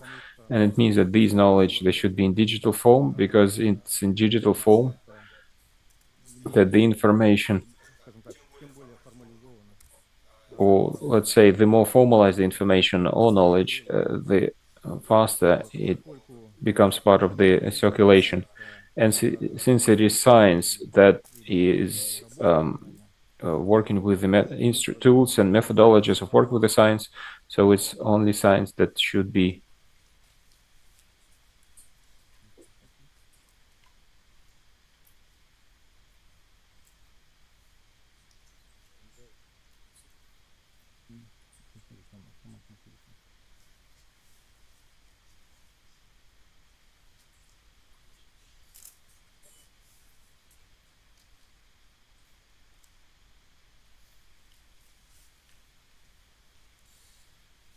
Вот, значит, именно в науке нужно искать. So it is in the science that we should be looking for the root of our problems.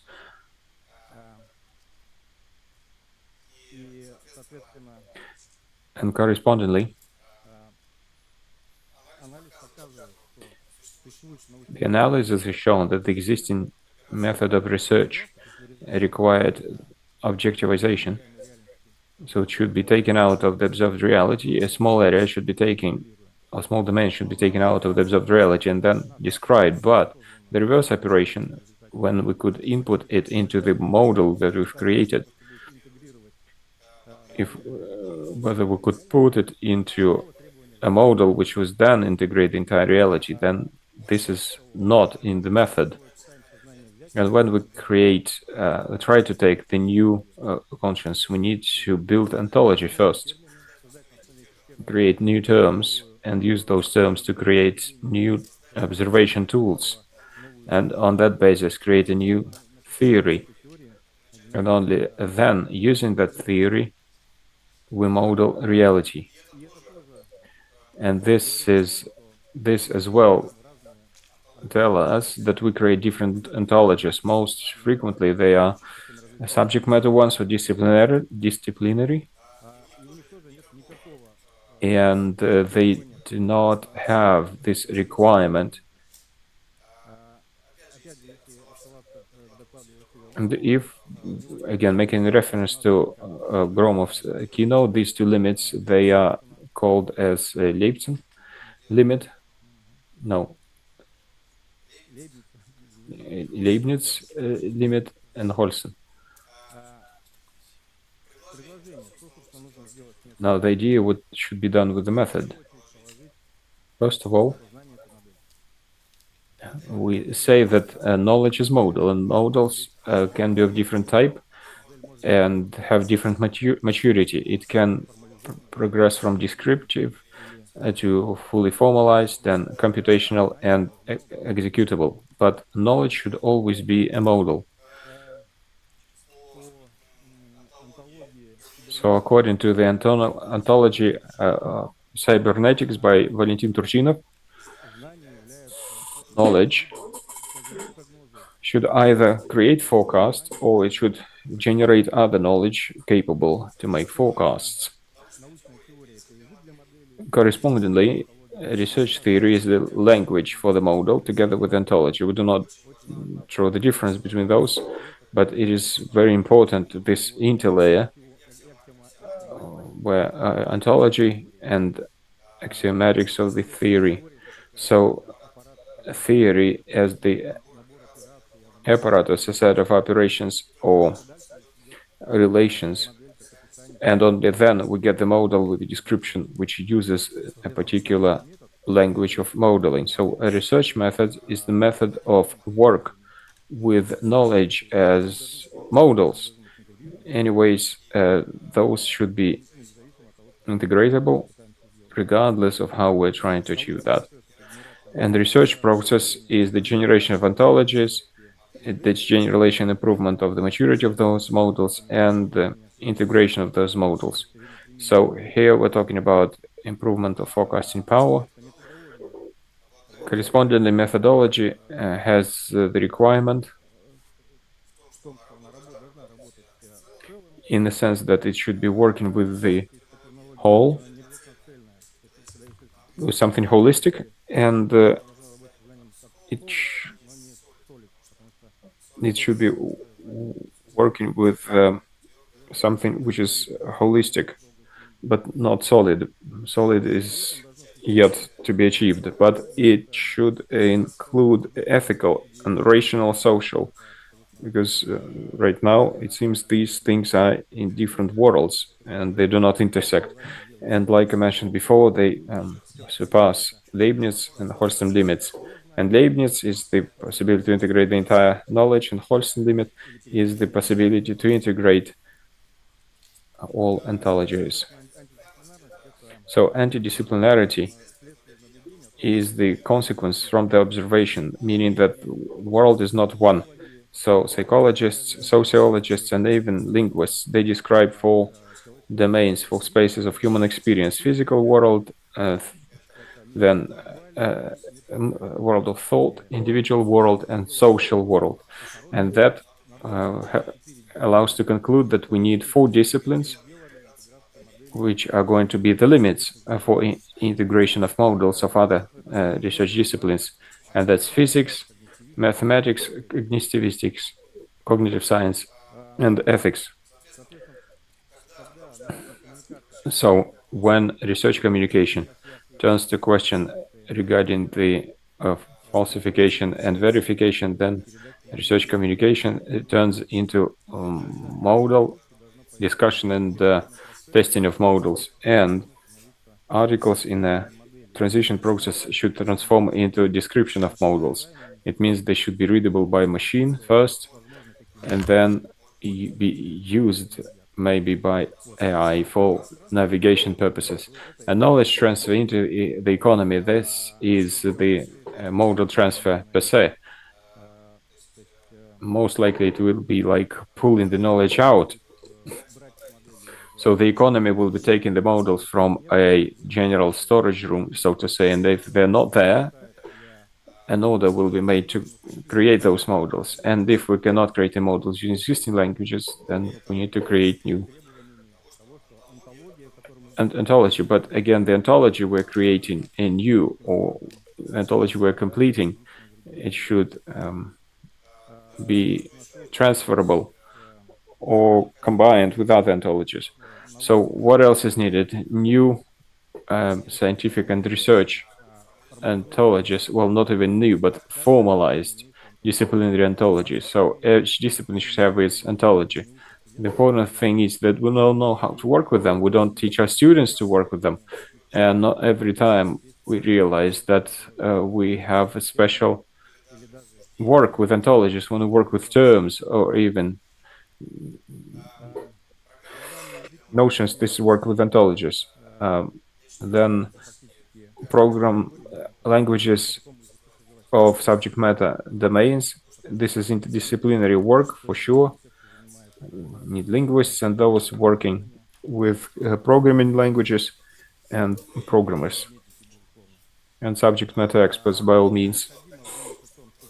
one need to think about what is the general knowledge repository. It's like I see a combination of Wikipedia, the distributed register made, maybe on GitHub, so the storage of executable models. And GitHub, it doesn't have a problem with someone writing there for the sake of publishing it there, simply by showing that, well, I'm active in this particular activity area. And the only motivation or the only bonus for sharing your work on GitHub is then when it's used. And when other programmer says, I'm using this library or use it to do something, this is the only gratitude to me as a publisher, so to say. So we need to understand what model maturity is, what generalized life cycle of the model as the research knowledge, and we need the task base and the languages to formalize the tasks.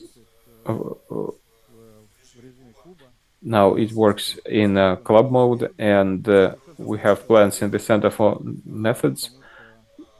Methodology center is needed anyways, and we've noticed that universities, they do not guarantee that they will teach you the methodology. And the biggest problem is when you start talking about methodology of science, philosophers start criticizing you, saying that all you're saying is wrong. So most importantly is not to step on their territory. So maybe it will be a center for applied methodology of science, and we'll be discussing things which are other from what philosophers discuss. That's it from me. Colleagues, if there is a short question. Yes, please, Nikita, if you could pass the mic.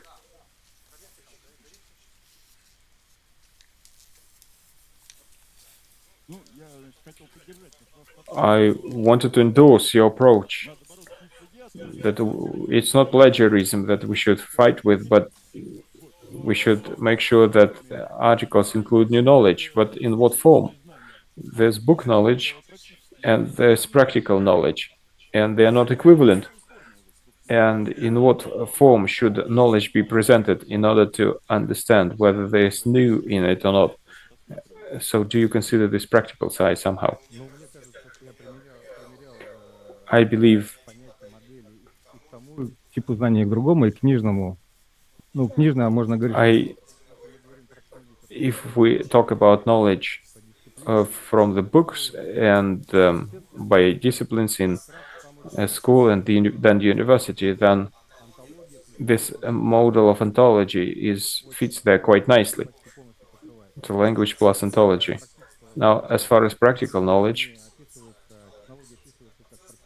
in our case, they're described as process knowledge, so as a model of activity. And since our requirements to the model is that it should forecast something, in this case, it needs to forecast that if we do this sequence of actions on this particular material with these tools, then this is the result we get. And it's clear that every model, it has a precision and the area of applicability. So in this case, we achieve the result with this probability. Thank you. Colleagues? Yes, please. A question, very brief one.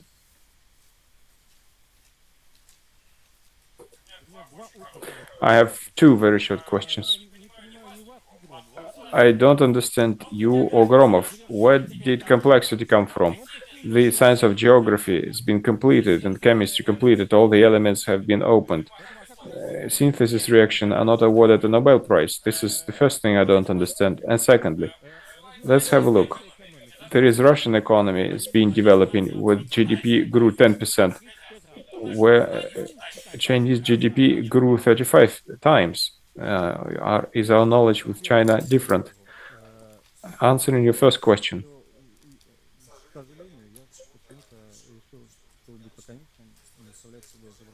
Unfortunately, I decided not to show images in order to be shorter. Now there is a good image there are signs about complexity presented on the map, starting from the 50s. And those start with statistical physics and ending with, well, there is cybernetics there, and ending with big data. So approximately about 50 disciplines which are on the same map. And it's important that they run along several lines which do not cross. So there are about 50, and the idea is that we need to do something with complexity, and that includes synergy. Because, well, something needs to be done with what is not described by simple models.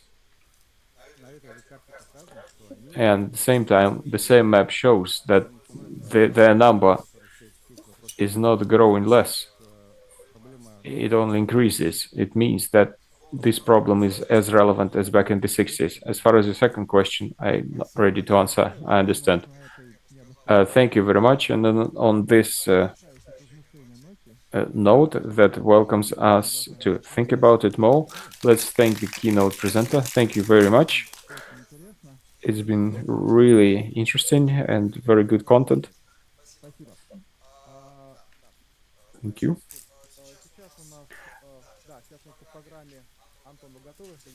Anton, Valentina, are you ready?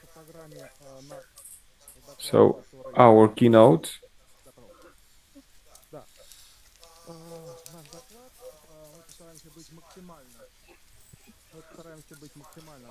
It's our keynote. We'll try to be as short as possible. So this is Kostin, candidate of philosophy. He's PhD in philosophy, assistant professor, humanities, social sciences, MIPT, University Research Fellow and LabsBer, and Malych Valentin, PhD in engineering, senior research fellow in MTS AI, and we will be talking about multimodal model with emotion architecture development trends and projects, and I think that is where they're gonna open it and start it. So yeah, is it working? Yeah, wonderful. Yeah, it's working. Fantastic. The clicker is working, is it?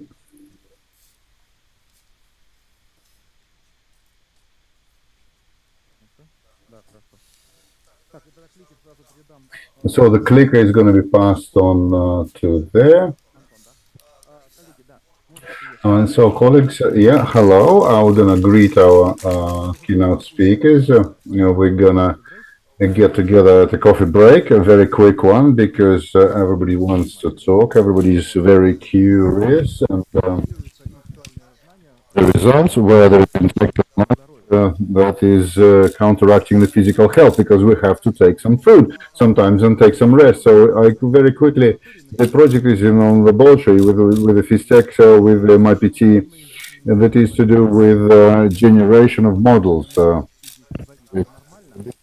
The screen, Alex Stanislavovich, this screen is actually hanging. Is it hanging? No, it's not hanging there. Maybe it is, I don't know. So here we want to come up with like a little bot, emotional Alisa, emotional Alexa, to read emotions and to generate algorithms which would prevent, so to say, negativistic behavior of the user, and to suggest the options of how it could be softened, how it could be alleviated quickly. Because in many platforms, many activities, this kind of reading the emotions and orienting the user to more good behavior rather than less good behavior, that could be very interesting. It could have future. So I give my colleagues this floor. So please, Anton. Well, comrades, hello. I just quickly will. There's a timer that I've started. I'll start with the slide number 1. I can't move the slides for some reason. So This is the button here. Yeah, that's it. So since we are talking about the trend, we start with the central trend, and let's discuss that. And Mustafa Suleiman is the co-owner of DeepMind, a co-founder. He gave the interview where he suggested his own trend in development of. So after generative artificial intelligence, which is now quite actively developing, there will be so interactive AI, which can interact with people, with humans on the level that it could initiate the communication. So now you have the generative artificial intelligence. It is reactive. So we initialize the session, we ask the question, and then it gets answered. The users are happy with that, of course. See the different situation when artificial intelligence initializes the talking to you and asks the user about something that the user probably doesn't want to do that. So this is the goal that is quite complex, really, and quite interesting, rather interesting, and in its own way. And that is what we're planning to work on and to come to the solution of this goal. We want to come through emotional artificial intelligence. The ability of artificial intelligence for the non-verbal expression of emotion and the recognition of these emotions. Why are we much interested in that? Because we have a quite successful implementation. This is Xiaolai's chatbot, which has become quite popular in many countries, and the replica chatbot, which is used for the communication purposes. And since we are not specialists in psychophysiology, I gave just a quick link from open source, open domain sources, why emotion is so important. Because historically, the limbic system of a human being, as the psychophysiological, which is where emotions are localized, it was the neocortex emotional response as adaptive reaction, that is faster than rational response. So, what is currently an emotional architecture of chatbots and artificial agents, if we talk about the more general senses, meanings, it is quite attractive for the users. The user feels empathy of artificial agents. We enter the communication with much more drive, with much more compliance. So to be emotional, to be compassionate, it will be kind of more human. And since the emotional architecture is the system of recognition and expression of emotions, as well as everything else, it includes conceptual part here that is necessary to make the basic recognition of all the multitude of emotions that we have, that we all manifest. And here, as an example, we have a scheme of the pleasure arousal dominance scheme pad. So pleasure, arousal, and initiative dominance. So there's these three axes. We can spread the expressiveness of a certain emotion, and it could be turned into numeric analysis. It could be analyzed numerically, which is why this model is used so often when we build emotional architecture of artificial agents. Using combinatorics, you can actually have a look at this slide, what kind of emotions which match what. And for the chatbot, for the implemented agent or avatar, that is just enough the pleasure and arousal, because that is reflected and mimic the facial expression, and dominance is very important. Dominance is very important variable here. The model is actually working, and is one of the options that we take it, and we take it as a basic model. Successful examples here they are given, and SOI's chatbot and has been developed by Microsoft in China. The Microsoft subsidiary, and the model was empathic, so it could find, recognize emotion, give the adequate emotional response, and has social skills. We could see the context, and so eyes talking. It is quite compassionate and not discarding the history of previous dialogues. And the next slide, I give the floor to Valentin. Thank you, Anton. I just want to, I'll be quick here, I won't take much time, and I want to, as it was said, I'm responsible for, in our team, I'm responsible for the technology. Some things that I can do with the text, and I have been doing something with text for the last 10 years, and here is a good slide from my colleagues from the company Replica, and they presented their development, their work that is quite an emotional thing, and I'll tell for 20 seconds. I'll tell you the story. This was a group of friends, and they tried to do the joint businesses. One of the founders died in a car crash, and they thought that everything they did was not very interesting. But what they want to do, they want to communicate to the guy that died, and they wanted emotional communication with this guy, and that is where they focus their effort. And the idea is here. This slide is very demonstrative, indicative, that is quite abstract. So that in principle, to be usable for any emotional architecture, not just a company Replica that is doing his wonderful emotional friend, so they're doing emotional support. What's it called? Emotional support, yeah. The emotional support bots.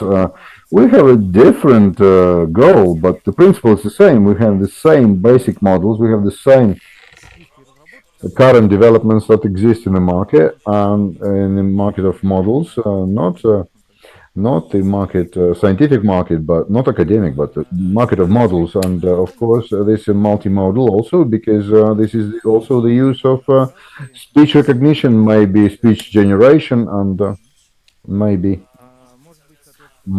it could be maybe certain images, etc., etc. And the idea is that current developments could be used in order to implement these ideas which colleagues have expressed in terms of emotional artificial collocutors. We can use the current technologies and ideally actually achieve matching progress. And I'm gonna stop here and probably pass the button. So the timer has sounded, so just a few words on the remaining slides. The key thesis, we have to work on all the emotions, the basic emotions here, which we express, so fear, disgust, anger, joy, and emotions are more complex. For example, guilt, empathy, adoration, etc. So maybe, for example, joy, etc.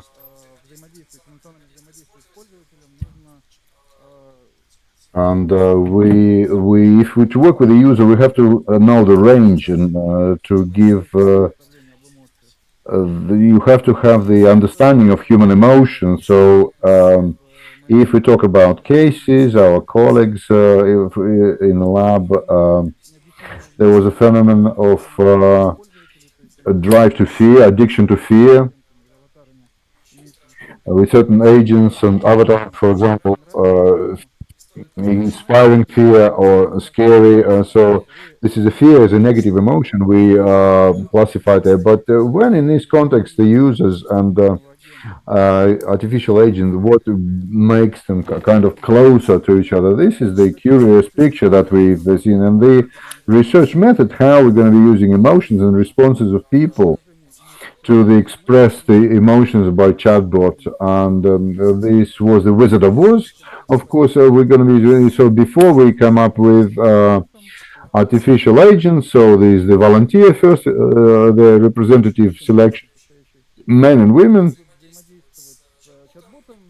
They will be interacting with chatbot, and looking maybe it is run by a human, basic script, and then works following the method which is planned in advance. And then, as a result, we get the basic understanding of emotional response and interaction, emotional interaction of the users of artificial agents. We give it to the volunteer and his team for them to come up with autonomous model, fully autonomous model of this artificial agent. And as far as research interest, non-utilitarian interest, so as well as the human, like physical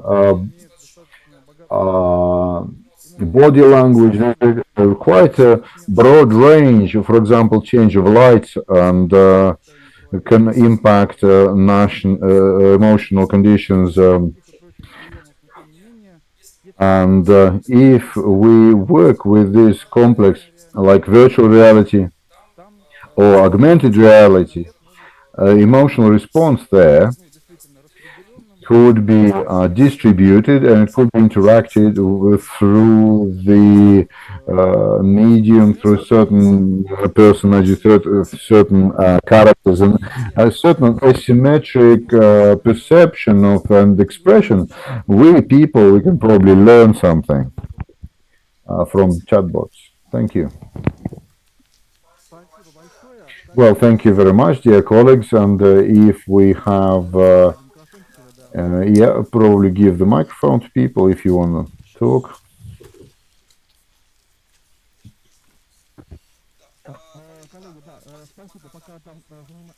So, colleagues, соответственно, наши коллеги занимаются там перегрузкой под so while colleagues are doing the loading up the new keynote, then we answer the question. We happily answer questions. And well, here animals and humans, they are. This is all modulation of behavior. So this is fear or joy or whatever. Our neural system. It works in different modalities. And what is discussing here? The intellect, are we limiting it, or is this model? So there is no different modalities here, and maybe this manipulation, you can stop this, and this is the previous keynotes were aimed at the fighting the manipulation. So this is not the shield; it's the sword that you're developing. So because you are fighting these methods. No, I'm not gonna. I'm not. I wouldn't say it that way. I just my act there was we were talking about it and what are you going to be doing, and would it not lead to the destructive impact, how you're going to be controlling it? I said, no. We are good magicians. We don't want to manipulate. We want to. Yes. Of course, these are the good intentions that they could lead us somewhere where we don't want to be, but we are trying to control our way as well as our destination. So the thing is here that since we have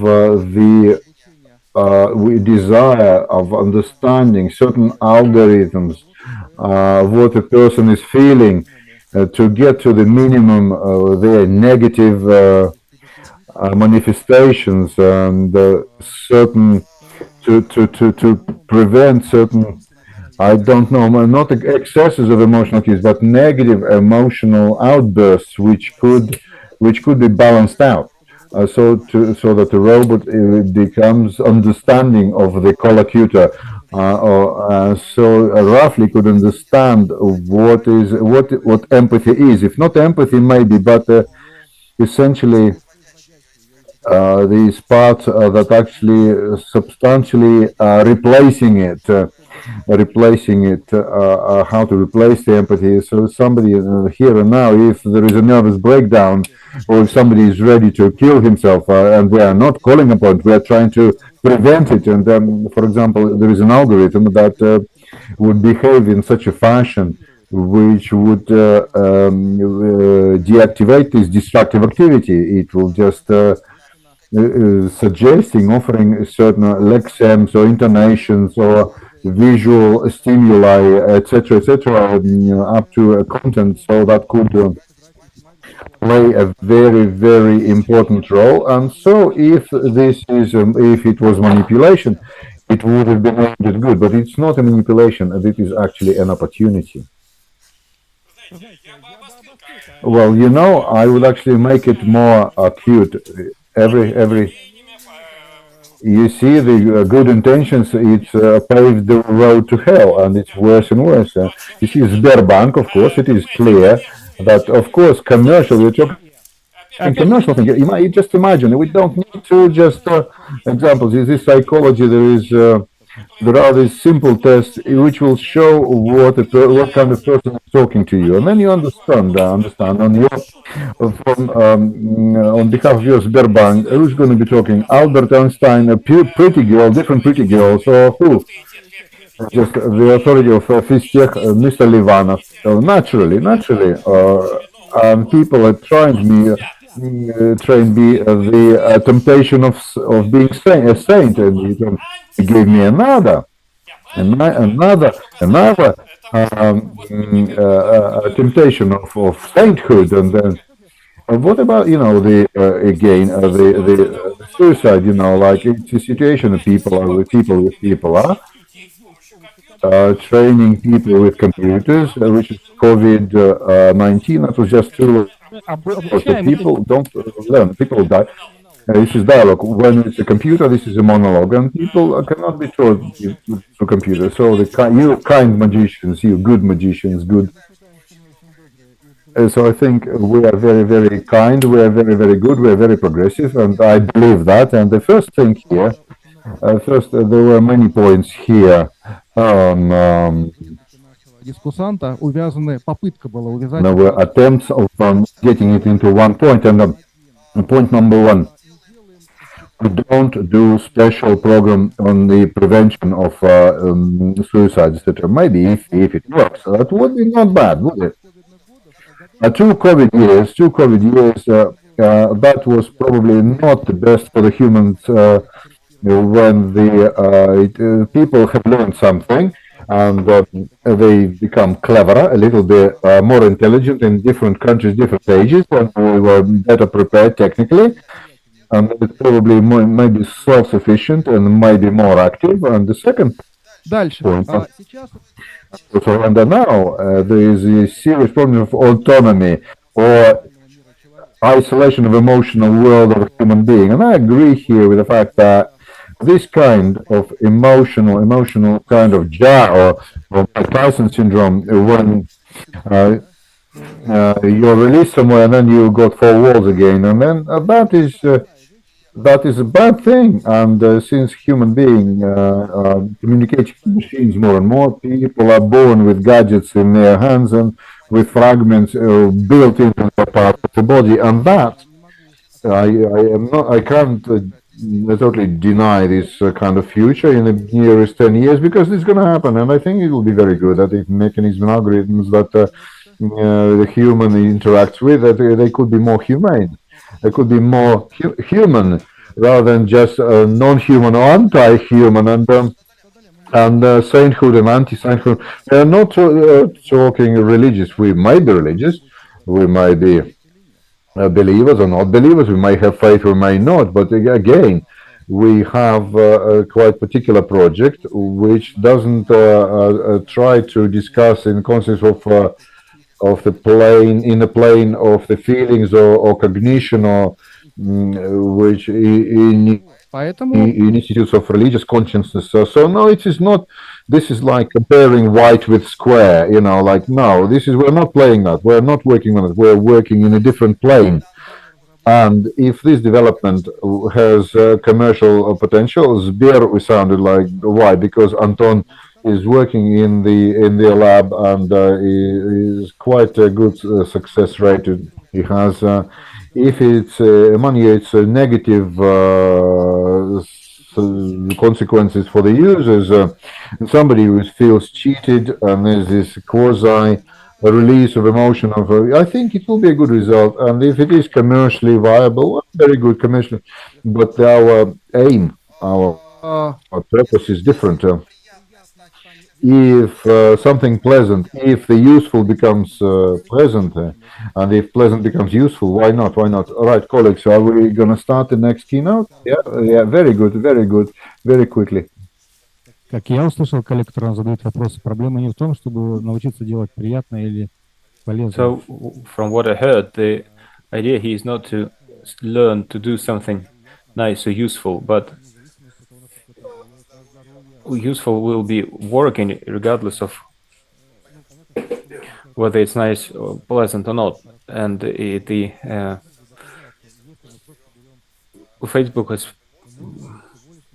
proven, and of course emotion is the way to hold attention on communication. And if we take Facebook and we say that our goal is to hold the focus on communication, then automatically, whether the emotional model is there or not, still the user is always suppressed. What for? In order to show attention and respond to what's being given to the user. So my thesis is not the full completeness of emotions, but completeness of values that should be given. Thank you. And I'll agree with you here. We treat a human being as the greatest value. It's the top of our system of coordinates, especially living human being. And this is what we want to counter. I mean, the notions which the social media prohibited in Russia, like Facebook, are working with. So we are not trying to oppress or depress a human being. We're, on the contrary, we're trying to move away from that. And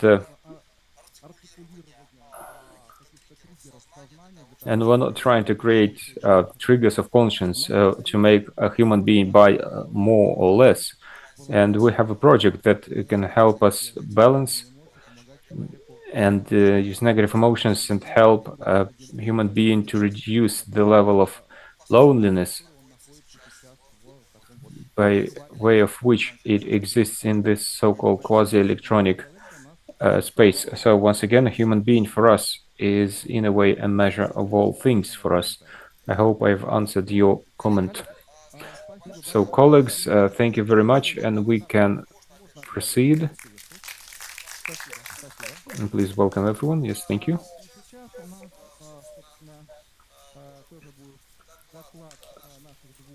And so we'll have a keynote of our two colleagues, co-authors.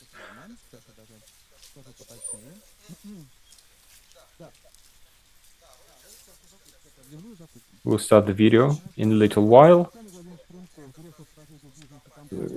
So Alexander Khrenkov, Director for Development of Business of Antison, and Alexey Yudin, independent expert on transport safety, the keynote Artificial Intelligence in Transport, Reducing Accidents. And you can please start the video.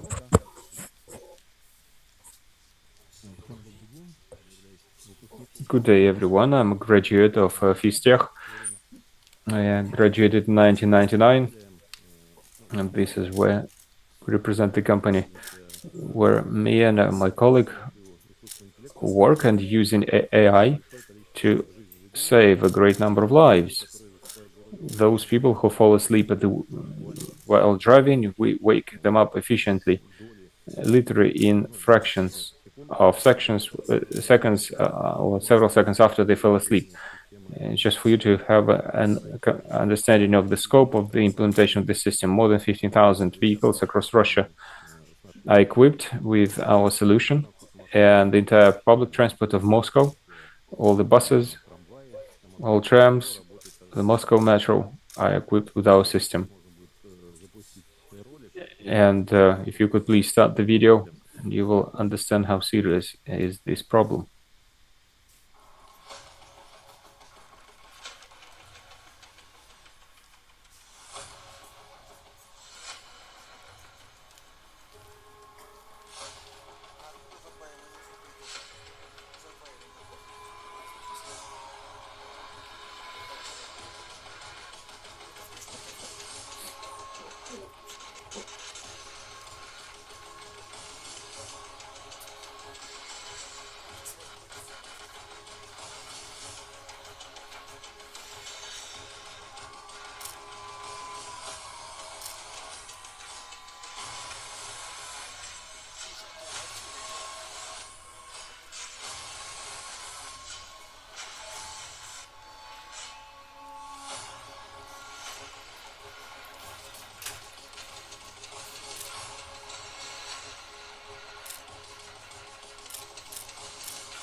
Наша компания делает решение, которое называется антисон. Our company creates solutions which are called anti-sleep, and from the name it's clear that we wake up the drivers who fell asleep while driving, but not just that. It is also we attract the driver's attention to the road if she's distracted, looking to the side, a pedestrian or a house that the vehicle is passing by. Then we control whether the seatbelt is fastened, whether there are other distracting factors. So we control that, and just to let you know about the scale of disaster, so to say, just in Moscow, the number of cases when a driver fell asleep while driving, it's in the thousands during the year. So our solution helps really save tens of thousands of lives across the country, and we're absolute leader in our segment in Russia. And moreover, our system, our neural network, is one of the most advanced trained globally. And this year, we started reaching out to other countries. We started pilots with Brazil and Turkey and other countries. So this is the reality we live with, and the company is growing quite rapidly. We're increasing the revenue several times a year. Now, as far as the technical implementation, well, my colleague will talk about it in more detail. If you could start the slides, please.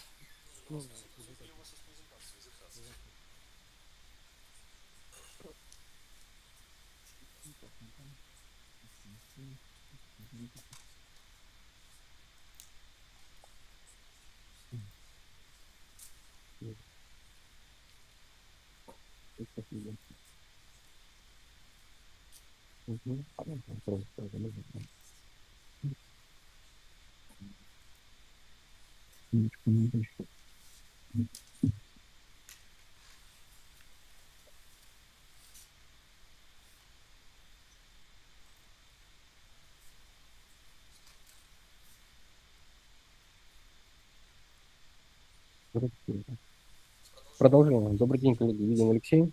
Продолжение. So we continue. What you see on the screen is the statistics of the research center of the Ministry of the Interior, and on the graph we can see that 70% of road traffic accidents which were registered on the territory of Russia, 25%, well, 45% these are collisions. And from our practice in implementing safety systems to help the drivers, show that 99% that's when a driver is distracted. It's either fatigue or a driver is distracted by a gadget. So it is a problem of a driver's behavior. So in the 80s, we'll go back a little bit. In the 80s, it was determined that the higher the speed of the vehicle, the less the angle of view of the driver. For example, at the speed of 40 kilometers per hour, you as a driver can see 100 degrees at an angle of 100 degrees. Then more than 30 drivers of a vehicle which drive between the cities, the acuity of one eye is smaller, is lower than usually. So when you drive across roads which are illuminated and there is a lot of advertising, you grow tired faster, and that's been confirmed as well by different practices. And cardiac arrhythmia grows 20%. Hence, when we've checked the statistics and problems,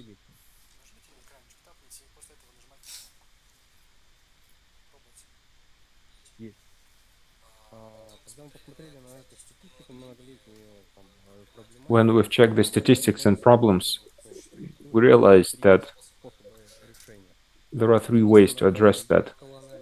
On the basis of behavioral analysis, when there is a system of video surveillance, then physiological analysis, psycho-emotional, these are different various senses which are installed on the body.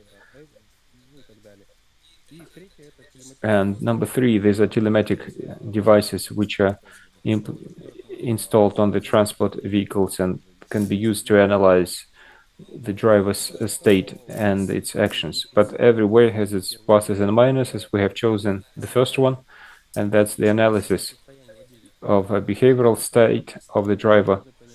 And what needs to be understood is transport a vehicle is a very difficult environment for neural networks and the introduction of algorithms, because there are a lot of vibrations, fluctuation of temperature, and the equipment is needed which takes condensation away, etc. So what technology do we use?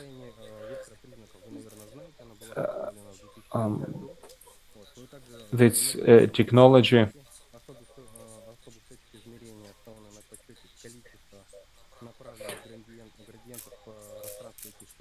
so gradients of dots distributed in the space and attribute vector technology. So it means that the object can be described by distribution of the gradient. What each is related with is when we talk about video surveillance and it analyzes a human being, then different light influences it. For example, if there is sunrise or light coming from the side, it has a significant impact on the lights that we analyze. And in order to avoid that, we use different stages of algorithm which having to do with computation of the gradient, then working with histograms for the image, and the creation of numbering of the blocks.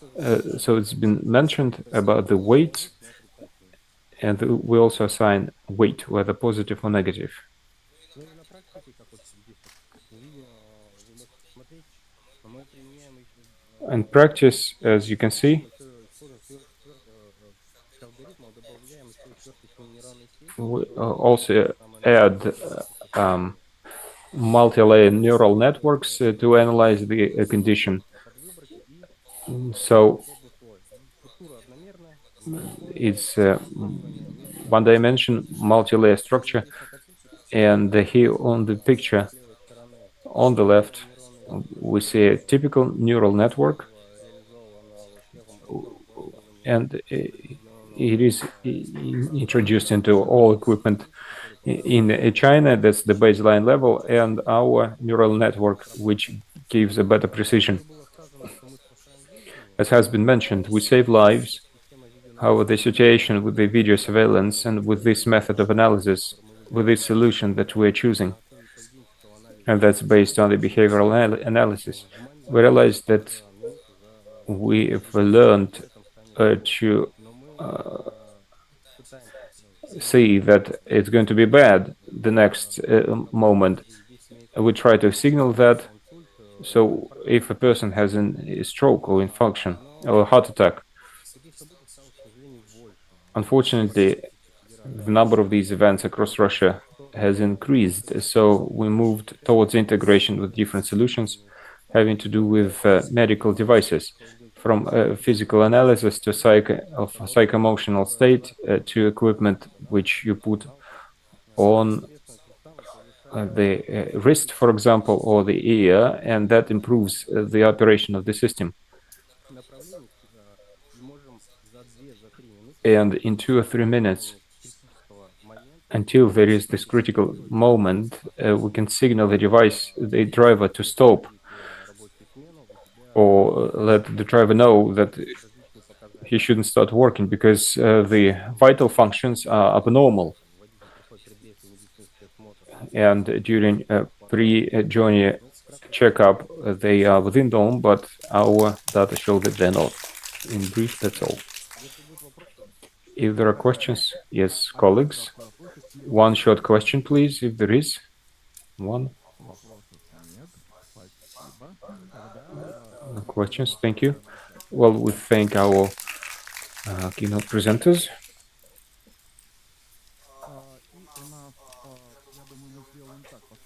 And since we have extended our time limit, we have a brief keynote from our colleague online.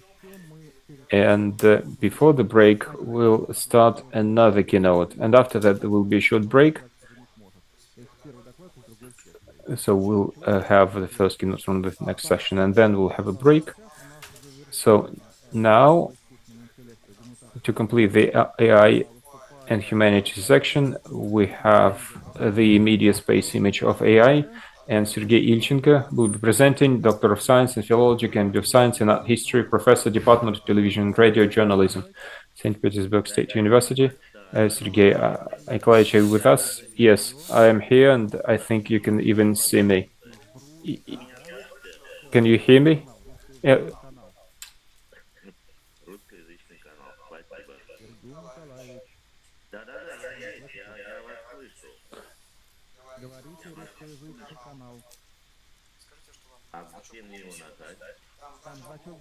Внизу.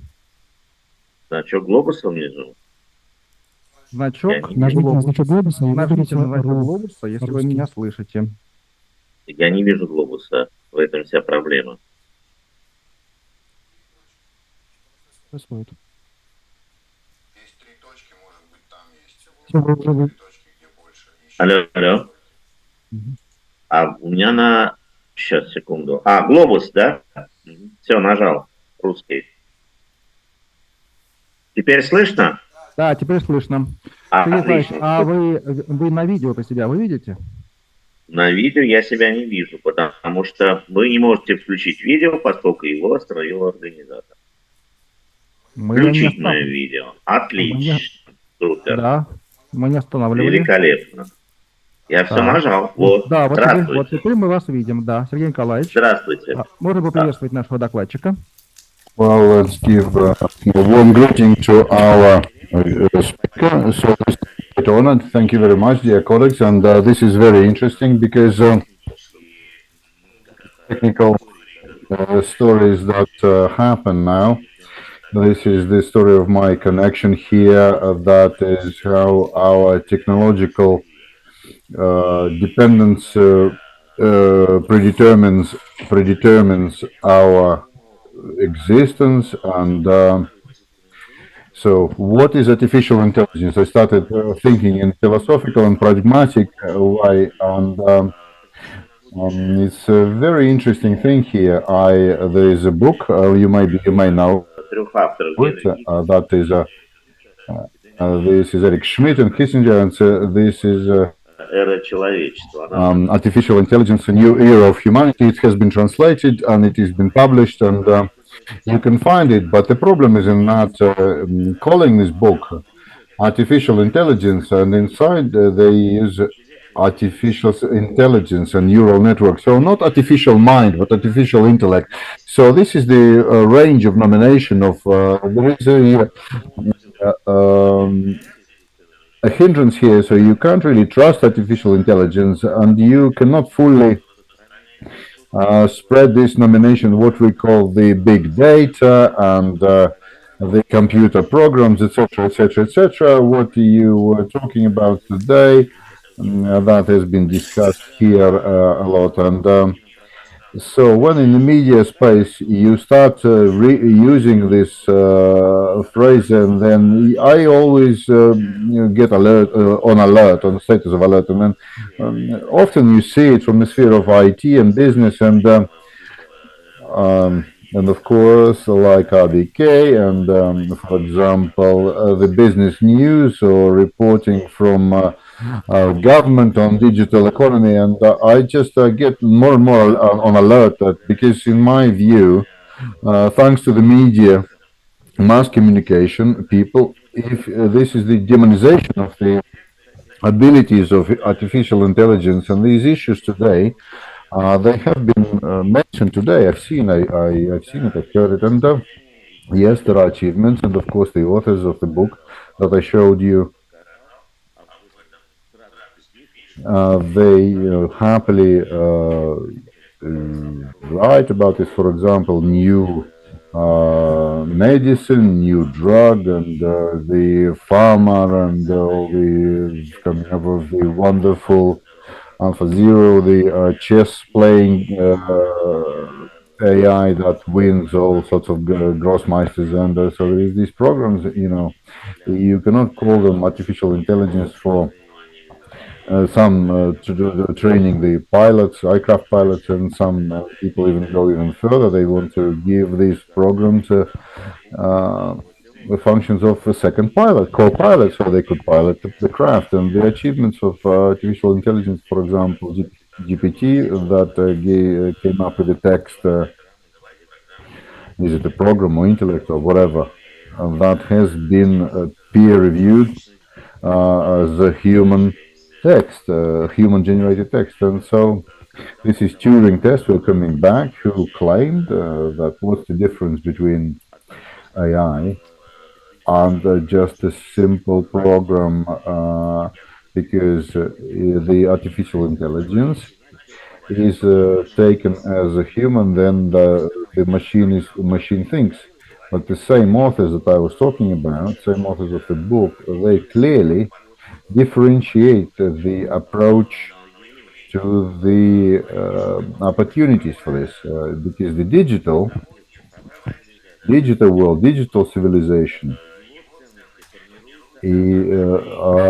established, the value is established by the yes, no, whether it's approved or not approved, and not self-analysis. And this is one of the key problems that arise when we implement the artificial mind and neural networks. We get a result, but we don't get the analysis. Artificial intelligence is not analyzed, it's not interested, it just gives us what we ask for, and sometimes even in the nearest future will actually force something upon us. So a certain agenda, certain solution for problems, a certain maybe household services or purchases or whatever. So total spread of artificial intelligence is actually pregnant with a loss of self-identity of a thinking being and capable of active activities, conscious activities, and of course you want to compare, to find, to build algorithms. And the previous speakers they showed that how it could be used. The drivers doesn't sleep behind the wheel to save lives. Yeah, you can use that, but to trust, entrust it, faith making. Decisions. I'm not the first, I'm not last who doubts very much artificial intelligence. And if you talk about the media agenda, then reporting further than reporting, like operational stories. So something, robot is or machine that actually writes music. It doesn't happen further than that. It's probably very good, but then the young people they don't watch audiovisual media, they don't read papers, they prefer the internet space. So this is where the danger is, because in the network, that is where what manipulation, well, all this manipulation a thing that could happen.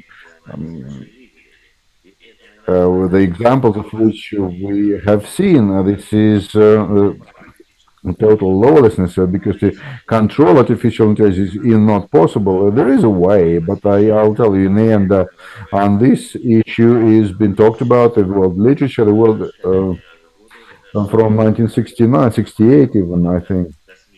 This Arthur C. Clarke, this Space Odyssey that was mentioned, 2001 Space Odyssey, he mentioned that the story is on the onboard computer of the spaceship, that was sent. The Americans and Soviet astronauts are going, and they started showing off, and it starts showing off and starts manipulating people and commanding people. This computer, and of course, the end is not.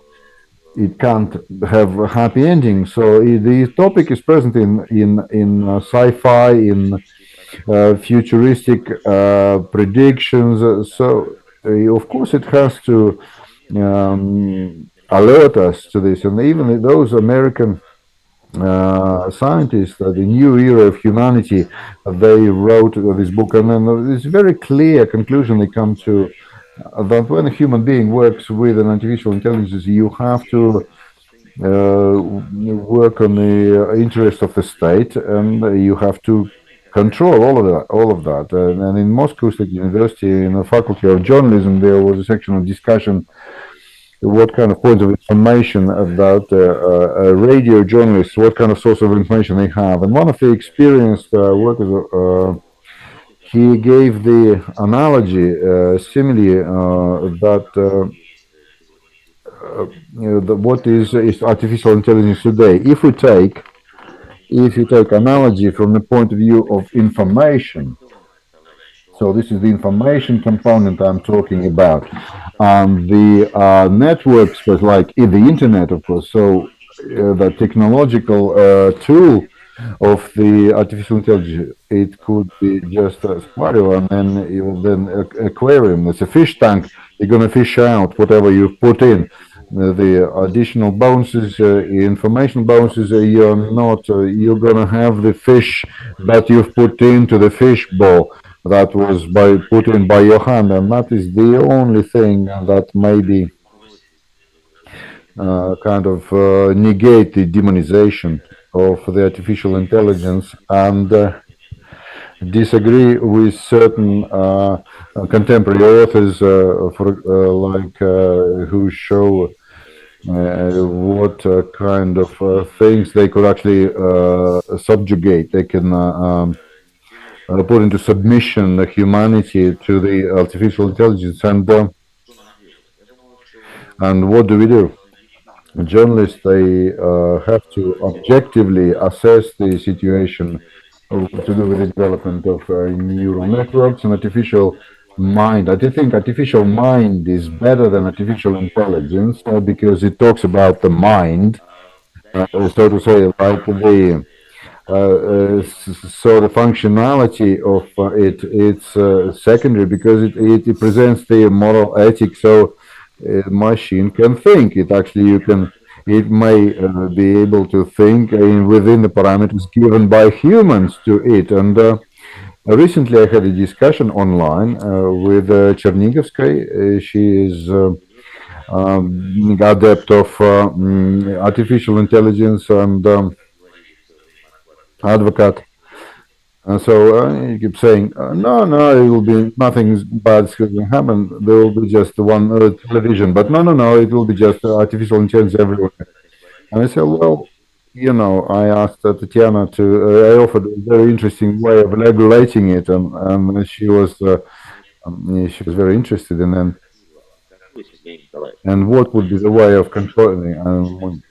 You just pull the plug. You just pull the plug, and artificial intelligence will just die itself. And she said, we will come up with the programs that will artificial intelligence will be energetically independent, so you cannot pull the plug. And of course, this is the irony of scientific discourse.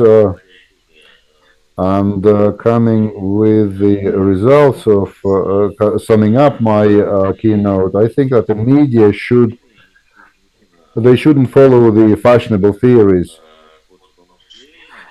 and they shouldn't be following this, the way of thinking in humanitarian sphere and journalism, and many students. This is why, really, I think that explaining the dangers of universal implementation and hope that artificial intelligence is intelligence. Today it is an agenda, but what ways I think that every journalist can imagine, and strange it may be, without the help of technology and this is the dialectic. It cannot actually happen. This is the dialectic which, according to Hegel, we follow. So, as the Chinese say about the strong wind, you don't hide from the strong wind, you use it.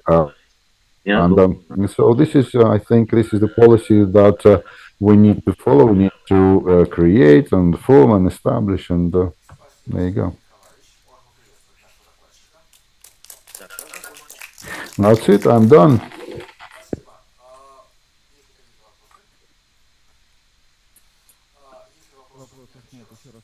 If there are no questions, thank you, Sergei Nikolaevich. And as we agreed, now there is the next keynote speaker from the next section, and it's going to be the study bridge between the two sections on the artificial intelligence. So this is the two people, the big data and image of the future, and the analysis of data in social sciences. And this is Alexander Chulok.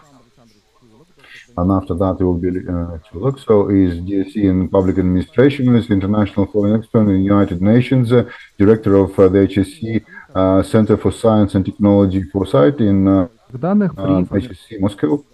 And this is experience in the cognitive modeling of the management of socioeconomic systems big data. Good day, dear colleagues, and thank you very much for the invitation. Can you hear me? Can you see the slides? If you could turn the Russian channel.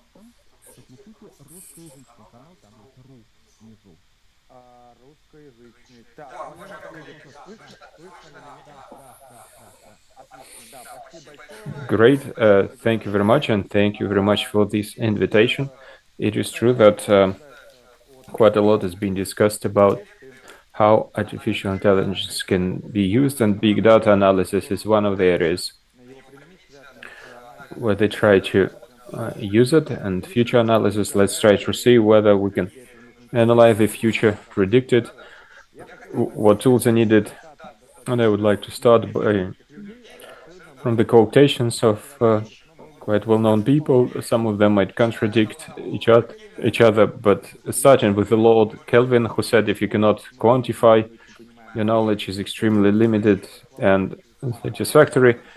Or Mark Twain, who said there are three types of lies: damned lies, and statistics. And Nobel Prize winner Joseph Stiglitz, who said if you measure wrong, you manage wrong. So the question of data analysis to be not to be, this question remains open. And while great minds argue and classify, life continues, and there are serious trends which impose certain limits on expectations connected with big data analysis, and this is a significant acceleration of processes. And we're talking about commercialization of technologies, development of innovations, and creation of those innovations, which in turn require speeding up decision making. So no one has 3 or 4 years to study that. And decision makers, they want clear and scientifically evident platform for decision making. So there are jokers. This is what we call large scale events, which are hard to forecast. And how can we use a big data analysis to create a framework to analyze and foresee such events? That's an open question, because we see the external challenges that prompt us, and there is no choice, not much space to choose priorities. And again, the question is on what grounds and whether only AI that could help us here. So the decision makers, they want to understand what's going to happen if, what is scenario, where is the scenario, and those who provide such analytics, we use the capabilities of modern tools, which I want to share today, and we're open to the interdisciplinary areas, at the same time bringing together not just on the basis of traditional forecasting, because it's been known since long ago that only on mathematical models in highly turbulent conditions won't be able to work with the future, but using the classic foresight technology, which is more than 70 years old, we use it as a platform. And I would like to address to the classics as well: theory without practice is dead, practice without theory is blind, whom this phrase is addressed to. I've carried out research, and the data shows here different authorship. About 75% of authors say it's Suvorov's words, 15% Lomonosov, 10 others. I think it's Suvorov, but as a true scientist, I still wanted to show the entire picture. The phrase remains. Nevertheless, summing up the projects which we do regarding forecasting, strategic foresight, I can say that we cannot rely on one tool only, one area only. It would be good to rely on theory, but many say that theorists, they don't even look behind their limits of their office. On the other hand, theory makes it possible to see the forest behind trees, to see the connections, which are not seen empirically. But still, empiric methods, they customize requests, queries, and help create the secondary information stratum, which is also a strong aspect. If you ask experts, they will tell you that there are a lot of limitations, and who are experts, how to select them. Hirsch index is probably not the only one, and this is a big question for discussion. And not to mention, experts, they are quite tunnel focused on their subject matter, so because they have tunnel vision and narrow focus on their expert area of expertise. So can we just press the button and get the result for now? No, although there's a great number of limitations. And the conclusion here is that there is no ideal tool. It's about methodology, the combination of different approach, work with the future, and good understanding of how we can use advantages of one methods to offset weak sides of others. And here, in the future analysis, we encounter a lot of tasks and to understand what the markets are going to be. whether it's going to be growing or declining, what are the trends from economic to social and ethical, how the consumer behavior is going to change, what are the products and services within new properties, what are the growth rates. Everyone interested in that, developing scenarios, and one of the tools that's gaining popularity among tools of working with the future, although its story starts back with Chinese war leaders and what technologies are going to destroy and create, what technology change the value creation chain, and why is that needed? Because they want to establish a theoretically sound position and use decisions which have been verified to be sustainable. And that doesn't cancel KPIs, forecast plans, etc. And we have Foresight here as a platform methodology, which makes it possible using various tools to create a future systematically, study it, and not only inside the room where micro forecast is done, but using key stakeholders who are representatives of universities and regions and society in order to create the future and not try to guess it.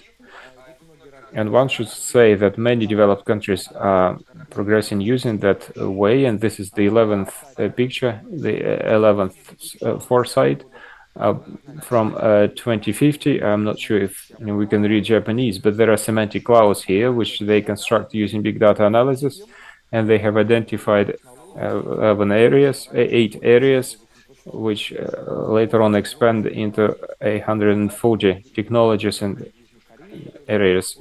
In South Korea, they do the same, using various tools to analyze big data to identify key trends as part of their 6th of science and technology foresight. And there are mega trends here, like digital economy and changes in demography, many other.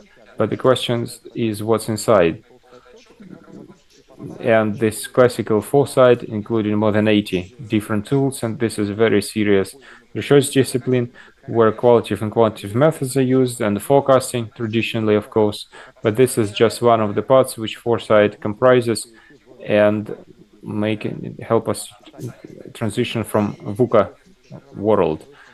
And in Russia, there are corresponding developments, and this is the big data analysis results of more than 750 million documents.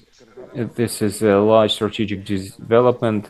Globally, it's a mountain 5 in strategic analytics, and it was mentioned in Nature magazine. So I will show how we classify different global trends, markets. These are screenshots, of course. This is a complete Lao system, which make it possible to perform deep dive, so it can identify up to a single name.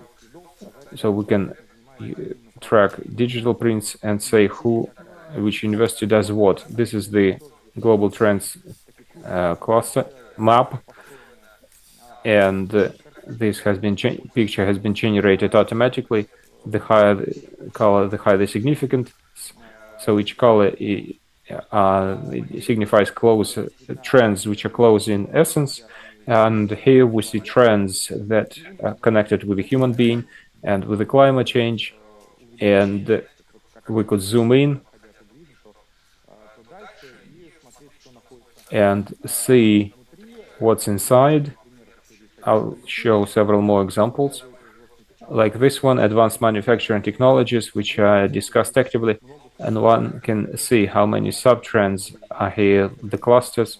And you can dive in and what patent landscapes are there, what publications, what areas for development. And this is a good tool of a new level, new generation for digital twins, for example, to understand what trends are going to postulate this specific area. So in I4, there are several areas like this, starting with biotechnologies, and I'm not showing the dynamics yet because each of those trends can be studied in dynamics to see how they're developing.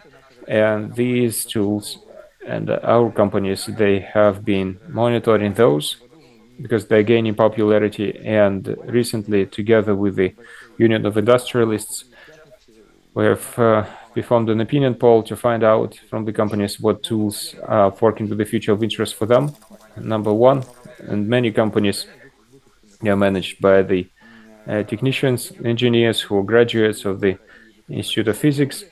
And so that includes mathematical models, and trend watching has become popular recently, but big data analysis is also in the middle of the list. And these are the data for the last year, the previous year, saying that during the first half of the year, the demand for big data analysis has grown from the companies, and this is one of the powerful tools that could be used to answer the questions which I have talked about, to analyze the future.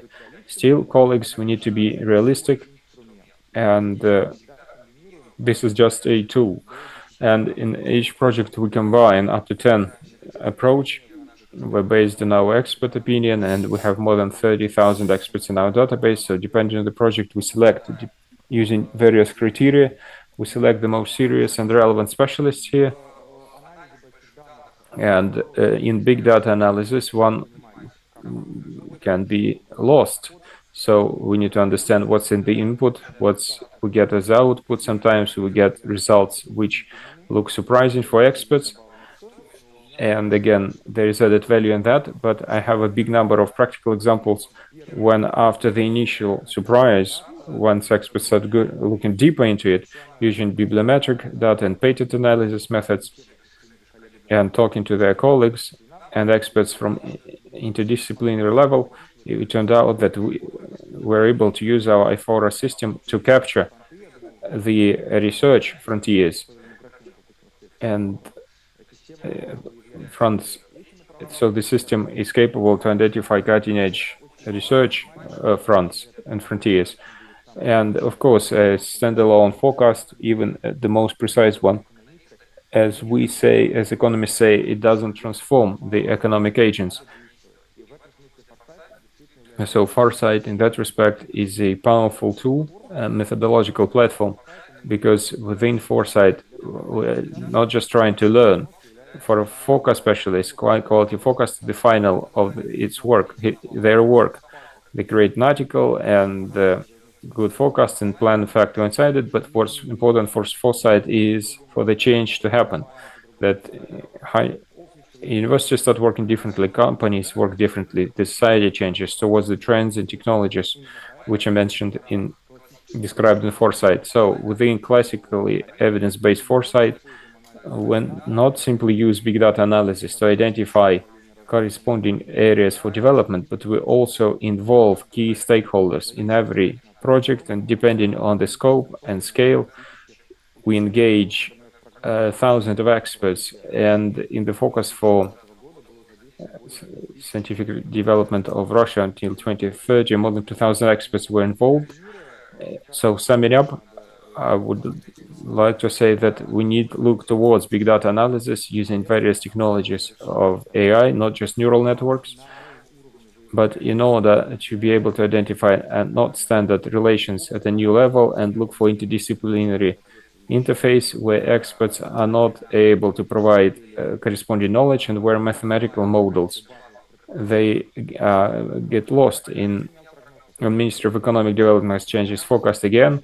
The interest rate change, everything needs to be changed again. And here, using big data analysis, you can reach a new level. But that doesn't cancel the fact that the future is shaped. And it's very important for the stakeholders to believe. So those who shape up the future, that they believe in this future, they believe in the data, and they can participate in those projects and create that future. So I believe that the conference and the initiative is not the final one and not the first one, which the colleagues initiated, that it will help Russian establishment shift towards the analytics of the new level and creating that future. Thank you very much for your attention, colleagues, and I hope it's been useful. If there are questions, I'm ready to answer. Alexander, thank you very much. Are there questions? Well, there are no questions as of now. If there are questions later on in written form, I will refer them to you and gather feedback. Let's thank our keynote presenter.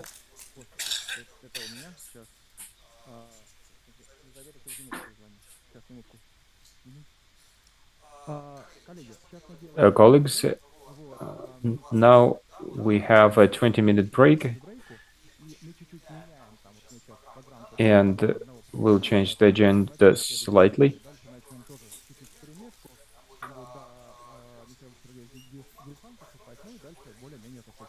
The sequence of the keynote speakers will change slightly in the beginning, but then it will proceed according to the list. Thank you. 20-minute break, and please be here 20 minutes to 6.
всего вот глава инженерного центра, вот этого большого всего, у нас были нарисованы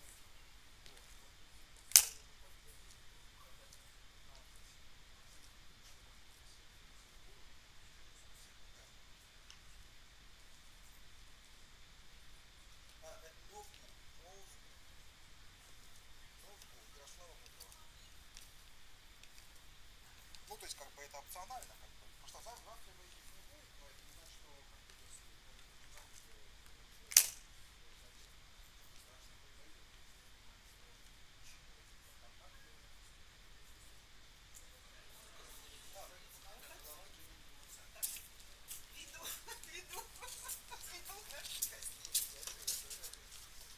я сейчас в цифре, да, мы сейчас в цифре, вот, и в принципе, тут чисто, в принципе, та же самая идея блокирована могла бы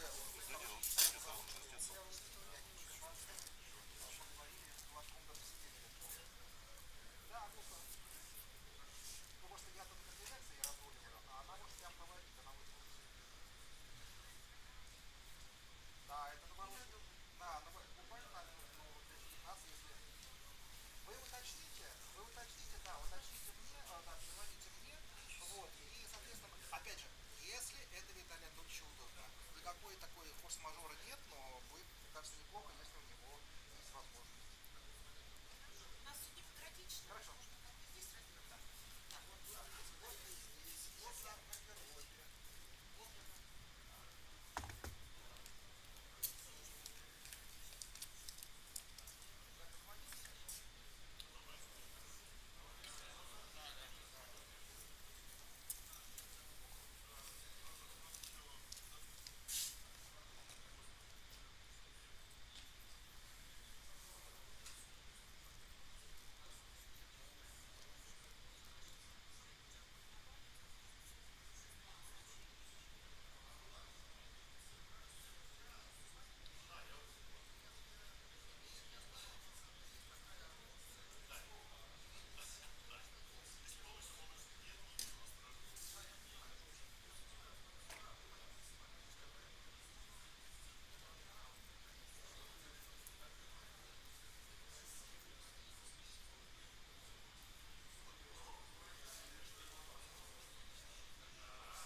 Леш, он все равно вылетит 33 раза. Смысл? Ну правда.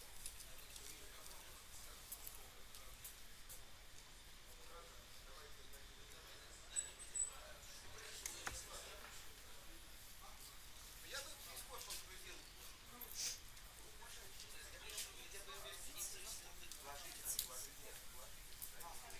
Хорошо, делайте декор.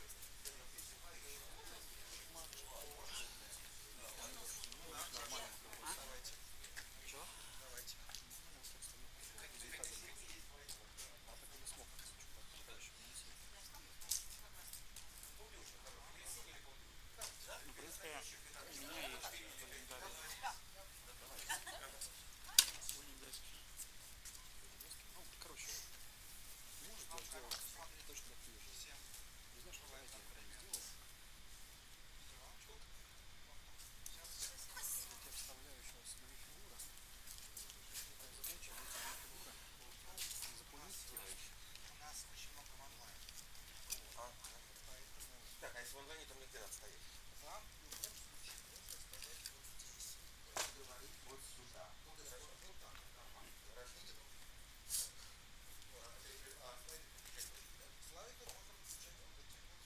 скинул там медицинский, ты вставил его там? Медицинский у нас уже был. Два медицинских это самое. Один иначе. У нас подключен? Подожди. Вот. Я же помню, что у вас тут... Вот, сколько что подключен? Все. Все, выключается. Вот, все правильно. Все, потому что это сайт. Это и есть сайт. Это и есть сайт. Это и есть. Сначала себя. Сейчас, да. Да, за это же. Потихонечку заходите. Что тебе скину хороший текст? Что ж, скидывание нет, а куда? Ну, чтобы туда скинуть, сначала надо скинуть тебе. Значит, Ну что, запускаем трансляцию? Ну да. В любой момент. Давайте тогда сейчас попробуем. У нас будет онлайн еще, да, кто-то? Онлайн, да, будет кто-то. Но сейчас пока офлайн. Да, если что, здесь все зависло. Я, конечно, красивый очень, но... Где зависло? Изображение здесь. Да. Разберемся. Нет, у меня выразительный взгляд. Все просто можно выбирать.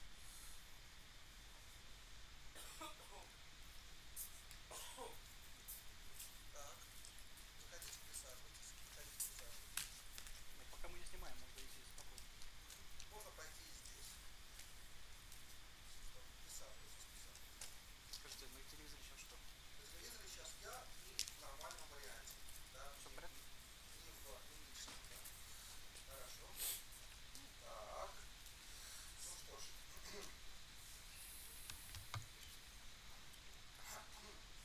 Как только скажете, что готово, я включу звук. Готов. Звук есть.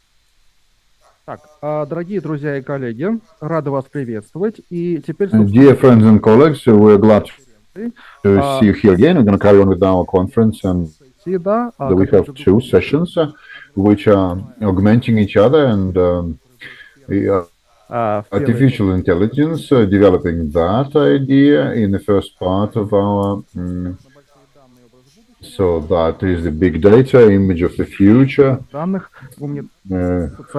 using the data analysis in humanitarian and social disciplines, improving the evidence of knowledge. And now, before the break, we had Alexander Chulak from HSC, and now we're gonna change a little bit. So to the evening we get Oleg Khramov and procurement, and now I just wanted to, with great pleasure, I wanted to give dear colleagues give the stage to on falsification of the data falsification medical research.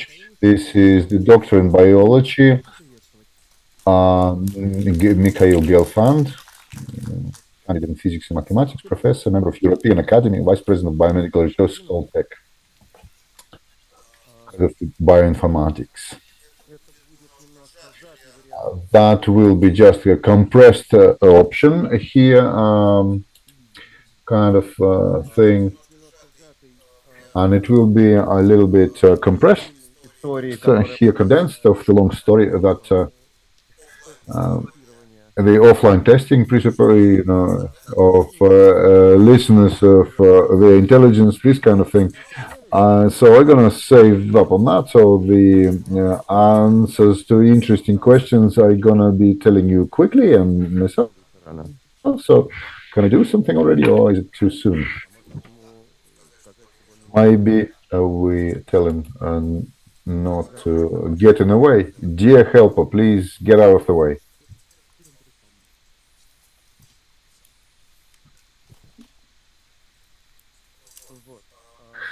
So,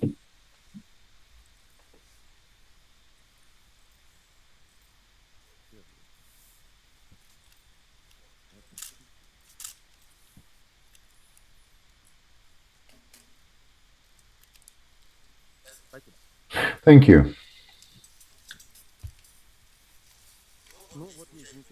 This is the wonderful project, DISONET. So I hope that some people have heard about it, and if you haven't heard about it, you can Google it, and not Google it, but go to our new site and just to walk about, to browse about a little bit. It's very interesting there. And this is Discernet is not a political project because journalists they like cases, and then you talk about some bosses and other bosses or whatever, and depending on the federal or regional, particularly before. Now journalism is a little bit more complex, but still, it is based. Discernet is based on not actually persecuting certain perpetrators, because yeah, journalists they come with cases. But not with the 150 regional tutors.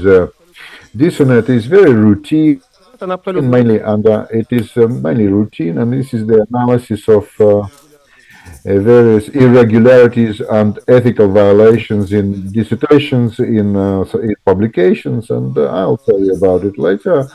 And of course, it's an attempt to restore academic reputation institutes. So there are these things that you can't do in science, in academia, and maybe administratively use these opportunities that our current legislation does probably just close down the factories which bake these dissertations like pasties, and you can look for your mates there, or maybe your enemies, even your friends, your pals, and your enemies as well. Maybe this is a screenshot of the website, and the circles, the red circles, are mine. The highlighted, and on the people came, the medical dissertations come to the forefront for some reason. Somehow they come to the forefront there. I don't know how it is optimized. That this is the site face. This is the life sciences and medicine. They're more interesting than economics and pedagogics. That just there are the meaningless dissertations in medicine. There are fewer than those, and technical projects, technical part of the here. What a procedure of the viva is? What is the viva? And of course, there is a dissertation, then you do the viva, and then it is approved by dissertation council, and then how do they analyze? How do they do the searches? When it's, for example, there are borrowing or is it plagiarism? I don't mean plagiarism like the plagiarism is. Not in terms of criminal law, because there is the yeah. I'm not talking about the criminal law. I'm just talking about incorrect borrowing. Incorrect borrowing. I just want to use that, but I'm using the in this sense. So Andrei, you took part in that. It automatically identifies possible sources.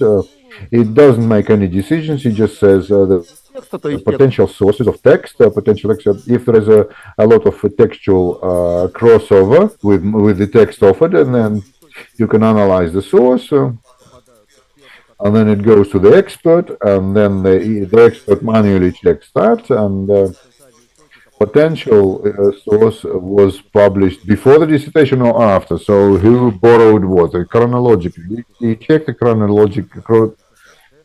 chronometry here, and then you check the station. There are no valid links. There is, and they are not quotations if we see the matches. So the reverse plagiarism, the monograph, and then it was copied, and then he made it into dissertation. So there are no earlier works of the author analyzed. So this is the technical control. This is the process, and after the manually we established that it was copied, then it is on the website of Discernet, and with metadata, where it was, where the viva, who was the supervisor, who was the opponent, and you can see the red. What's in red is this is the source. The analyzed dissertation. This is automatic. There could be a little bit some mistakes. could be a short phrase as a matching phrase, and you cannot manually correct it in any way. So this is a everybody could actually have a look and see, but it is just a match, how serious the match is, because sometimes not always about this is about particular phrases, not about the phrases. We're talking about the whole pages. So, but there is quite a lot of these in the. Then, if there is sometimes if there is no statute of limitations, then we uh, take away the academic title, and the academic they may not actually look into this because they could say it's not serious, and sometimes it happens. This is when they don't want to look into serious people, influential people. You can't do anything about that. But these are just one-off, and then normally that is sent to the evaluation of validity of claims and it used to be the council that gave the academic titles, so they have never reconsidered their own decision ever, of course, and now they that is sent to a different dissertation council. So it supports to support whether to support a claim or not support a claim. Maybe it should remain. This decision goes into expert council of as maybe then the presidium reconsidered that, they considered that, so they could see the applicants, and then the applicant and the person against whom there is this, they are invited, and you can actually present your arguments at the presidium. If there is a decision on denying, then if the title is left, then it's fine, and if it's not, if it decides to deny, then sometimes presidium overrule the expert council, for example. Sometimes they not very I wouldn't say often, but it is not seldom. It's and then final recommendation. Then the deputy minister signs the order of either removing the academic title or to leave this. Well, it's not very interesting, but what happens? What do people copy? People often copy introductions and conclusions. They just copy it from each other. In medical dissertation, that is often we just put it on the website. This is the dissertation, and this is the each square is page. If it's colored, if there are matches to other text, it's the same text because the color is the same. It could be different colors, and then of course this you can click on that and have a look at what the matching text is, the source and the borrowed text. And you can see introduction. It is copied.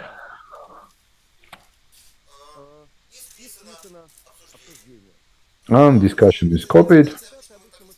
Medical dissertations, we don't write here the claims to remove. It is a sin, but it's not the worst sin. Maybe, so totally disgusting things we would chase up, but the dissertation council, he copied the introduction, but the sources are different. The topic now, the words are similar, but there is a lot of scientific novelty. So, and with the great, you shouldn't really copy. You shouldn't copy abstracts, but I haven't managed to convince them that they shouldn't. Case histories, results, they copy pictures, they copy images, and now I'll show you this a little bit. This is an example. Well, this is the copied review, copied abstract, and that was copied a number of times in the doctorate in 2011, 2008, 2009, and in 11 in the candidate dissertation. So the baclajan, the aubergine the aubergine paste, it has been eaten twice, they say. But the dates have been removed here. So what's going on here? Yes, and here the initial is 99 to 2002. So in 2002 he hasn't operated there, so he removed the data. And some people just leave it there, and it's one of the just an example. This is just a paragraph taken out of, and the reaction was interesting. So this is there was this discernet. If it was not copied, then there were tables there, so it was non-textual material. So everything was copied. So the dissertation council, they decided why the copies were there. The explanation was that the leading worker, he was working with, he encountered the limitations of time of being in the center. So why you can copy it? Because the dissertation council, it was in the center of Bakolev Center. Bakiria, he was the member of the presidium of all these things that all considered. Now there is another dissertation council, and it's a little bit better now. And I told you that what people copy, conclusions and practical recommendations in medical dissertations very often, quasi-medical, so various medical economy, tables, case histories, I listed all that.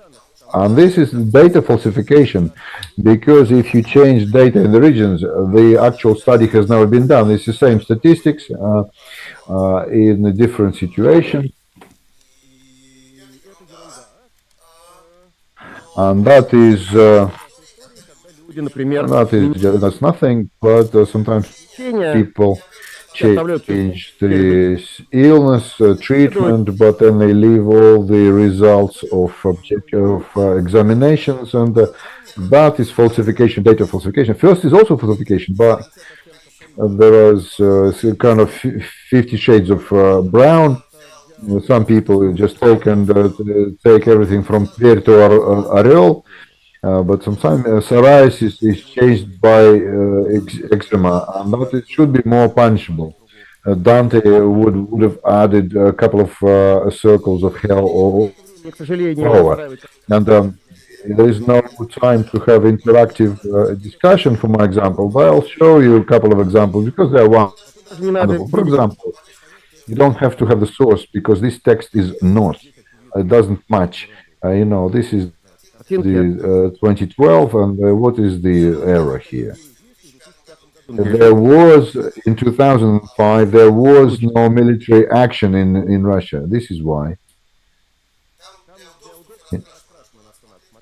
Because you can see it's colored.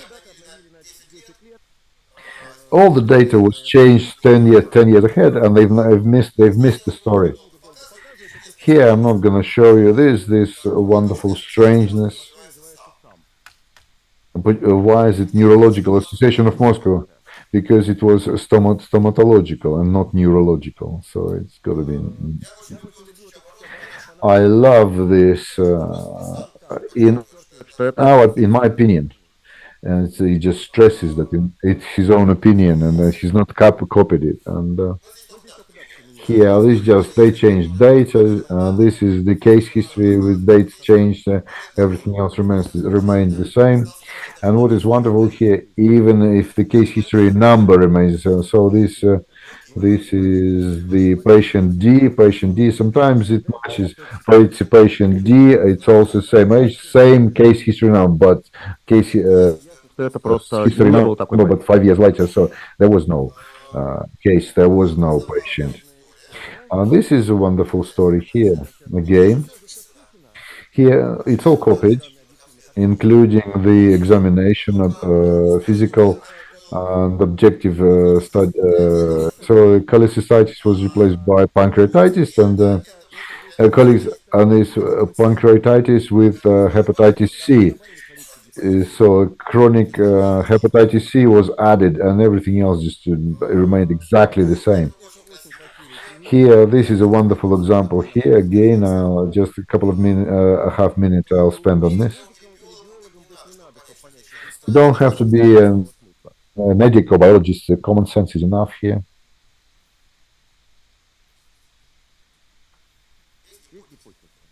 Do you have any hypotheses? I give you another half minute.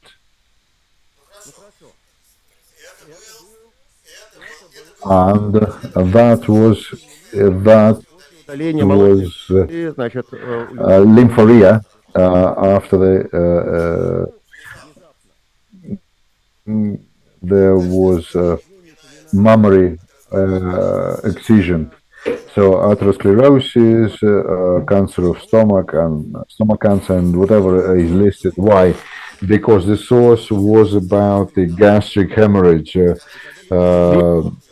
with cardiovascular pathology, and when I treated that, then it is very important. And the cause of, if it's a cancer, of course, that is only, and atherosclerosis, ischemic disease, that is all very important. And here, the blood was replaced by lympha, and the lymphoria was actually replaced, and everything else. So again, we limited it a little bit. So this is wonderful here.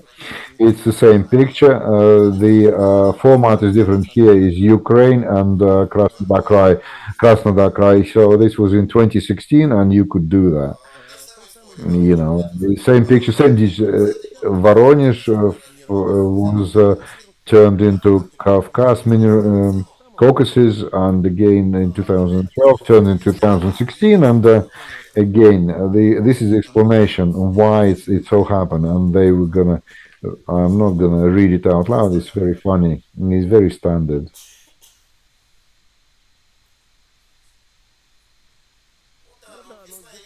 Yes, of course, the summer and autumn in Krasnodar Krai and in Voronezh, they just happen. Spring and summer happens at the same time. They go to the pharmacy and then they run away from the pharmacy. In the autumn, the digits are changed. The graphs are the same. Digits have changed. So you see, the dollar is we don't know. The digits have gone. So there is this statistical difference. So these remain, but the digits have gone, and the graphs are the same. You can see it just with naked eye, and that means what? That there was access to not to the dissertation, to the initial Excel file, because from the text of dissertation you can't do that. If you have the Microsoft Excel file, and then when you are doing it something, and you can see the drugs are different. All four. This is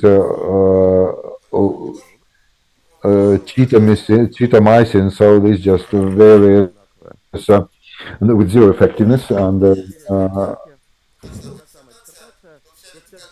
this is the dissertation. All the vertical has changed the basic. It changed with the word basic. This is a histogram here. This is the baseline. So how to get from Excel? How you get this? You get the wrong button. Press there in Microsoft Excel, and then you get that. So this is what I was talking about. They've changed the disease. They changed the drug, and then but the efficiency remained the same. So this is a wonderful story again. Two dissertation, they were actually vivaed, defended in the same dissertation council on the same day. So who is the donor? Who is the recipient? Who copied who? And the thing is that on the picture, to the right is cholecystitis with pancreatitis, and on the left picture, acute cholecystitis with some anatomic peculiarities. Two different complications in acute cholecystitis, and on the left, the pancreatitis is remained by accident. So that this is the pancreatitis, and this one is not there. It is just remains. So on the right there is a source, and on the left you have the recipient. So the digits, so the sums don't actually add up. In the source, the sum added up. The percentages are wrong. Why it so happened? Because the absolute figures they added a little bit, added patients, and they have not recalculated the percentages. So percentages do not match the absolute figures. Here, I just want to dwell on this a little bit. How much time do I have? Yeah, great. Well, look, here at this wonderful picture on the top, what we're looking at, this is the comparison of certain two groups of patients. There is statistical significance. Таблица выглядит ужасно. And the table looks horrible because statistical significance when you compare the group to itself. Group 1. So everything's gone now. What do I do? That's it, I fixed it. Очень нежный прибор. And it is a very sensitive machine here. What was the statistical significance when we compare group 1 to group 1? So this is where it came from. The table was cut up the wrong way. Different pictures here on the same capture. Same caption there. These are the graphs of instrumental examination of the same patient. And you can see the same patients with the same characteristics, but the graphs are different.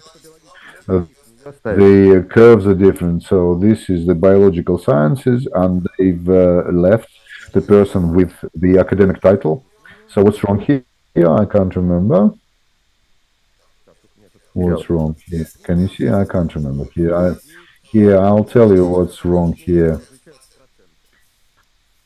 So the percentages are different. The absolute figures match. The zoom is actually the way. There's a couple of dissertations here, but the same percentages are the same, but the absolute figures are different. And this is a wonderful story. They redrew the table. They started changing the digits, but then they just got fed up and just left it. So the bottom part matches, and at the top it changes. So often happens that the table matches partially. So then there will be the first part of the table will have differences, and the second part will be unfinished because they got fed up. It's the same story. Changed a little bit, but in the end they just left it as it was. Here you have to look for the error here. Averages are the same, but arithmetic deviation, the arithmetic error, they've changed to the 1. The last digit was changed to 1. Here the percentages plus minus 1%, not 2%, not 2 ever. The minimal difference is a very, very strong sign of copying. And this is the problem that we see. It cannot be by accident. It could not be two large groups of numbers which always differ by a large digit, always by 1. How do you explain it to the dissertation council? This is a very serious psychological goal. Task. This is a wonderful story too, but we don't have time here. So what's the end of it? What's the final picture on the left? This is the result of my fiasco, because I got a wonderful selection and I wanted to have a graph where the apexes is people and various arrows would show the direction of copying. So there is 3 dissertation council to get this graph, and it turns out there's got to be 100. There's got to be 100 of people who copied, and of course their sources and their opponents, and I cannot draw it by hand, so there is no software. So this is a half inch. Every line is a copied dissertation, and of course there are their supervisors and their opponents, and there's people there who appear there a number of times. They actually get the they get the title, and then they become the supervisor, and then they copy, and somebody copies them. And this is a dissertation council. The three of them, they're just wonderful. They're really outstanding. And the first thing, this database for analytics, you can see here, you can see these nests here, these particular people who do that. And formally, this is just a scan of the letter from Ministry of Education and Science. Sometimes very, very successfully remove academic titles from people. And the statistics are the following here, even 2 weeks ago. This was the statistics that now submitted and being considered, or have been considered, about 140 claims of removal for the removal of scientific titles. So now I join them up. As this is a multi-stage process, and sometimes there are preliminary stages, and I join them up together to have it similar. So the candidate dissertation, about 85% and 65% of doctors. I think is quite a good result. Even when I write up the claim, I don't write up the claim ever when I'm not sure. But the remaining 15%, these are the cases when the medical community disagrees. And life sciences, this is veterinary, sciences, agriculture. So there's 200, and 150 potentially could be because they don't fall into statute of limitations. So it all can be worth for comparison. About 60% satisfy this claim. So yeah, never mind this. And yeah, there's a couple of detective stories on supervisors who would change surnames. I probably missed that. So how do people do the viva? How dissertation council? How do you defend your dissertation in front of the dissertation council? Technical error. Dissertation closed. They worked in the same team. They got a table because the table is standard. They got it as the plug, and then they forgot to plug in their own digits into the, because sometimes it's wrong because in the text there are the same digits, same figures, because the table is described in the text, so the figures are the same, and so of course, never mind, all right. Yes, there are matches, but that is there is nothing new is lost. It's Pythagoras. If you quote Pythagoras theorem, you don't hold from it. And there is this 30 pages one after another, and there is these excuses and excuses. Yeah, of course, there is. Yeah, but there are sources to this. There are sources links, so it is always sources. The question is that if the student brings the essay that is copied from another student, what kind of what kind of mark they'll get. But if we copied it, we kept the links, the source, and then sometimes the text is copied. The list of literature, the bibliography is actually copied from another. And I've seen a person not long ago. He had a link to 245, 246, and 247, and he only had 180. So 180. So it was just a very shoddy copying. Socially psychological conclusion. So if people falsify, they don't worry very much about how to falsify it so it would actually match. But sometimes you can't guarantee that they don't match. Well, you see the sales in Voronezh and in Mineralные Vody, the sales match. So what are you going to do? Sometimes they do. This is somebody wearing flippers. That's not me. And this is my favorite. Here, there's a person who's calculating all the statistics, and the raw data was given to him. And the dissertation remains, and probably was calculated. So this is the quote with you try to keep the intonation. So And of course, this is the bad argument because next one is the dissertation has to be written personally. I think it's point four in the rules. So this is the statistics was not calculated correctly, and then I've just input in. So the statistic department calculated. Criminal. This is what is criminal stories.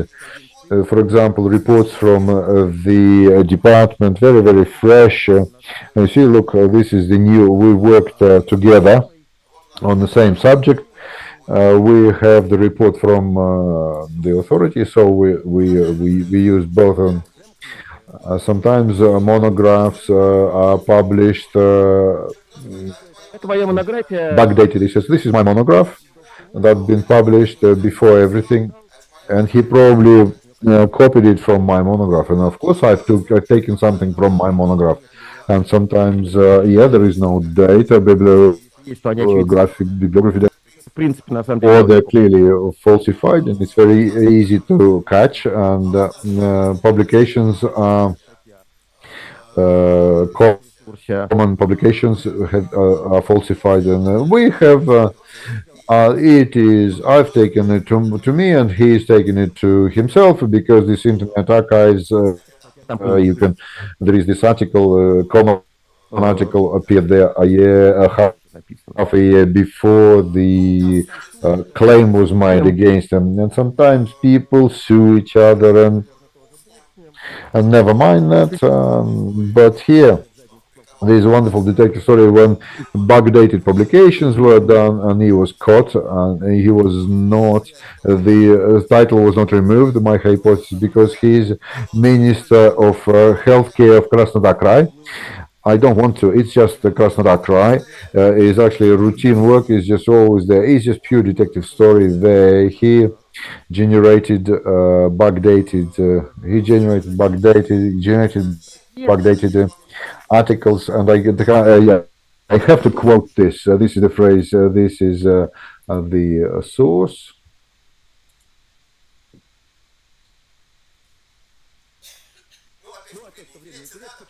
And again, this is the quote is the same, but it's actually assigned to different bosses. So this is not the person who was talking about the military actions here. This is looking who was the boss, but the quote was actually assigned to the right boss.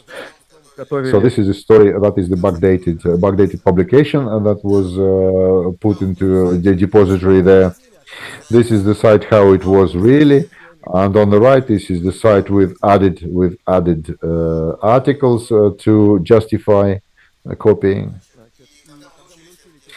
And when we managed to do it with dissertations, we started doing it with the journal papers. There's direct borrowing there when the text is borrowed and published under different names. Sometimes multiple publication when it's the same text is published number of times, and the record is 5 publications. Yeah, I think it was 5 publications of the same paper. 17 раз была опубликована статья. And one was 17 times. Sorry, 17 times. It was the same paper. Well, you shouldn't be doing that. You can't publish same text without a link, without a discussion a number of times. So, and some the crossover is partial there, and some authors match, and some authors is mismatch, and in 2 cases. When it is the paper mill, then they do, and another one, they write different articles. They write the same paper, but out of respect, they include some people as co-authors.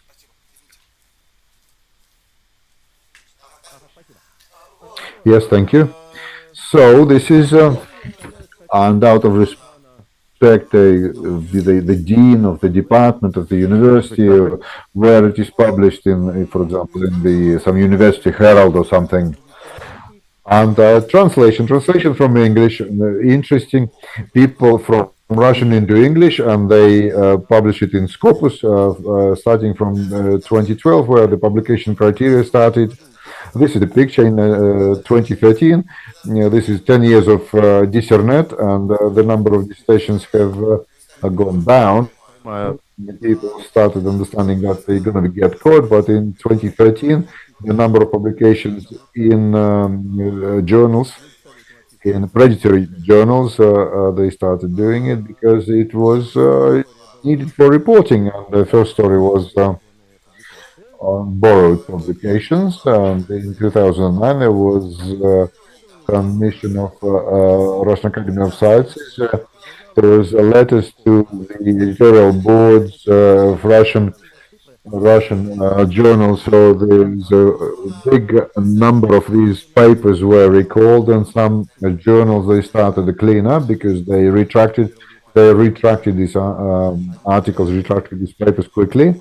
They removed the most odious people from the dissertation council because the journals they don't like being in the blacklists of Discernet, and those who got there by mistakes or when they clear their act together, get their act together, then they are removed. So then they started catching the translated plagiarism when you take the paper and then you translate it into English and publish it in Scopus. One author, this is the professor in 2018, he wrote 180 articles, 100 were published in the same journal.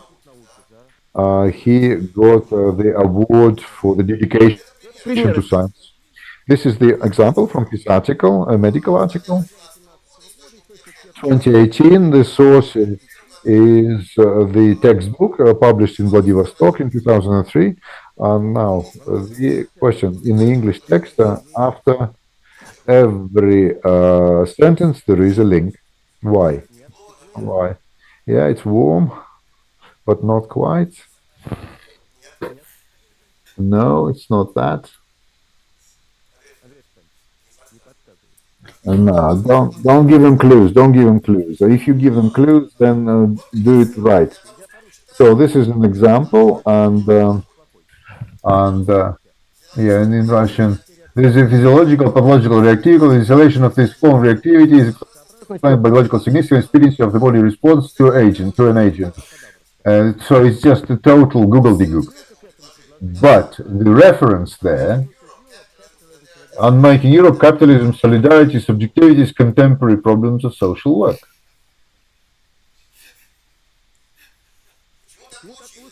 Why? Why does that happen? Because the authors, the deputy rector, it is not links to themselves, but it is links to people from their university. And there's nothing to do with biology or anything. So it's like I don't have much time, so you can buy yourself. If you have bad publication list, you can buy an article. You can just buy it very close to your own subject matter, and that is how it's done in medical. Yeah. So you can see what is here. This is the where it's going to be published and how much it costs and how much the position amongst the authors costs. And you can catch that easily. And there is a downloaded database of this website illegally. The bot came there. I just downloaded everything and not actually breaking any laws. And then there was certain work done on looking for these people in published, and 300 articles, 300 papers in Scopus journals. Authorship was bought on this website. To prove it formally is very, very difficult, but this purchased article is very easy. You can see the name here and where it was actually published. So it was probably the same article that was on sale. If there are 5 authors who first never worked together, and they never have met each other.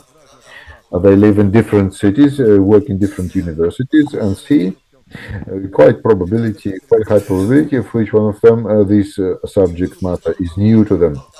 And something similar was hanging about on this website. It's most likely this article was there. There's some Sometimes there might be one-off errors, but the statistics is normally it's okay. Sometimes these economics, pedagogics, and law, the articles are purchased on the economy. Yeah, it's just about technical sciences and medicine. Yeah, also. This is the bibliometrics, Russian bibliometrics. It's really awful because economy, it's not bad. Okay, it's not death making, but medical, they treat people, and technical, they build bridges and houses. And so the picture on the right, that's scary. That could kill. And here you see this is the vital specialty. Sometimes they have absolutely no idea on beautiful. And these are the favorite universities. And the leaders are here is either large Moscow universities or not so big, but southern. So there's geographical political incorrectness, but there you go. I don't know what's happening with the southern universities. It's not viral advertising. Girl doesn't have anything to do with those research. So it's probably, if you click there, you'll probably have this site that sells papers. This is the post from the web chat, where people swap authorship in articles. I've taken medical professionals here. This is Farid Imanov. He's oncologist and X-ray specialist. He's a radiologist. I don't want to be sick with because I don't want him to treat my diseases. I don't want him to treat me because I don't want him to have anything to do with me. So this is China. China paper mills. So the paper mills, large paper mills, they work there really fast, and the similar, every Chinese doctor has to write up 2 articles because treats people. So he buys these articles, and I really deny the publications. They have their peculiar nature there, so you can see them straight away. You can catch them out with the pictures. You can see the pictures. 3 years ago, there was in Nature a big scandal, the publication in Nature, where people see the duplicates from pictures from different articles, and you can catch the unimportant part. The form of they should never be the different gels. It should never be the same print, the same shape. So the pixel, you see, if you have this pixel noise, then if it matches, this is the Chinese. This is the Chinese site where you can buy authorship. So you can buy a Chinese paper. You can. Georgi left, and unfortunately, probably somebody. The Chinese articles are very, very similar. They might be there honest. Maybe there is no falsification. I don't know. I have knowledge. There is method, but it's very labor intensive. This is a very good paper for the coursework on the 3rd year, and in Skoltech and the methodology of in information sciences. I gave my postgrads. There is a proper morphology and so morphology of fairy tales, and I gave them Chinese papers. This is motivation analysis here, functional analysis. These are the materials for these Chinese papers. So apply this method, and you can see the Anastasia Smirnova, who just encoded every structural element and recoded these wonderful papers into this classic analysis. But in different materials, it was done a prop, and then that was molecular biology. They were still published. The same articles were published with the same. But with different authors, they were published. Nevertheless, with different authors, and again, so there's no Russophobia. This is a scandal that happened in Italy with the Minister of Health there, who in his articles there was irregularities in his articles. That is a very, very fresh case. You can have a look. So thank you very much, and I think if I run out of time, but not very much. I'm very sorry if I have. Коллеги, у кого есть вопросы? Colleagues, if you have questions.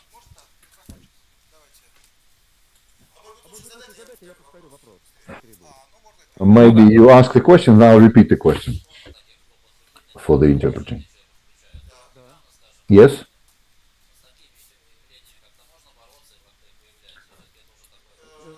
Значит, ну, So, бороться с деканами как... how to fight the deans of departments? Repeat the question, yeah. How I mentioned co-authorship through respect, when the respected person is included into a list of authors, and what do you do that?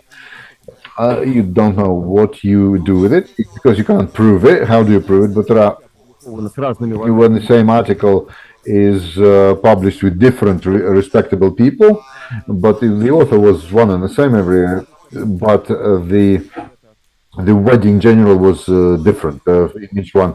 So that you can catch that out easy. But the other thing, how do you actually do it when one person is the co-author of really, really different articles, and then when all his works are done in his department? I know one of those deans. I have an example of a dean like that in a Baltic University, Baltic Kant University. So I do know this, and what do I do with this knowledge? Well, nothing. And in normal situation, these cases, they would be well known and they would be discussed in a scientific academic press, and people would actually carry reputational losses. In Russian situation, I don't see how to hurt people reputationally. People came to me. What do you do when you're forced to put the author in your article? And wonderful thing is you have the verse there, and my professor Ivanov is stupid. You just do that, and then you can publish it, and then you can have a joke after. But before that, you have to find yourself a job in a different university, in a different city, maybe in a different country. When you do that, so the microphone. This is the online translation, and so people can hear me online and hear me. You can hear me too. I want to comment here from my perch. I just want to say that we work with colleagues from in DISNET, but I don't work for DISNET, but I sometimes work with. And this story of that university was happening with me, and I was at the ceremony, which was the slide. So because I was sitting there in the audience, and I knew that these 180 articles printed in pharmaceutical research, that was the kind of articles, that was kind of quality, and the same author, he published 40 articles in the same month, in the same month of this, and in this university, then there were Scopus published. There was 100,000 rubles was the reward for publication. 180. It's quite a lot. It was quite a lot. It was quite a fuss was there because a lot of money they owed to this guy publishing 50,000 for a Scopus article. So moreover, there was a really funny story when he received the reward, and this reward was one of the compensation that university could not. I don't know. I don't make a claim. I don't make hard claim, but so they couldn't pay the money, so they gave him the award, and maybe there was a different. I think it's my guess. It's my vision of the situation. You know, I have a wonderful detective story that I had to miss with, never mind, Professor Medvedev, and he's a cheat and a liar, never mind. But I could just state the publications of this kind of thing, or this kind of quality, and this kind of quantities in the same journal, which after all of this, there's a number of other journals, and this is Man in Indian, and I don't know, they even, they in this Научно-образовательный кластер. this actual this cluster, this academic cluster, they became the persona non grata because of publication in these journals, and then there is a reward. But in HSC, they have the blacklist, which is not taken into account because they get under the defamation law, because it is a secret list. A blacklist is so. This institution, they have the first case. The first case, I think, Discernet helped a lot to optimize the financial model of the university, because after that there are certain Спасибо, я только одну вещь. limitations after that. Thank you very much. I just want to clarify one thing. It happens in organizations. So sometimes when they actually Discernet wrote a claim, made a claim. Discernet doesn't exist. Discernet cannot write anything. Discernet, any claim, is a particular people write that, signed by particular people, and they are responsible for the content of the claim. And that these people sometimes they meet up and they drink beer and they call themselves Discernet. This is their personal matter. That has no legal status. That is for the protocol, right? Thank you, colleagues. Do you have any more questions? I just wanted also to say that some journals, after this kind of investigations, that they of non-existent communities, they were crossed off Scopus list, for example, and even your humble servant came up with the term, the back retraction of, and they in Scopus now, and this back retraction, and then they retracted afterwards, because January, February has been published, and they still index, and everybody's expecting that. So this financial model, it stopped giving this sustainability. So there is no result, there is no reporting. So it impacted on the market of this kind of questionable materials.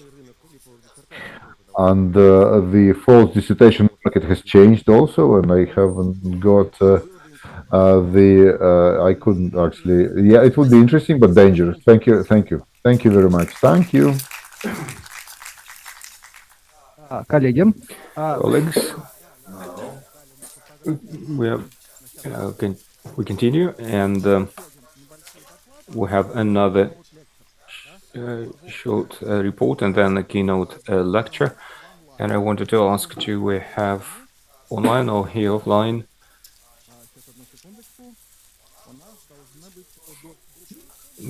It's a group of researchers, a group of scholars.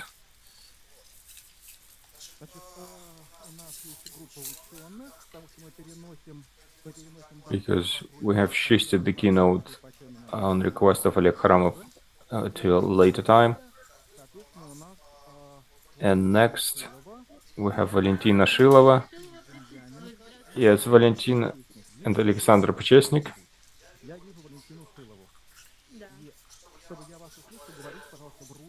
And please switch to the Russian channel.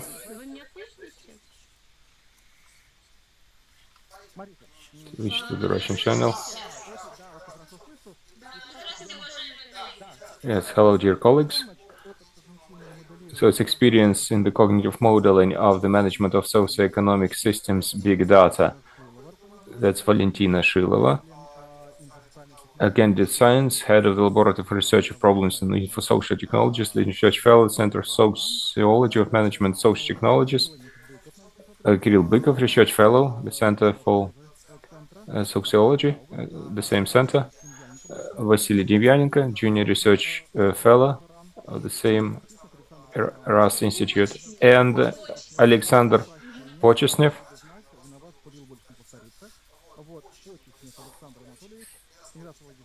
a kind of science and sociology, associate professor of the sociology, psychology, social management department, Moscow Aviation Institute, distinguished fellow in the Center of Sociology Management, Social Technologies. Welcome. Let's welcome the presenters and time limit. Please don't forget, it's up to 15 minutes. Yes, we'll try to be brief. Vasily Ivanovich will start. And if you can, please put on the headphones if you have those.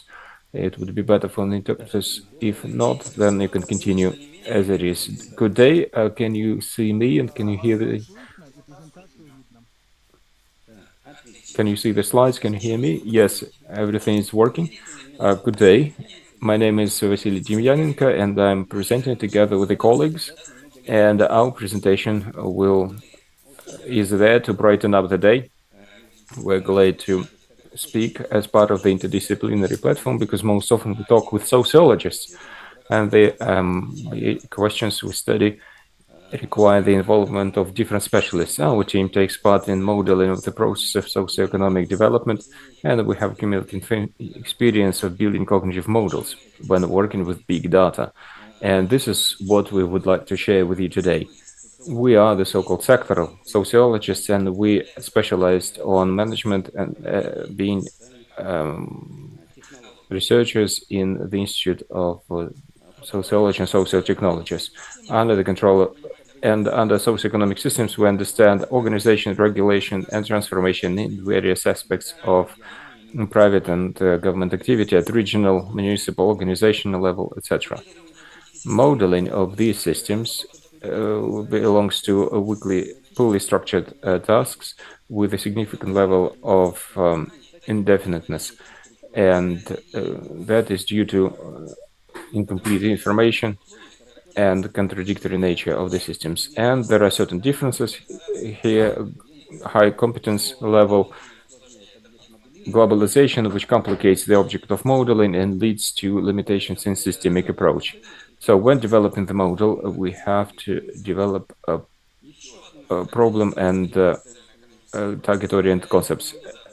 Another thing here is humanization of groups, which requires the use of sociological knowledge. Analysis of the sources in building the socioeconomic systems shows different levels of models, and the majority of these models are developed as part of the economic disciplines in the context of subject and object administration, which rests on the principle that people behave rationally. As particularly interesting is imitation approach in the context of agent-based modeling. In this case, it is becomes possible to reflect the connection between the objects with the resources in dynamic environment. And it is important to note the interconnection between the agents, between the stakeholders. Otherwise, we limit the prognostic functions of the model. Now, the errors made at the level of modeling have serious consequences when we model and try to make balanced solutions. In order to decrease the negative risks at the development stage, we use the so-called cognitive modeling. This practice has been developing since the 70s, and it's become particularly relevant in the context of information technologies. Cognitive approach to modeling includes the process of learning of the described system by the experts, and according to it, the expert conclusions that do not relate to objective reality, so they should not be described in the terms of truth, being truthful. Cognitive modeling is a mechanism to assess and analyze. It describes the hypothesis with respect to the behavior of the system. In accordance with the cognitive modeling, one does not get the exact parameters of the object, but they set the vector to identify trends and significant factors. Traditionally, as a baseline cognitive model is a cognitive map or cognition map that is used, and cause and effect relations are used here with graphs and peaks and the connections between them. In research and practical literature, one encountered different examples. So these, for example, a map including 23 factors, which include the impact of startup on the regional development of Mordovia Republic. Cognitive model, including 11 concepts, structuring the concept of development of agricultural territories, 10 peaks of graphs, interconnection of the subregions that are studied, and many other can be found in the literature. All these cognitive maps are joined by a certain number of integers that are being analyzed and one subject. And this subject, which is taken into account, it is not within the model, it is the one that controls the integers of this model. And this classical modeling, it fits for simple models with minimum set of data. On the picture on the right, you see the example of this approach, and on the right, it is the fireworks of integers, which is the result of collaboration with the experts and artificial intelligence. The joint activity requires the development of classic cognitive modeling.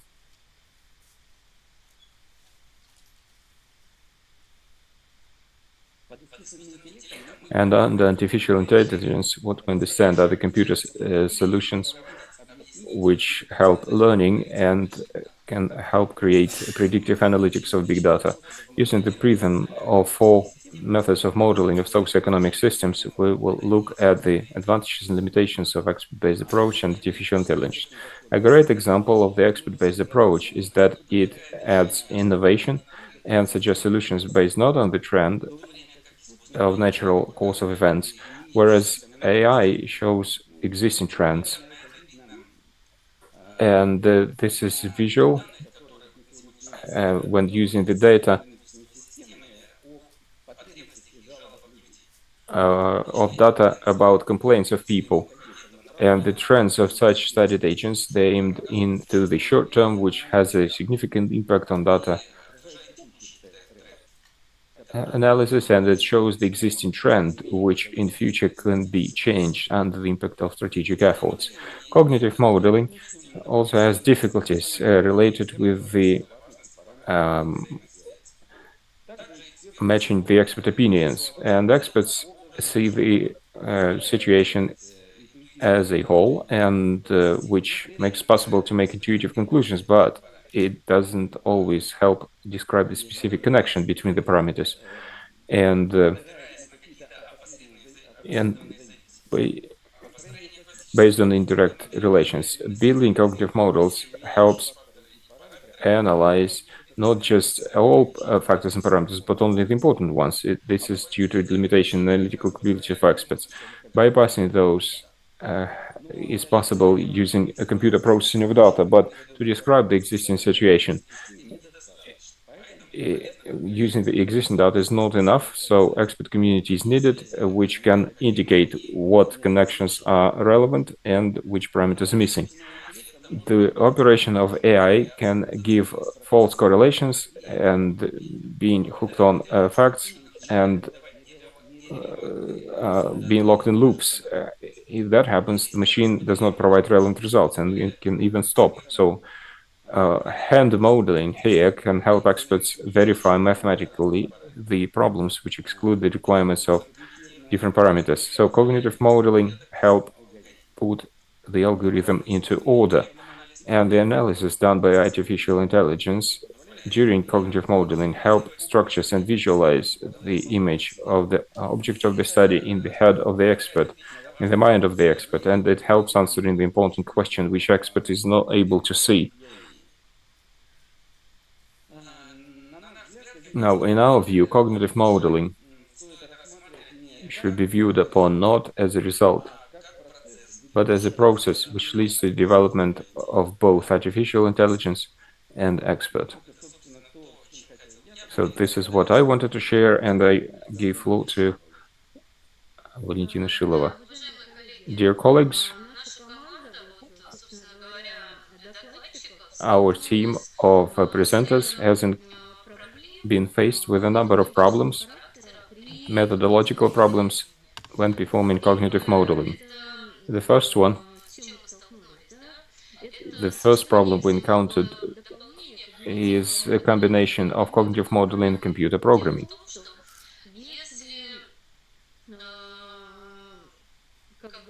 The thing is, if all the variables which are part of the cognitive model, if we put them through computer programming, then chaos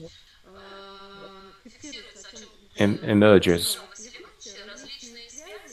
So there are different connections that are fixed, and they lead to erroneous interpretations. We came to a conclusion that it would be highly productive at the initial stage to develop a cognitive model which make it possible to mark different indicators. For example, if we talk about resources,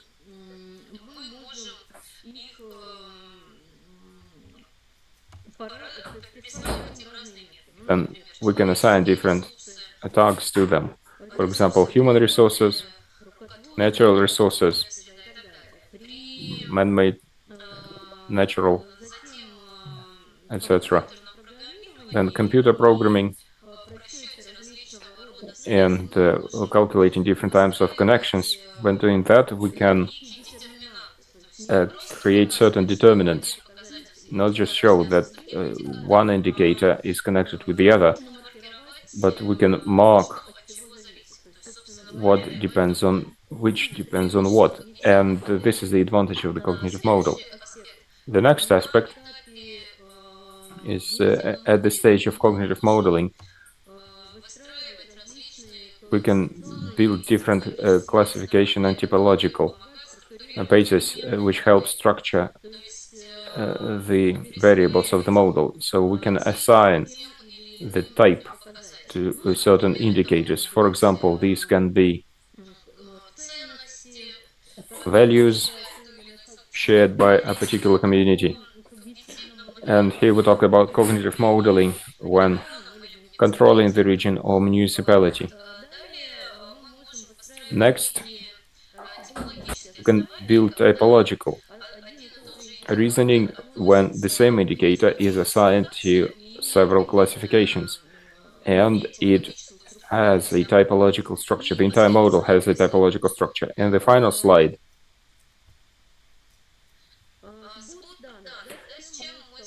Data gathering.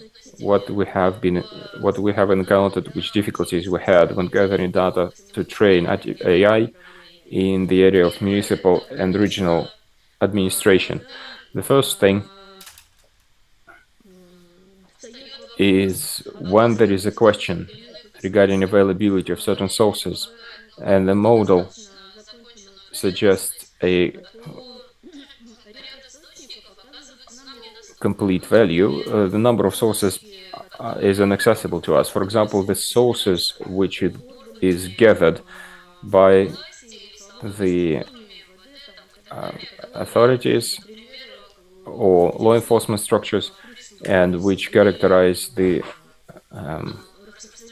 crime rate or how widespread the cases connected with law infringement, for example, information which is available to road police. So the key source which we can have, these are state statistical agency data. But the state statistical agency data, they don't have the system of unified parameters. So the same data are quite often either in different regions or in the same statistics. They are marked differently. Hence, we cannot bring them to the same origin and use them for machine learning. Then third and fourth, these are changes in data gathering of the state statistical agency connected with the local administration reforms. And as you know, these reforms are being implemented with different rate of success. And for example, the same municipalities, they later on can be broken down into different ones. So two municipalities are merged into one. and the data they are first gathered for one municipality or territorial unit, and then for the next one. And some of the data they are gathered for 15 years, other for 5 years, etc. And what changes are municipal and regional functions. So the spheres and areas of responsibility which belong to regional municipality. And because of that, the data are being filled irregularly, and that causes a great number of distortions. So I guess our time's up, and I will stop here. Thank you for the attention, and thank you for such interesting conference. We've been with you since morning. A great number of very interesting reports and keynotes, and we are great to share now our data and our reflection regarding cognitive modeling and big data. Thank you, colleagues.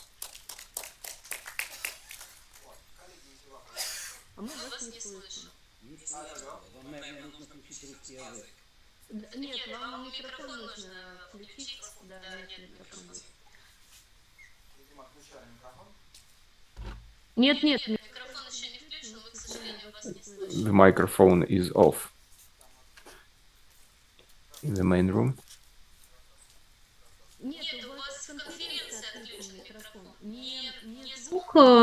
Микрофона, а в компьютер... Вот, все, включили. Да, все слышно. Да, спасибо большое. Да, отлично. Рад, что мы опять на связи. Коллеги, большое спасибо тогда. Colleagues, thank you so much. If there are no more questions, thank you very much for an interesting report. And we finish this session. Let's give a round of applause to our presenters. Just one report will be left. Colleagues try to move it for a later time. And now we move on to the session of new materials as an interpretation, rethinking the panorama of artistic phenomena. And my deputy co-moderator, Sergei Yeliseyev.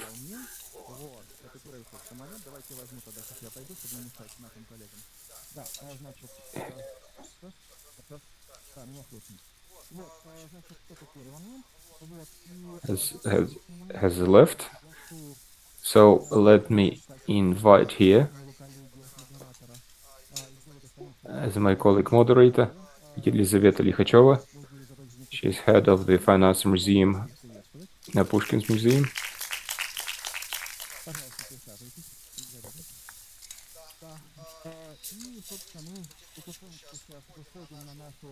And we'll listen to our today's second keynote lecture, which is closed at the crossroads of chemistry, material science, and art. Artyom Aganov, Doctor of Science in Physics and Mathematics, Professor of the Russian Academy of Science, Professor of Skoltech, Professor of MISIS, member of the European Academy, full member of the Royal Chemical Society, full member of the American Physical Society. I'm sure it will be very interesting. So please welcome our keynote presenter.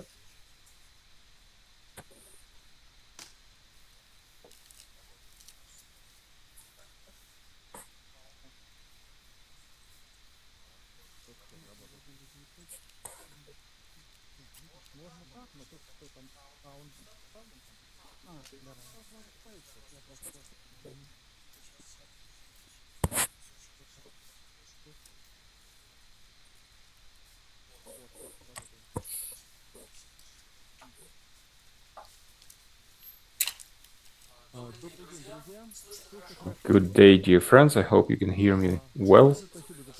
Thank you very much, Grigory Rafaelovich, for the invitation. Or shall I call you just Grisha, because Grigory is my good old friend and neighbor. And good day, Elizabeth. Very glad to see you. Today I'll have a very unusual lecture, which does not cross with my professional duties, but it crosses with my interests, also professional interests, and in many ways it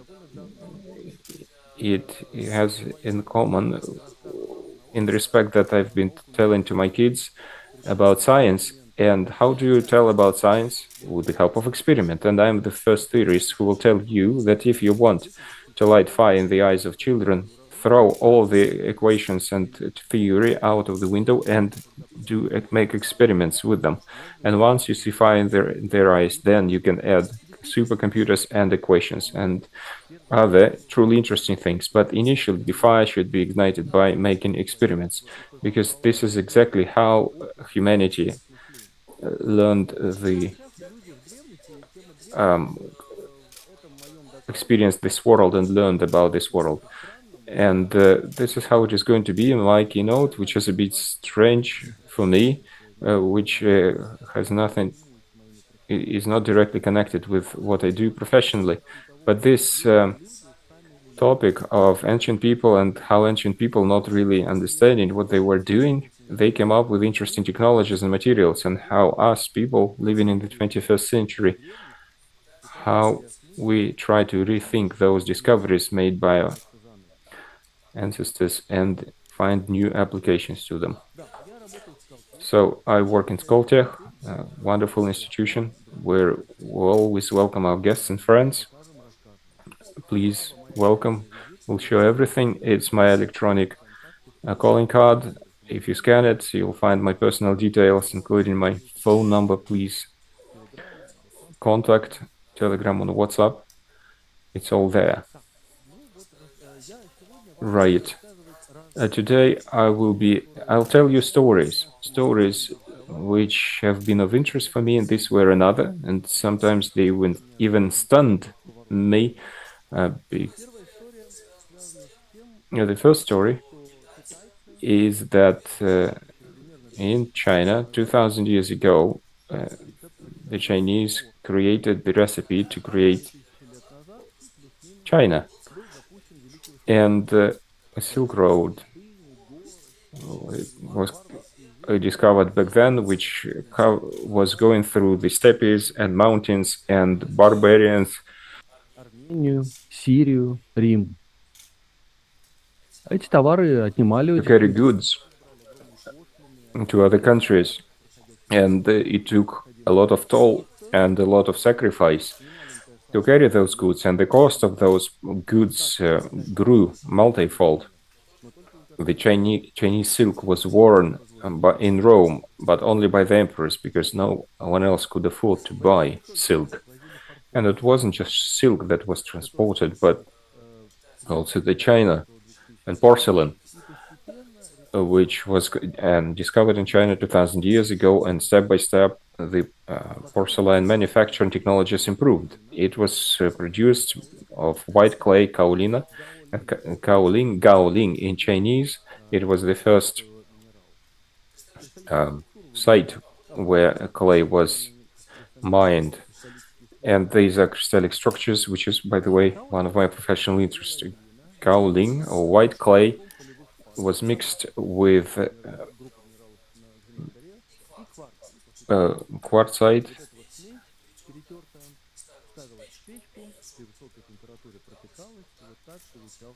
and feldspar, and then put into furnace, and the ancient porcelain was made. And by the time of Sung Dynasty, the Chinese have brought this technology to the level of art. And the beginning of the 13th century, Mongols came, and everything was ruined. Now, before the Mongol invasion, the Chinese created porcelain, which was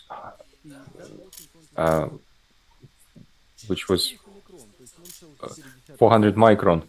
It was really durable, even if it was a really small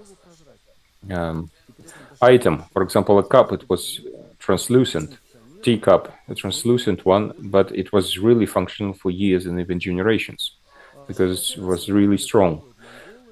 Beginning of the 13th century, Mongols come, they put the land to fire, they rape, they kill, and time change.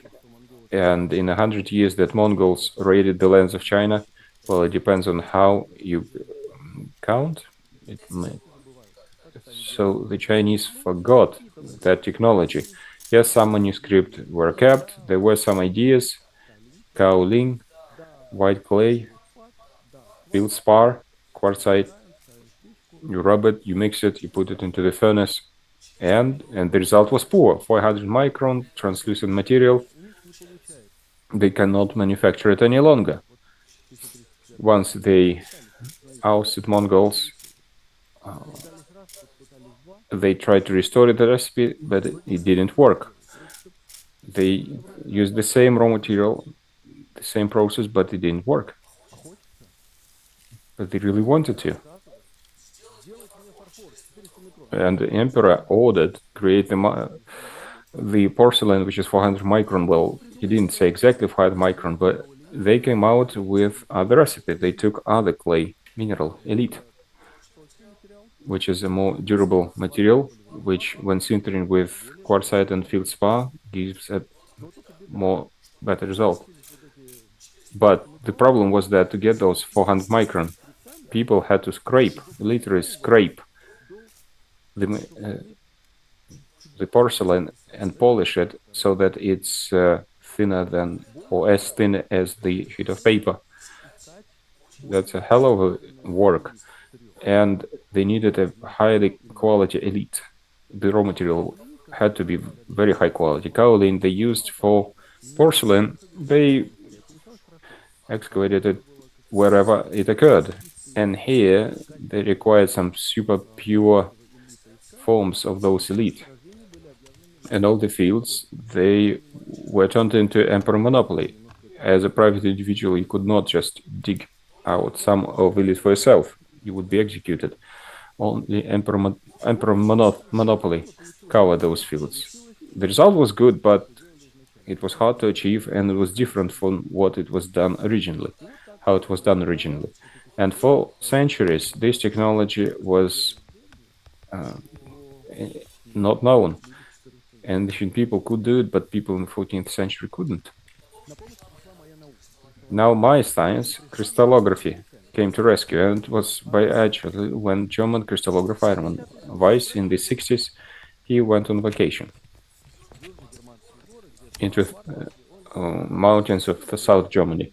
So he was walking there, hiking, playing the harmonica, drinking beer, eating sausages, as a decent German should, and he was looking right and left, and once he sees a white slope of a hill. He went there, he scraped it, howling. He took a little bit into the packet with him, and he thought, once I'm back on vacation, I'll check it with diffractometer to see what is it, kaolin.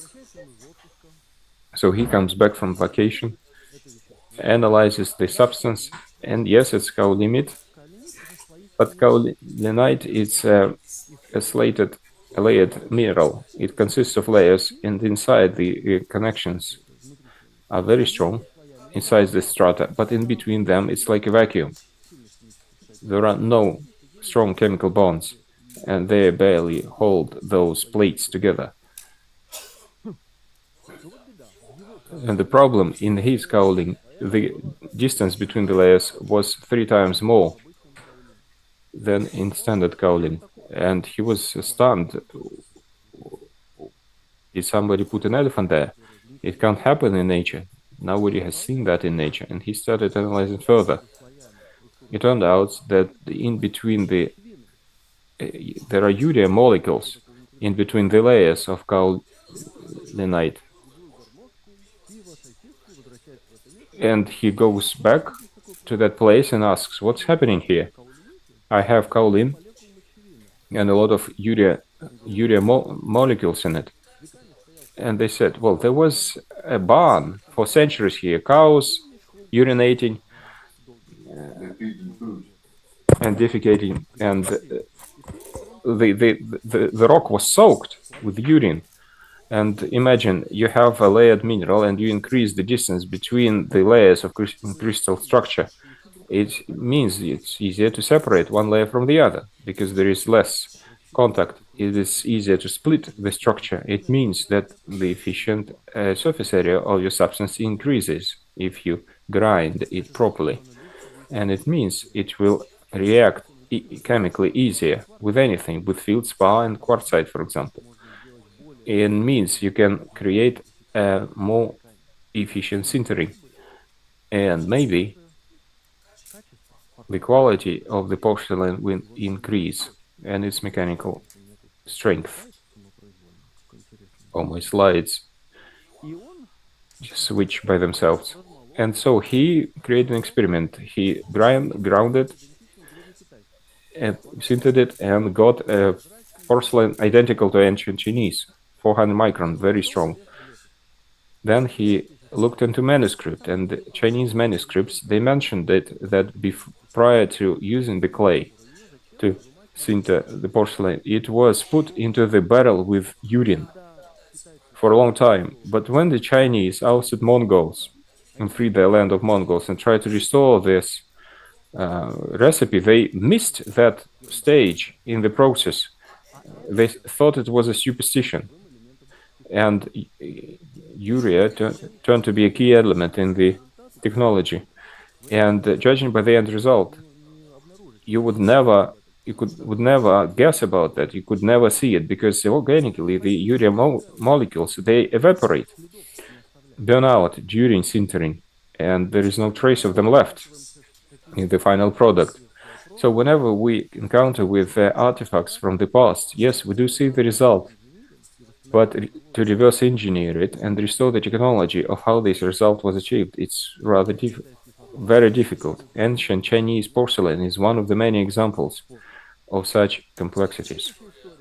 Now, the next story about connection between science and the material science and chemistry sends me back to this American, the architect, futurologist, Buckminster Fuller.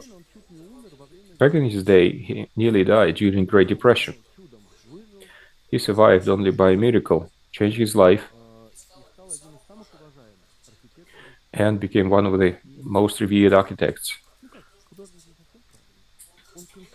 And he also constructed different things, constructed houses of the future. He dreamt about geodetic cupolas made of triangles, and in between those, the load is distributed in such an even manner that this dome can be very fine structure carrying a huge load. So on the left, Buckminster Fuller, and behind him is the dome, which was the pavilion of the United States at one of the World Expos. Fuller is a well-known person in certain circles, which are in architecture, and I think still there are exhibitions in his name, and his objects are exhibited there. One of the three people on the right visited Fuller's exhibition once. Who of them went there? People still argue about that. Well, they have argued until recently. These three people, they have argued about that. These three people, they've studied such a wonderful substance as soot. Soot is made of carbon, but its carbon is present in soot in an unusual form. It's nearly spherical. Molecules, empty body molecules, and it's a new modification of carbon, and thanks to the discovery of that, these three gentlemen, Krota, Curl, and Smalley,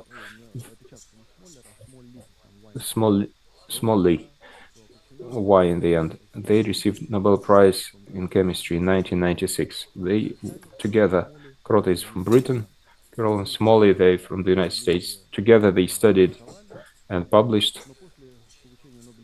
And after they received the Nobel Prize, they became worse adversaries, and they quarreled because those nearly spherical models, they were called Fullerens after Buckminster Fuller, the architect. And the quarrel between these three outstanding researchers is absurd. If you read the interview, even in the interview, they didn't shy well, I think all of them have passed away, but they weren't shy to call each other names and talk negatively, saying it was me who went to that exhibition and came up with the Fullerton word. But doesn't really matter who went there, because they worked, they invented it jointly. But still, even the most advanced and clever people can do irrational things. So if we look at the ensemble of nanoparticles or cluster of, you will see the peak here at the top on the right. It belongs to the C60 molecule. This is the most widespread Fullerton molecule, which has the shape of a football, and it's shown here. This sharp peak, even sharper, it's a bit lower. It's a C70, which is the popular module. There's a lot of Fullertons, and only a few of them are shown here. You see this have different composition, but even for the same composition, different structures are possible. Chemists call it isomer, when the same composition gives different structure, molecule structure. And these molecules, they can be packed into a crystal structure. So periodical packing of the molecules gives you crystals. And those crystals are called fulleretes. Fulleretes, they have interesting property. If you ligate them with rubium or cesium, then superconductivity emerges with a high critical temperature, more than 30 Kelvin. It is interesting in fullerenes, by the way. These molecules were discovered in the interstellar medium, so they are created in the interstellar space spontaneously. These are amazing, highly static models. So one Japanese scientist predicted them, but everyone ignored him, and he didn't pay much attention to that as well. But when fullerenes were discovered and Nobel Prize was given, many people felt sorry. Those who, let's say, ignored the prediction of that scientist from Japan. There is another story about the discovery which was ignored, and it was by the Soviet scholars and the reports of the Russian Academy of Science of the Soviet Union. There was an article about carbon tubes. They observed those, but then it stopped. And today, carbon nanotubes are one of the most interesting classes of material. Again, it's not just one material, the whole family of materials. What is carbon nanotube? If you take a sheet of paper,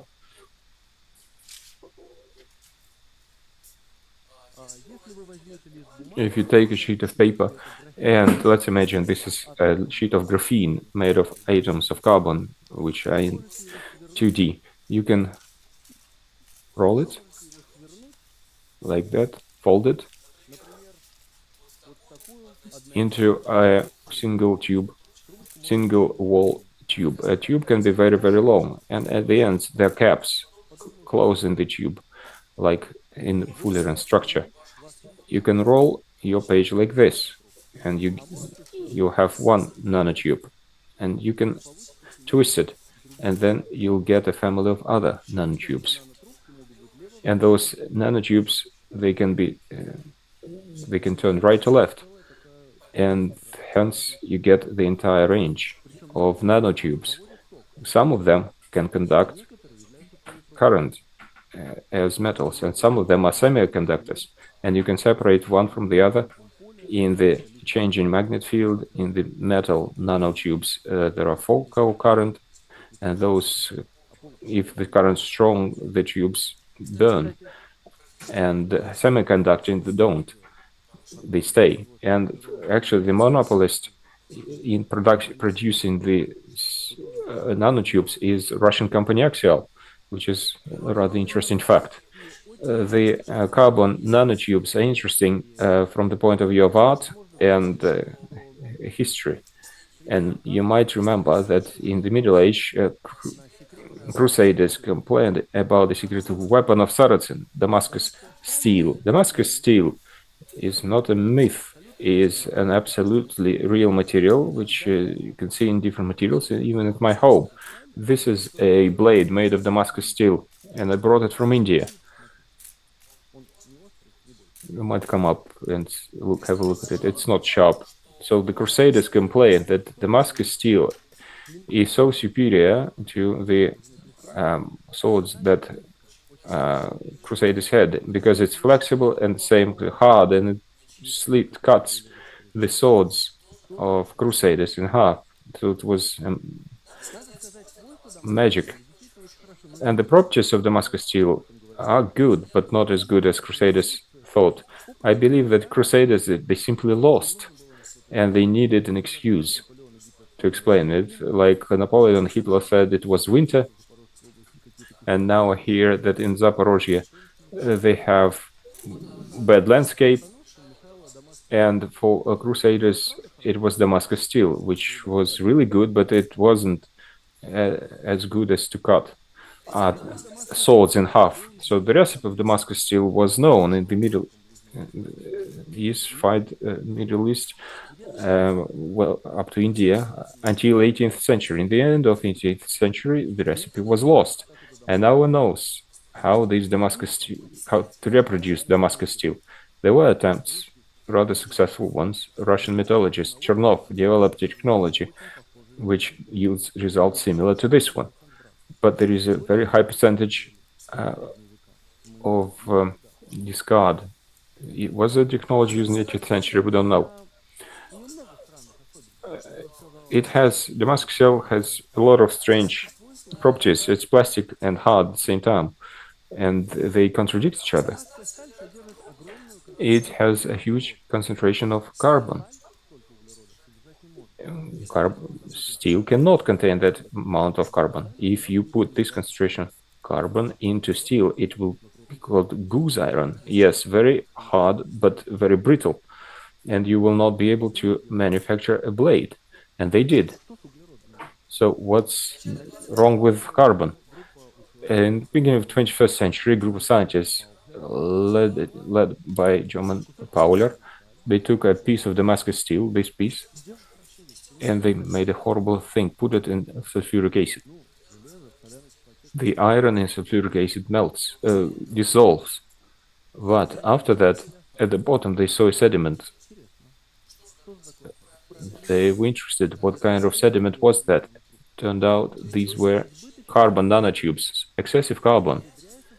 It doesn't introduce into the structure of iron, it doesn't react with iron, creating brittle carbide, but it is transformed into threads, carbon nanotubes, which have a strength 200 higher than the strength of steel. So Damascus steel basically is standard steel armed by nanotubes. Like there is reinforced concrete, so this is steel reinforced by carbon tubes. And it's like microscopic analog. Fascinating, isn't it? Now the question, how they did that? Really?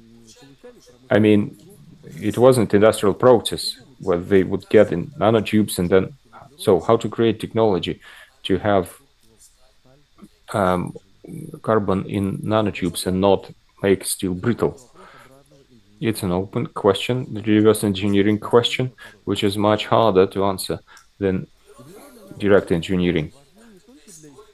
Carbon nanotubes are important not only for historians or process engineers, they're important for artists as well, because the black paint, darkest paint, is the paint made on the basis of carbon nanotubes. Black paint is a pigment which absorbs 100% of visible light. It does not reflect anything. It does not let any light through. Carbon nanotubes give you ideal black color. Ideal, well, it's 99.999% of light is absorbed. These are the samples of this ideal black paint. We also see ideal white paint, which has also an interesting fate, but let's not make a rush here. In the 4th century, in the Roman Empire, and to be more exact, in the Roman province of Egypt, someone made a chalice with the antique story on it, and they call it Le Cork chalice. That chalice, and you can look at it, it's exhibited in British Museum. It has a very strange color. if you put this chalice, now if you put a candle into it or look at the light through it, it will be red. But the same chalice, if you just put it on the, set it on the table, it will look green. In the passing light, it's red. In the dissipated light, it's green. And for the 17th century, people were trying to guess what's with it. It's made of glass, but have you seen a glass which exhibits such properties? I haven't. And in the end of 20th century, the mystery of Lykurg chalice was resolved. It turned out that this glass contained nanoparticles of gold and silver. On the right, on this slide, you see the color of golden particle suspension depending on their diameter. If the diameter is 90 nanometers, then the suspended particles will have a blue color. If the diameter is about 10 nanometers, the color is red. So Lykurg chalice contains golden particles with a diameter of 10 nanometers. And these particles, they absorb the part of the visible light.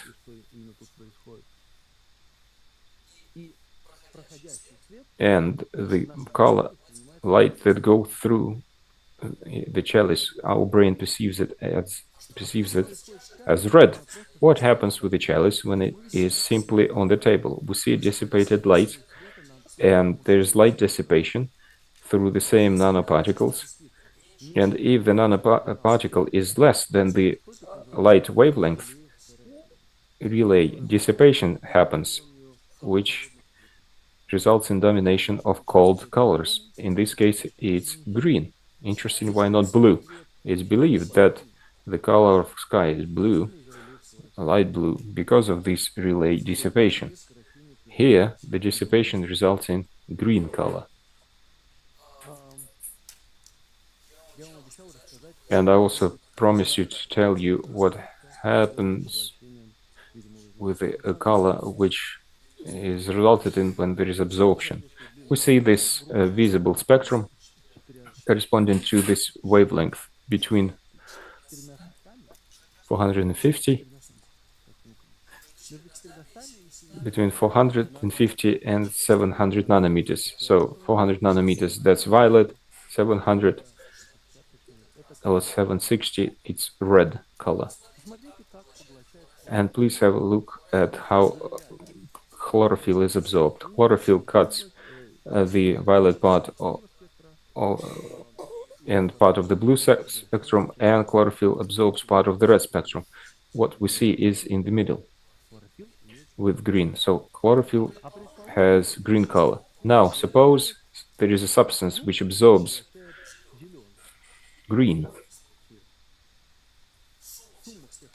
The sum of others is processed in our brain, and we get red. That's the principle of additional colors. The color circle, if you cut green out, then the brain perceives all other colors as in sum and gives you red. If you cut out blue, you get yellow. So this is the color circle, which describes it all. One should mention that crystallic substances, color can depend on direction. The direction through which you look at this crystal matter, because the spectrum of absorption can depend on the direction. Extreme case is when you can see it with naked eye. So this is cordierite material, and you see that the crystal structure looks differently in different directions. The color is because of the admixture of atoms of iron, and in different directions the spectrum of the absorption differs. And in one direction it looks blue and violet, and another direction is yellowish and brown. This is called pleochroism, and I have never seen the artist to use it, and however, it would be interesting. It would be interesting to make an item, maybe a 3D item, or a picture, a 3D picture, which, depending on how you look at it, would show different color. I think the artist will get there at some point. And yes, we'll reach that. There's a different principle. And let us go back to the ancient times as well. I'll tell you about the headache of ancient artists there. Color blue. Where do you get it? Color red, ochre, yellow, green, as much as you want, even purple. They use seashells for that. But trouble with blue. And this problem echoes today, because a Nobel Prize was given to a research scientist from Japan who came up with blue color diode.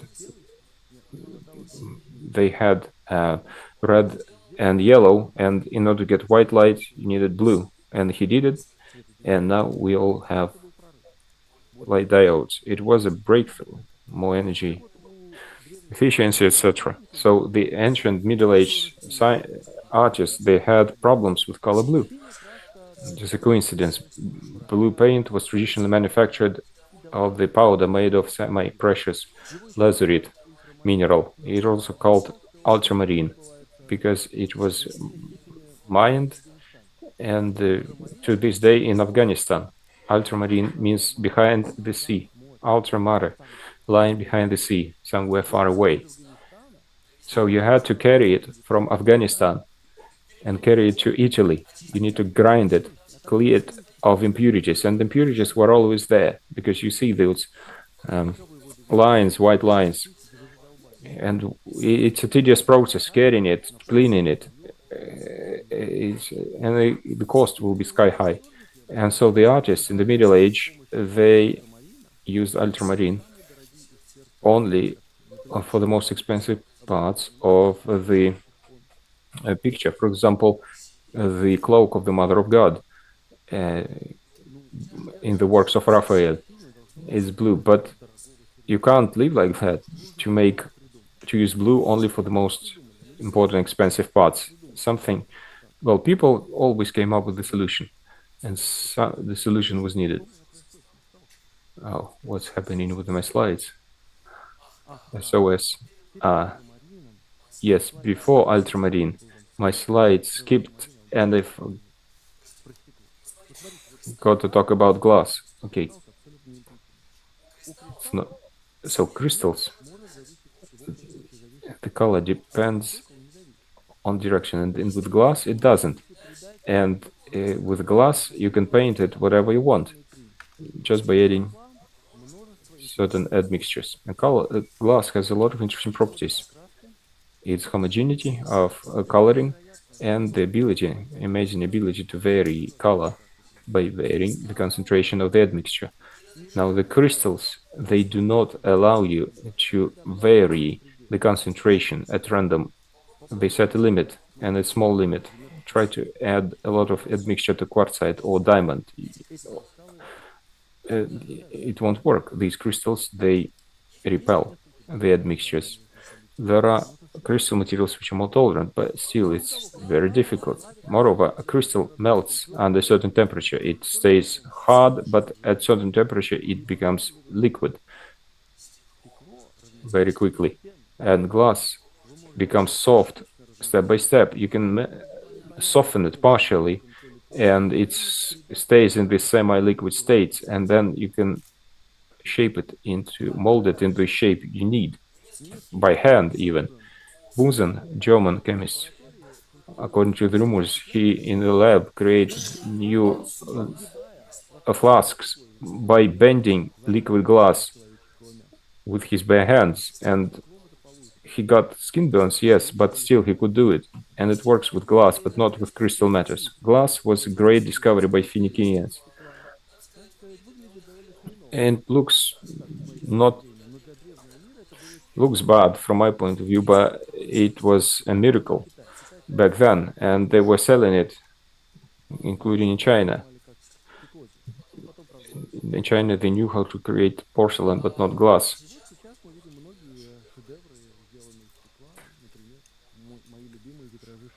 And Chagall, my favorite.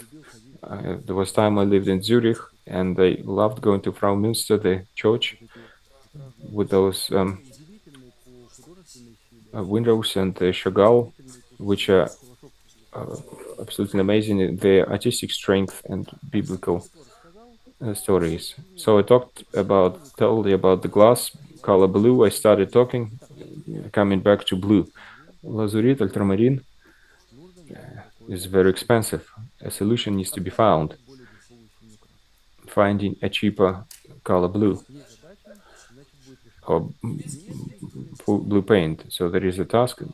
Solutions needed. Diesbach, a German chemist, experimented with yellow blood salt. Strange name, but the name is explained because it was first originated at the slaughterhouse where cows were slaughtered. This yellow blood salt, it's mixed with calcium carbonate, potash, and the potash he used turned out to be dirty, impure. Had it mixed it with clean potash, he wouldn't get that. So the potash he mixed it with had admixture of iron in it, and iron most often it's in two-valent state, two-valent and more oxidated. Two-valent, can give you pale red, pale green. Three-valent, it gives you a different color, like rust has a color because of three-valent. Blood, brick, or clay, standard clay, that's three-valent iron that gives color to it. But what happens if in the same substance you have two-valent and three-valent substance?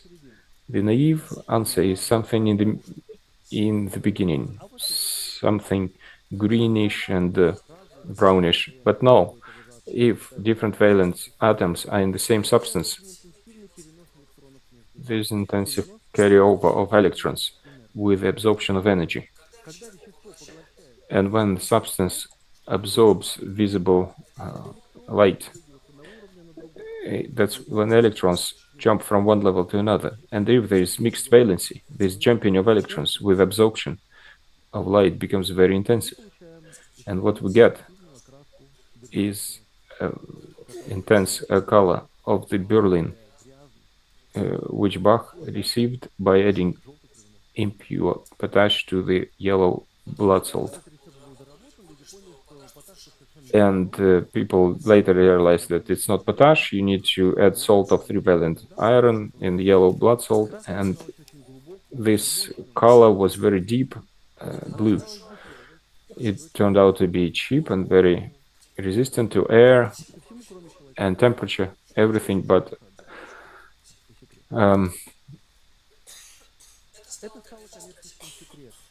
alkali. It became a commercial secret, and researchers across Europe were trying to reproduce the secret of Berlin sky blue or cerulean. And if you look at the 1819th pictures of Prussian army, the Prussian army is wearing blue.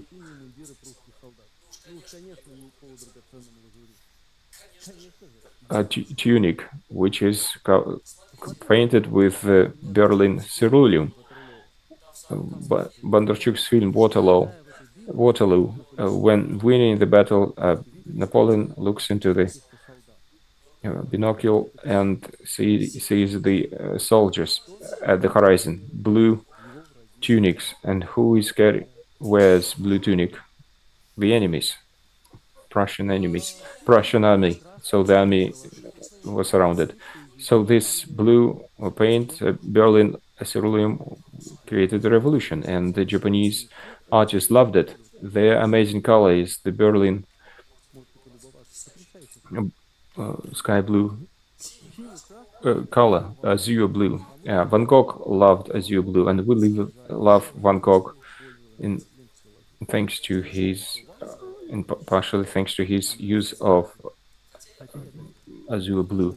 I love the colors, although I am colorblind partially, but still I love the colors Van Gogh used.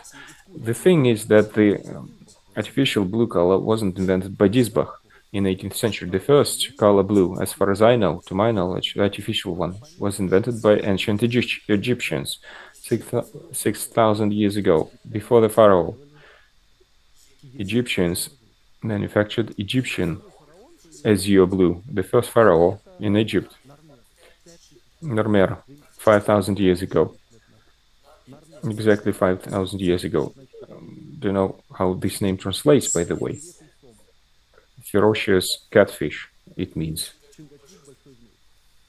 Like Chungachgook, the big snake. That was the name of the first pharaoh in Egypt. But 1,000 years before the first pharaoh, Egyptians already knew how to manufacture azure blue. And you see several artifacts which are painted by Egyptian azure blue in the beginning of 19th century. Great chemist, the Englishman Davy, worked to understand the secret of Egyptian azure blue. So what's Egyptian azure blue? It's physical silicate of calcium and copper, and it has a layered structure, which resembles the structure of clay in a way. And thanks to that, it's soft substance and it's easy to grind. Us with kids, we were so excited when heard this story. We tried to recreate this azure blue. Found the recipe, and the idea is what? You take limestone, left cup, you take malachites, that's a natural mineral, and you take quartzite, the sand. Mix them in a certain proportion, sinter them for 10 hours in the furnace, and you get the result. It looks like azure blue ultramarine, right? The color is exactly the same.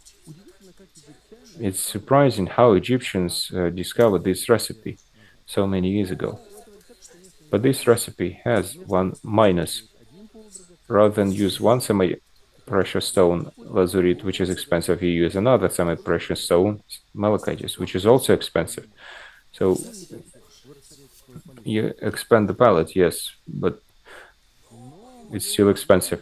My surprise continued to grow when I found out that probably much later, but separately from Egyptians, 3,000 years ago, this interesting paint was invented by Chinese, not just one, but two. Han azure blue or Han purple. That's ancient Chinese picture before our era, before Christ, which was painted using both these paints. The Great Silk Road appeared 2,000 years ago, and one could think that the Chinese learned this recipe from the Chinese because the recipes look similar, although the paints are different. But still, this paint was invented 1,000 years before Silk Road appeared. So they did it most definitely by themselves, independently. It's a more sophisticated recipe. Oh, there is a misprint. It's barium, cuprum, silicium. So this is what the original mixture looked like. You put it into a furnace, and this is the result you get. Then you grind it, and you get a pigment with an amazing color. And I published on my page in the Vkontakte, I've published these pictures there. And it took us just one attempt to create it. And I got a message from one of the artists who said, I'm dreaming about it. And he asked me to present it to him. And I said, with pleasure, this is the flask with it. So Han, azure blue and Egyptian azure blue, they look very similar. Egyptian, cerium, cuprum, silicium 10, and barium, cuprum, silicium. So the difference is that calcium is replaced with barium. And for ancient people, it wasn't a trivial task to get it because barium carbonate is a very rare substance. Probably they used barium sulfate, another interesting substance we'll talk about. But the technology to get that composition was much more difficult, and how they came, how they managed to do that 3,000 years ago, it's mystery still. Now, Egyptian azure blue with calcium, Han azure blue, it's barium and analog. In the Mendeleev table, periodical table, calcium and barium, they are in the same group, and between them there is another strontium. In the periodical table tells us, try it with strontium, it should work. Ancient people did not do anything with strontium. Me and my kids, we did that. We came to the lab, we took strontium carbonate and malachitis powder and quartzite powder, mixed it, sintered into the furnace, and this is what we get. So very simple chemical actions can help you create new pigments just by snapping your fingers. And Berlin azure blue was favored by Claude Monet, not just Van Gogh, but Claude Monet favorite color was violet manganese, and the chemists invented this paint when Claude Monet was working, and Rouen Cathedral, they are covered with Claude Monet works, and in Pushkin Museum. And Елизавета Stanislavna can confirm that she has 2 works of Claude Monet in the Pushkin's Museum, and Claude Monet was using violet manganese quite actively. And Claude Monet was writing about it as a wonderful, great discovery. I realized what color air has.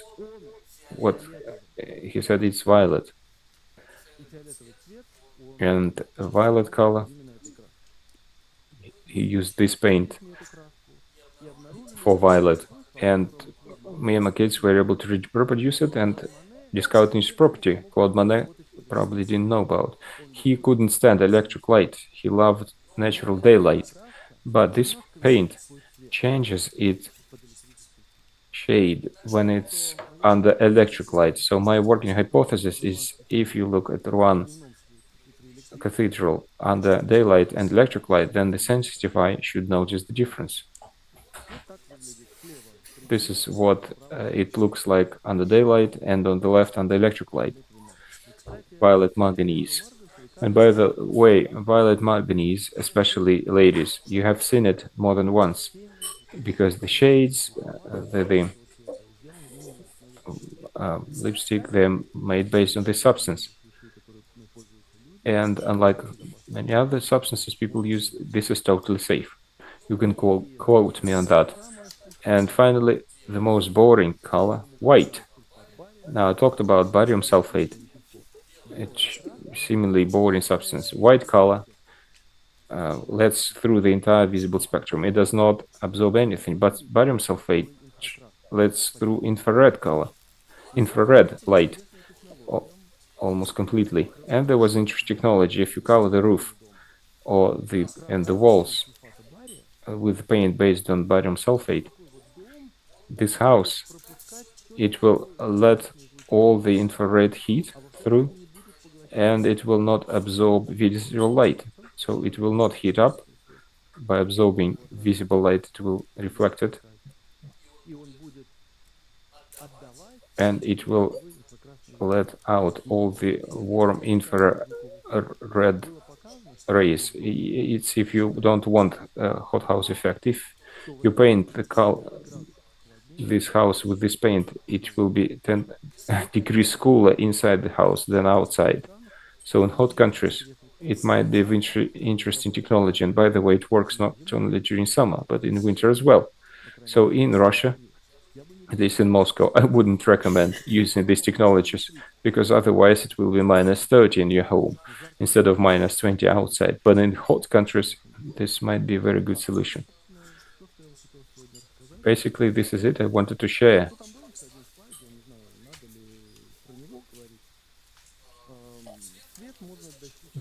Yes, colors can be, you can get colors using photon crystals. These are objects where there are different mediums. They are interjected with others, different length, and this gives shades of color to the butterfly wings and the skin of chameleon. Chameleon changes its color not as camouflage, but for self-expression. Chameleon expresses its mood. If it's angry, and I don't know what it does, maybe it spreads its shoulders, and the distance between these crystals and guanine expands, and the color turns into red. And if it feels nice and it relaxes, then the color turns blue. Currently, this principle is used less than it could. It's complicated, but I know at least one South Korean company which dreams of making paint for cars which can be changed by press of a button, by changing the periodicity of the location of those small crystals. And today it's red, and then it turns green, and day after tomorrow it might be violet, depending on your mood, like chameleon does it.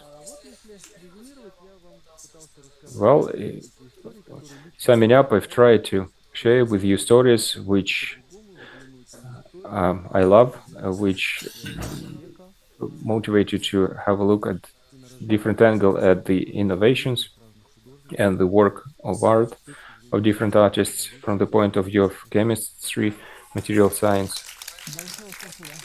Thank you very much. And I'm very sorry for mixing up the name.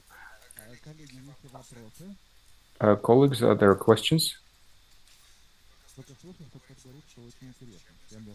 I've just heard that somebody said it's very interesting. Yes, and I fully agree with that. Is there a question? Thank you very much. Let's thank our keynote speaker. And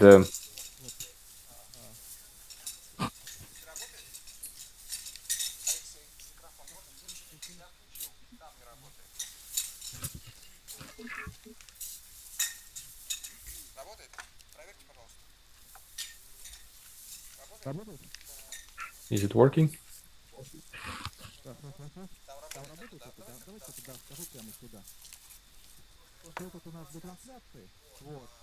Let me use this one.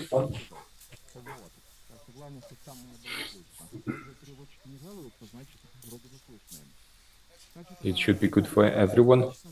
So, dear colleagues, I thank Artyom Maromayevich once again.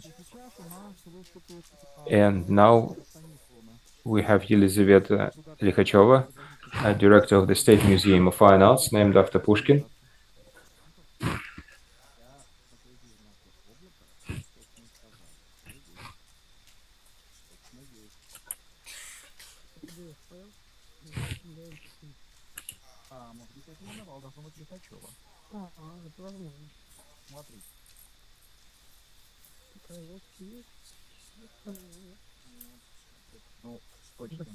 Это сейчас у вас папочка, когда вы ее скачивали? Ну,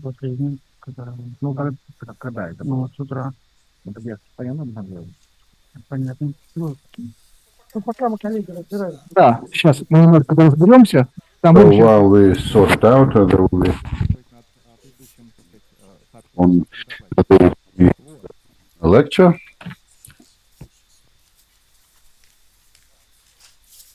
Не против, я добавлю парочку по поводу And скучного. if you, about the boring color, that is quite dangerous because it was plumbum, it was plum, it was so Caravaggio madness, that was the white color, that was an off-topic here. And so Michelangelo probably died in Perugia and from Napoli to Rome, and then he fell out with the team and was found by the monks on the beach, unconscious, and then he died and was buried in a monastery. The monastery was Он был продан. shut down in the 19th century. It was sold on the territory of the graveyard in early 30s. In Mussolini, it was just turned into a road. So Caravaggio burial site was lost 15 years ago. However, the work there was roadworks there, and then there were bones there found. So the skeletons were put together. Archaeologists started working on it, and they sorted them out of male, female, and ages. And the problem was in that they haven't found skulls. So the skulls probably were picked out when the road was built, and among those skeletons, they started looking for Caravaggio skeleton. Quite successfully, they did that, and the Damascus dagger. If you forgot it here, look. And a good job that.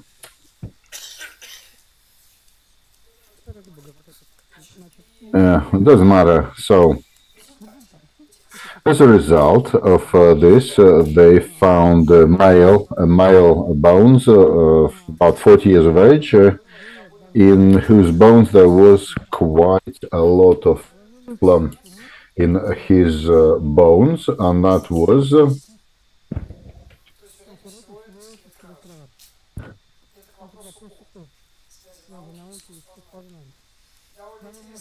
And of course, this lead that they found, it was because he was sucking on this. They actually was getting the paint getting into his system, and this lead was what was poisoned him. And this is totally amazing, I think, story.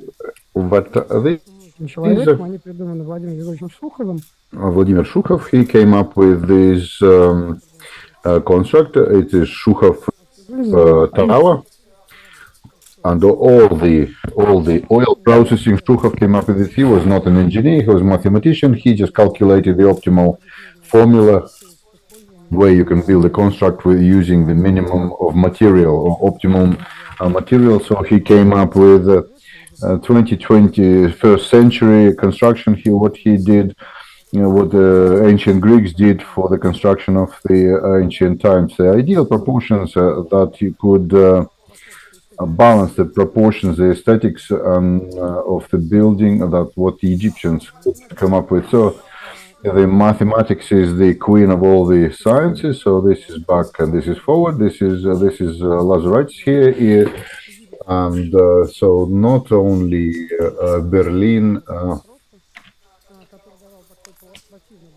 So this sky blue, this azure blue, and then there is the Berlin blue, and there's ultramarine. So yeah, I show you the materials, the key materials that are used in fine art, in painting, as an art painting, and then I think that you're looking at these minerals, and for thousands of years they were made the pigments and then mineral, and the plant, vegetable, mineral. They last longer, but it's much more difficult to work with, and they last longer than vegetable pigments.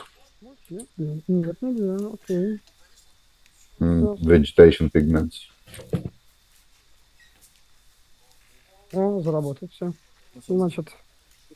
So that probably works. Yeah, it has. It does work. So these plant pigments. So we are talking. I'm telling you, this is the fraction. So you've got to grind stone into powder. The powder. Otherwise, it won't get together with the binding agent that defines the technique. If we talk about different, so it's oil or tempera or mosaic, or it's the same pigments, but they are diluted by different sort of carriers, different medium. different media. And that is most popular. For example, the blue was a problem, red was an easier problem, and the black was the highest problem. So if you look at the Middle Ages, there is no black because the black was just getting the key tone, getting really, really thick. So this is how we perceive the Middle Age frescoes, because you get only in 16th century there is a real black there with direct and with the so this henna and bastman, they were becoming cheap, and we could start using the girls would not give their pigments to the artists, and the one that found out how to dye her hair, that is henna, for example, and then whose name her stepson wanted to erase from history, but you cannot erase from history a name of woman who. So these are the mineral pigments and plant pigments, and you get a number of options of how you use these pigments, and it's quickly tell you. And the key difficulties which we now trying to overcome, and the most ancient one, this is in caustic, when the pigment is diluted in hot wax. And hot wax is binding agent. So in caustic is that because it gives very, very dense color, and it could imitate the human skin very quickly. And the first iconographics before the iconoclastic period. So this iconography was in caustic. So it's very difficult technique because the palette was kind of. You have to heat it up all the time because wax gets solid all the time really quickly. So it's what you're painting with is this stick, which is kind of a softened stick. And, this is a kind of on the left. This is a Pushkin museum, and on the right that is a piece from the collection of Metropolitan Museum of New York. And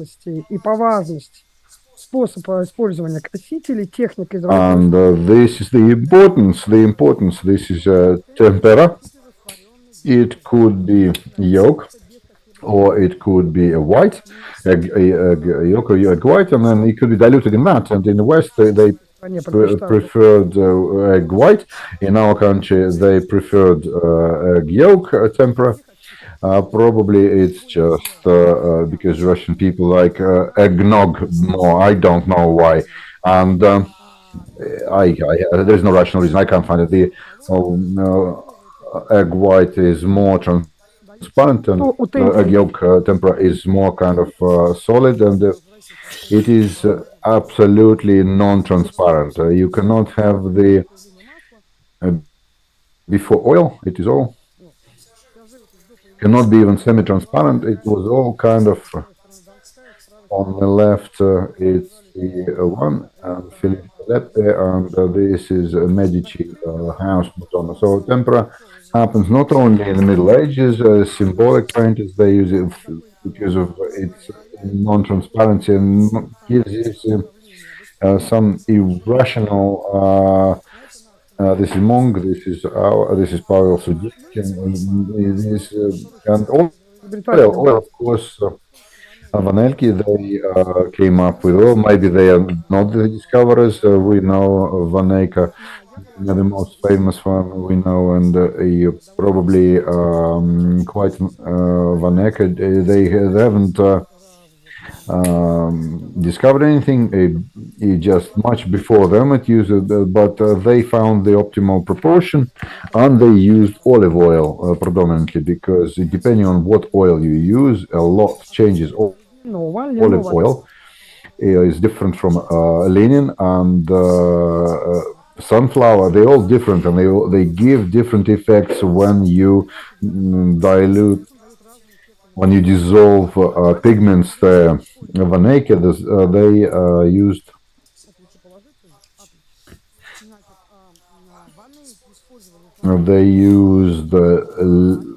linseed oil and olive oil predominantly. And linseed. So this is these pictures on the slide. This is from, on the right from National Gallery in London, and it gives quite a bright colors here sometimes.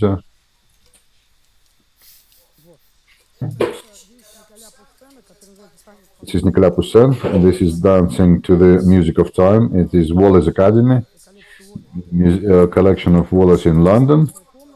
And this is Red Room, which is Henri Matisse in State Hermitage. It's Shukin collection. Oil gives just an amazing stories here, absolutely amazing. So you can get this painting that no other fine art could give you. This is quite well known, which is called the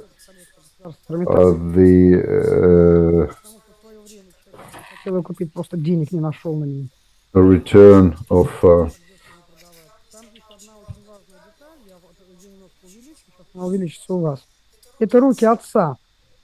so the wayward son, the prodigal son, return of the prodigal son. So these are the hands of the father, and this is how he is hugging his child. And if you look, that then on the left here, so the right hand of is young, and the left hand,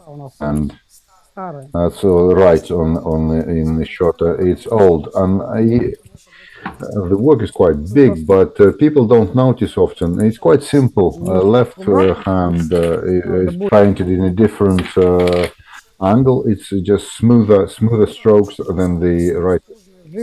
The right one is really rough. That impressionist like, and Van Gogh mentioned today, all impressionists like that. So this is what give the oil a totally amazing opportunities to the painter. But unfortunately, after the use here, we'll leave through that, and we never mind this. And Значит, это работа, которая принадлежит... look at that. This is the work.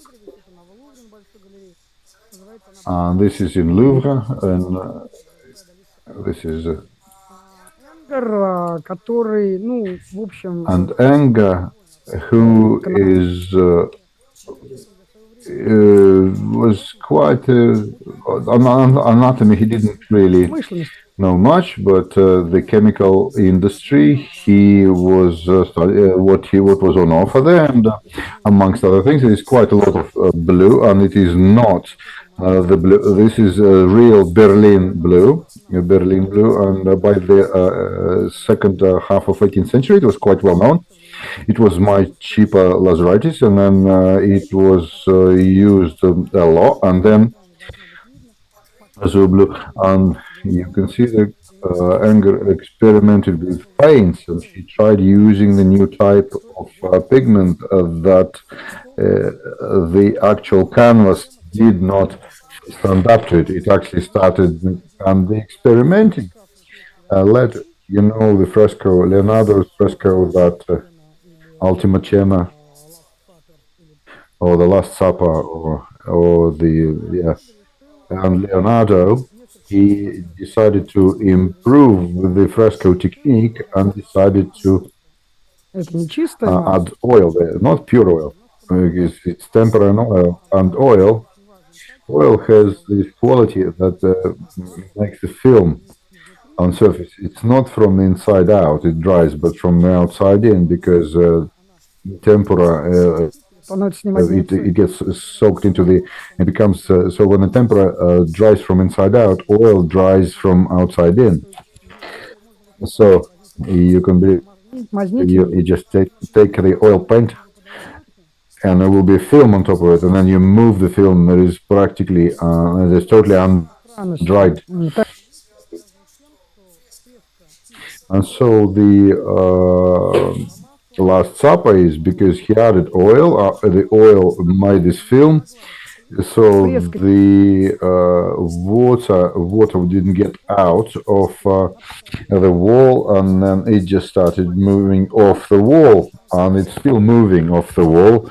This is one of the most serious problems. So painters don't experiment because they actually they don't very often actually change the technique. They don't experiment.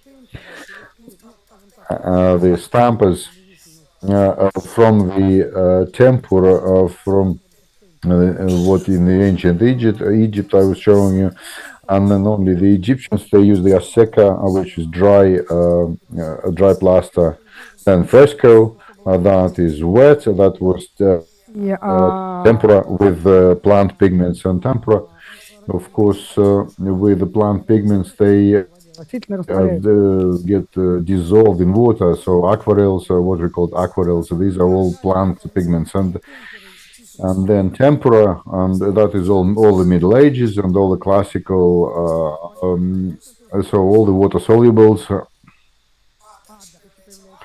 And then oil comes, and 500-600 years people start sit there using oil, and then instead of traditional, there are pigments, artificial pigments, and there's chemicals, and it was anger.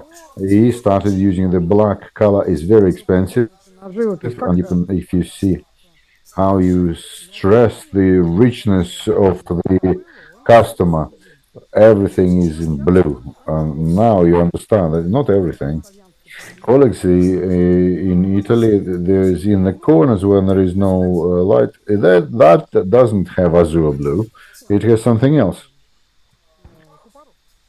It's copper sulfate. So he actually nicked some of the Giotto Pari. He was just simple Tuscanian guy. I just nicked some of the azure blue.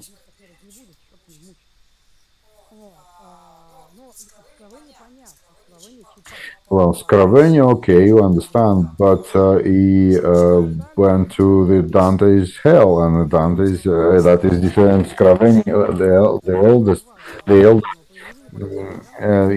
he became he became the character in another. So it's not only even Pushkin's. He became the symbol of being tight. He was so tight, and the guy just didn't waste any money. So that there was the azure blue, and he was so much of it, and so he got something for himself.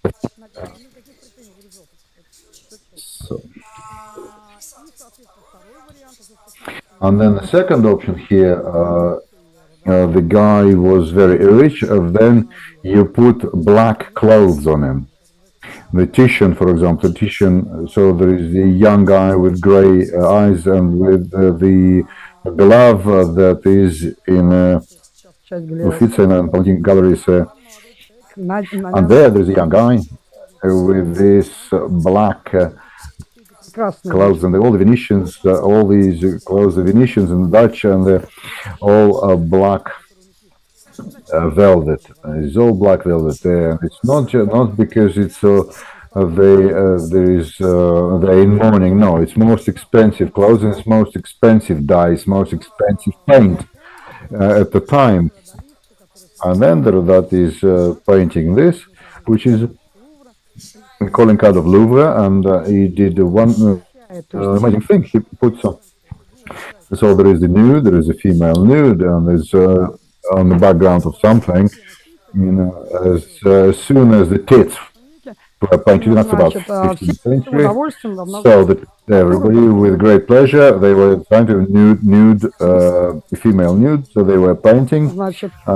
It's much nicer to paint nice naked women than naked men, and so it's quite a lot. Anger, what for him?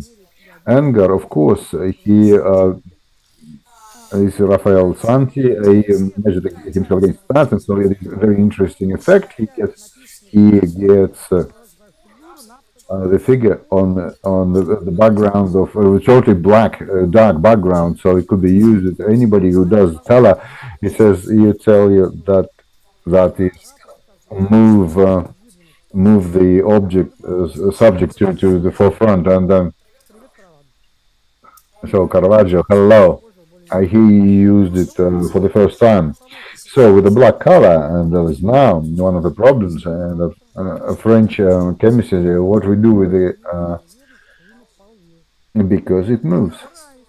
It moves, it just slides, or whatever happens, the black color just crawls. And with these guys, I just want to talk about this one. This is Impressionist and Post-Impressionism. This is Vincent van Gogh, a good guy. It's in Pushkin Museum. It's in the collection, and never, never, never. It never left the walls. We never took it to any.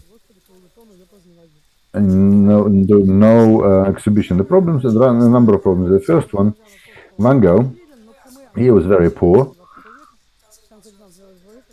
And it's end of 19th and beginning of 20th century, the paints were cheap. But to paint that, this or this, you can go and do plein air to actually paint that.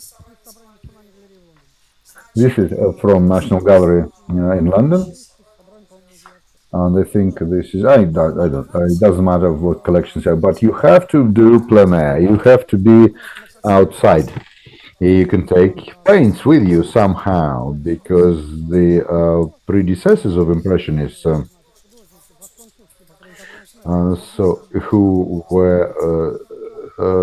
who starts writing their own landscapes and not the Italian landscape, they paint them being inside, because there is no paint. Yeah, paint, you can mix the paint, no problem. But then you take the little jars with you, and the Impressionists, they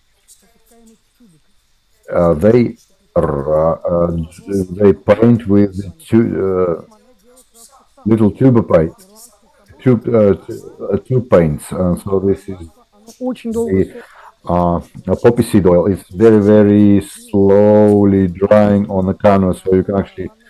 When Manet came to Guam, and then he rented a room, and then he was sitting there for 2 months, for 2 years, for 3 months, like 3 years. He was painting this, painting in different times of, because there is a 12 half one, so he starts painting next one, and the previous one is drying up. So he was not using industrial paint, but he was using the paints that he had mixed on these Rouen cathedrals. It's what is LG company, and yeah, they got into the subject. So I just want to get them together. I think it's 35 or 40 or 25. Nobody knows. Nobody counted how many of them there were, and I wanted to get them all together. This work that has been studied in the museum of Pushkin Museum.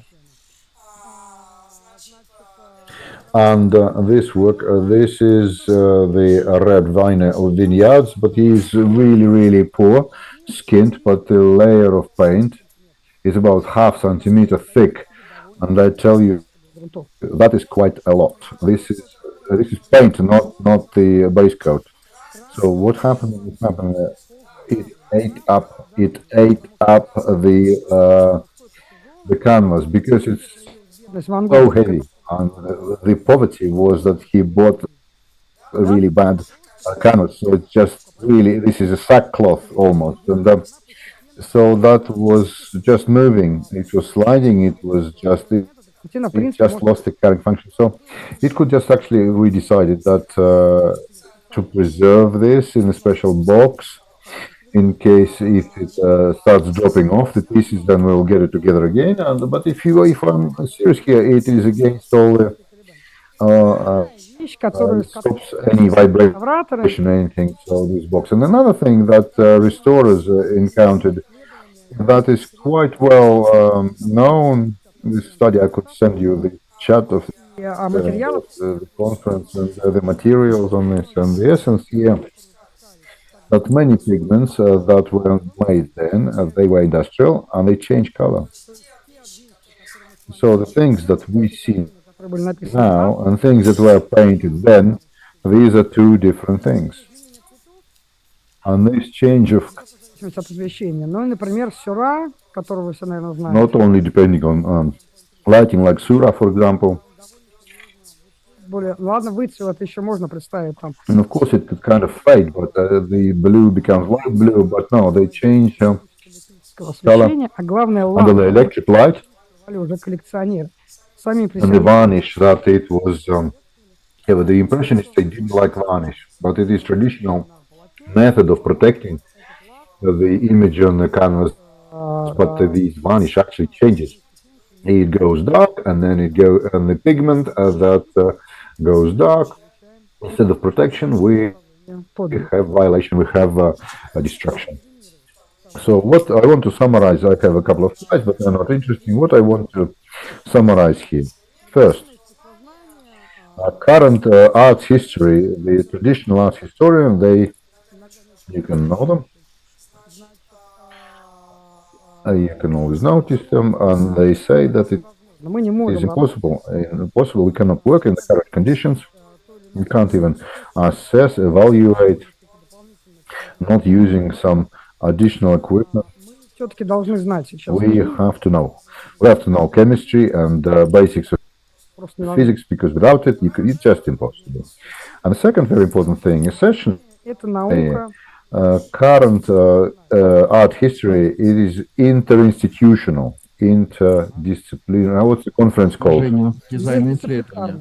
Вот искусствознание — это как раз ярчайший пример междисциплинарной дисциплины сейчас. That is interdisciplinary subject, because as well as history of art, you have to know the fables, you have to know the stories, you have to know the history and the development of art form, and then introduction of history of arts and historical study of arts, and then we talk about the current cultural institution, current restore archaeologists, and I am not mentioning archaeologists because I was just talking about the art and painting, and I'm not talking archaeology, because archaeology is just amazing. The non-invasive methods of studying metallic artifacts used to have to take pieces off, shave off some metal. Now you don't have to do that, and it's such a wonderful thing. This is a marvel. All the archaeologists, they don't have the mass not all of them have these mass spectrometers like that, but it's possible. It's possible. MIPT and Kurchatov Institute, they suggest this equipment, and that it saves the artifacts, the items, and the archaeology was always on the crossroad, and the art history was always the way of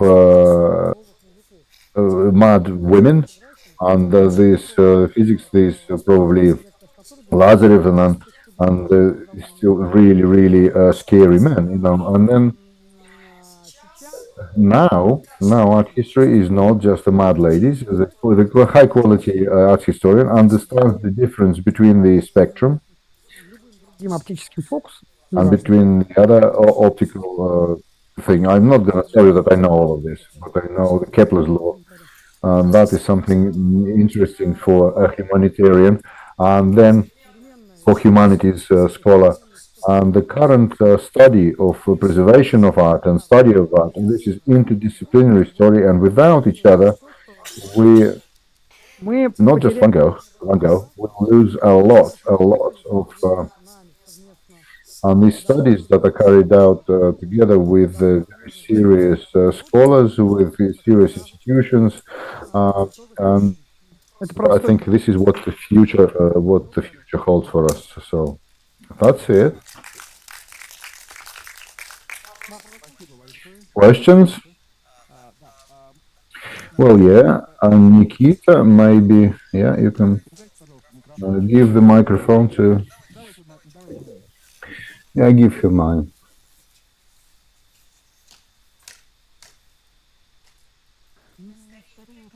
Yeah, it's just a remark. Are you going to come to us in February, the collective for master's courses? Can you come? Can you read the course? Please come and read the course for our masters.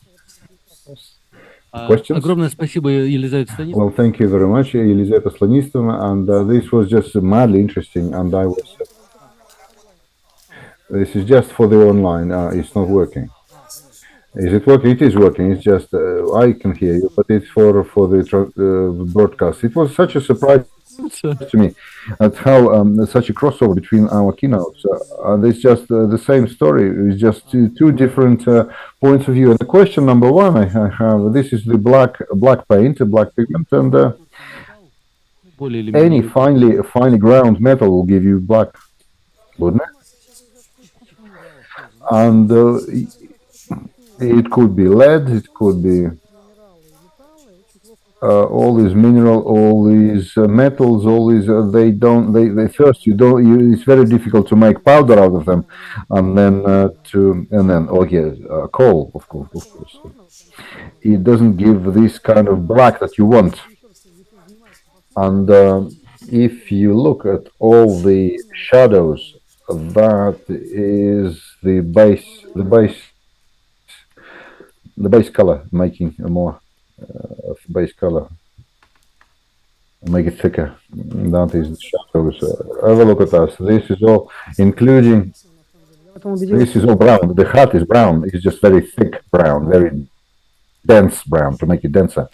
Thank you. And the second question is to do with the restoration of paintings. And I read the following: that when white paint they needed, they were using the lead white and the hydroxyacetate or hydroxycarbonate of lead. Yeah, I'm not. Yeah, no mind. And in air, it reacts with the sulfur hydrate, and then there is sulfide of plum sulfate. And then, what if you want to restore white?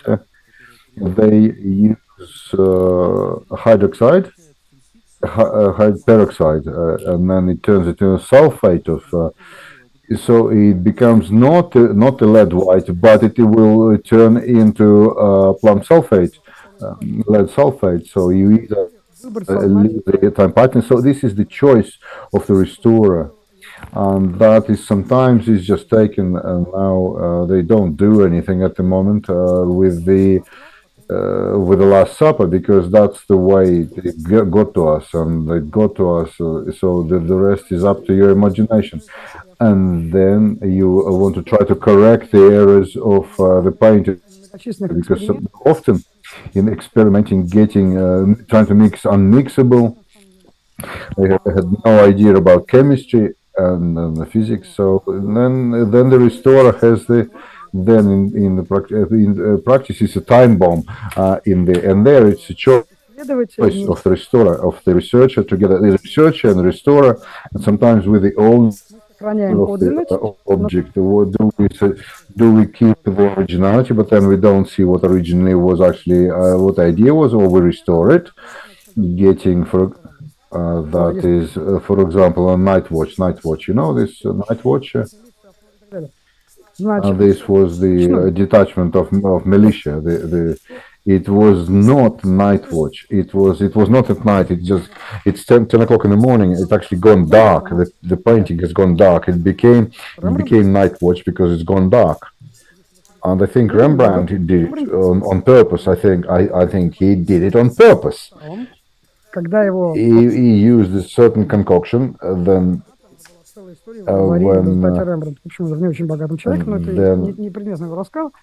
he died a poor man, but the Saskia portrait was not dark, and Turkey and the others said they just gone dark. I think it was absolutely on purpose. He just did. I think he could. That person could do. He was very talented scholar. If you go to Rembrandt's house, and of course it is restored, and you will see how he was looking for. It's amazing. It's very interesting how he was looking for pigments. He experimented quite a lot, but he lived there just by the until the time of night watch, I decided, no, we're not going to do that. There are certain programs that get the ideal. So what you just look at any collective portrait, the first half of 17th century, so you will see what Rembrandt actually wanted to paint and what he ended up painting, and you can imagine that. All right, very well. Yeah. There's one more question. I'm so sorry. And that was a great pleasure listening to your keynote. And this is a provocation. Maybe it is a heresy, but I just need to ask. You say that we will lose the whole layer of art or art objects if we don't preserve these paintings. But now, when we scan everything, with all the smallest details, we can copy anything, a very, very minute detail. Why is it a loss? I understand the content. I understand what the technique is, the style. And for me, it is such a discovery for me. It's revelation that what is done, it's something, it is a piece of art. So the art is the art, and then this dialogue in Moscow, in this, there will be nothing. In this film, Moscow doesn't believe in tears, so there will be just television in 20 years. And so the perception is the perception of the original piece, the COVID. You know, people will call me, and the question was, well, great. So we can close you down, and then we can digitize everything. Museums will not be in, but this year in Europe, the number of people in museums compared to prior to COVID, people just started going. It increased 1.5 times this year. For example, the Greek hotels, they were loaded up 90% in the entire season. 90% hotels occupancy rate during it was just never happens, but this year it did happen because people. Art in full, it is this sensory pleasure, and it is a unmediated communication with the object. This is like kissing your favorite, your beloved woman or beloved man. In my case, you can actually imitate the coitus, but you can never actually fake the kiss. Like the draft of good wine or a piece of good meat, you cannot actually fake that, or sea breeze on your skin, or seeing the sunrise. That is what makes humans out of us. We are capable of aesthetic pleasure, and there are sometimes you can have the original and the fake sometimes are indistinguishable, but then is here they actually make the fake not of the work of art but of the perception. If you Google Jan Meggeren, for instance, and have a look at the pictures that he was, everybody thought that it's Vermeer. In 1945, he was trading Vermeer with the Nazis, and he says, "What Vermeer? I was actually painted it myself," and he just painted the Vermeer, a lot of it. And it's a real story. Jan Meggeren, this guy was called. Bredius, there was this Dutch, so he wanted to find religious Vermeer, so he found it because Meggeren, he just painted it.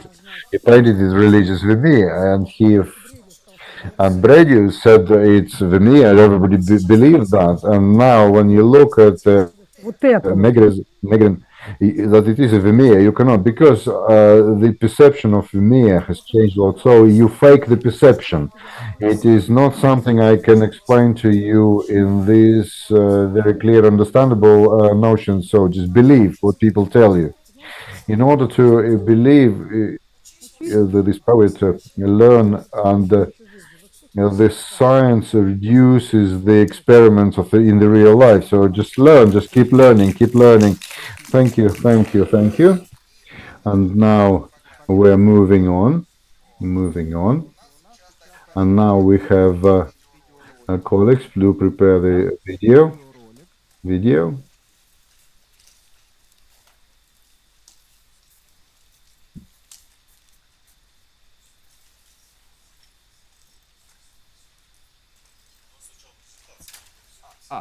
Хорошо, тогда... Very well.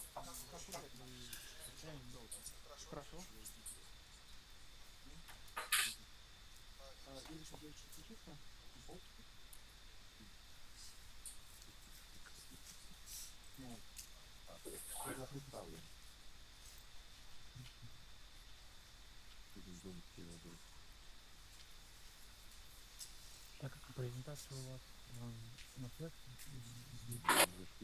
Ага. Как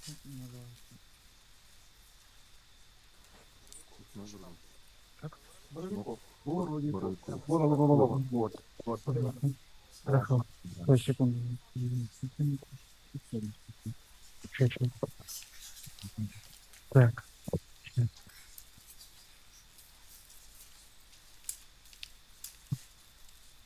Давайте. Мы его тогда сейчас...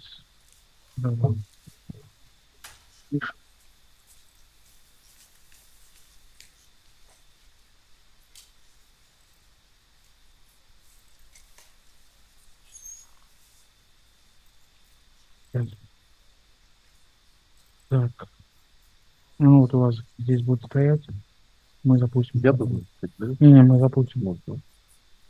Так. Сейчас. Я там Shift F9, да?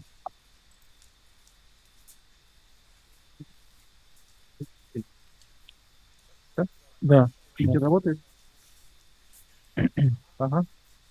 Все, мы запустим. Работает? Лучше всего туда вот его направлять. Вот туда. Ну. Так, флешечка. А, флешка правильно стоит? Ну, как всегда. А, потому что флешка не стоит. Вот ты должен работать. Да, вот сейчас работает. Это, наверное, сейчас я звонок позвоню. Звонок. Так, работает, да? Да. Так, да. Друзья и коллеги, значит, сейчас у нас по программе, собственно... Colleagues, according to the program, we're supposed to have the keynote methods of the presentation methods of studying and preserving cultural heritage based on the Novgorod University's experience, and with the request of the Doctor of Science, Professor Rector of the Yaroslavl, the Vice Novgorod State University, Yuri Borovikov.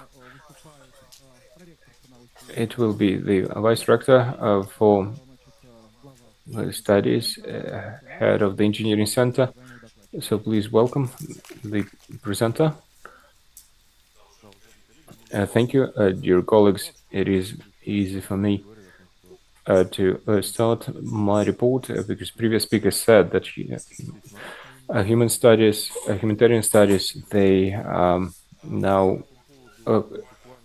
use the scientific technologies, and on Friday we had a small conference which is connected with research methods to study heritage, objects of cultural heritage, and I will share experience.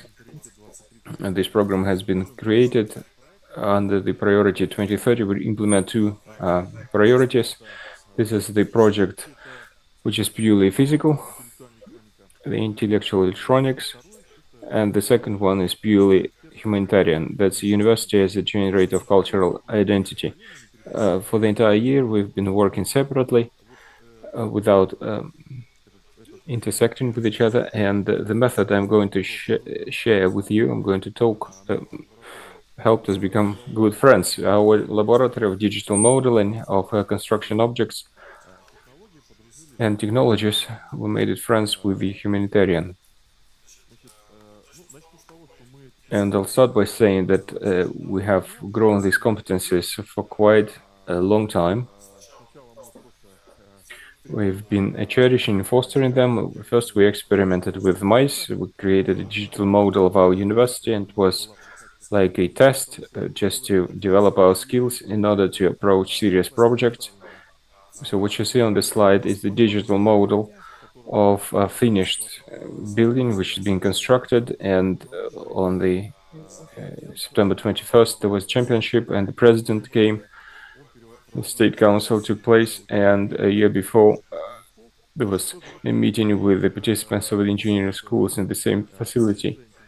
So this building was a pilot project where BM technologies were implemented on the territory of the region, and the project was financed by two large companies, Rosneftegas and Transneft, and our laboratory was chosen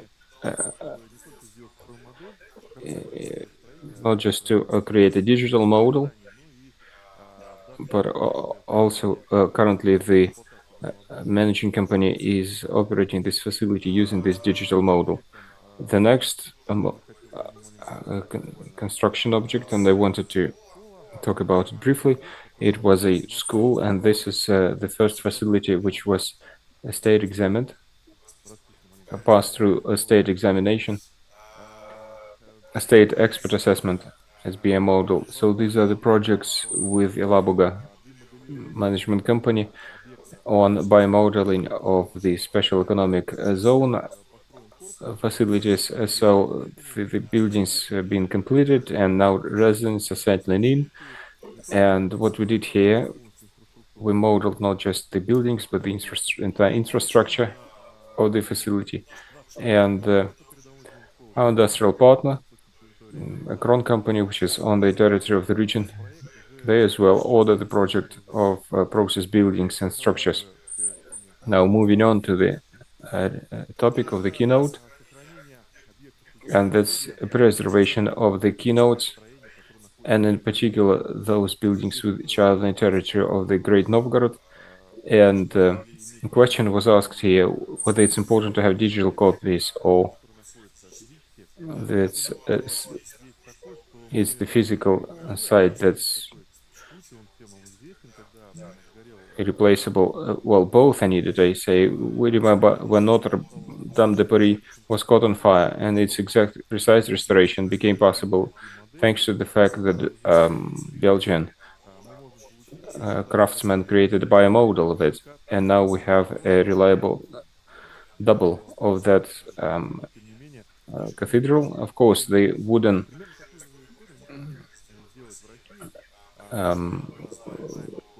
part was lost, but we can recreate it. The same is possible in Russia, and even literature studies show that there are very few publications, and there are strong studies on wooden craftsmanship, and quite strong ones, and there are stories there when researchers, they didn't just create a bimodal, but they created a sequential stages which you can use as a constructor, and you can recreate any ancient wooden house which you saw at the exhibition, for example. So we created several projects, and it became possible thanks to the fact that we are in an interesting location. We have very good cooperation with the Novgorod Museum and Natural Reserve. So the architectural digital copies of the cultural heritage memorials became possible. And this is, we created the parametric model, and we made it jointly with the Russian Institute for the Russian Academy of Science. And this is the model of Georgian Cathedral of Yuriev Monastery. Our colleagues have very specific task, not just to create a model, but a digital model of the fresco, which have been preserved.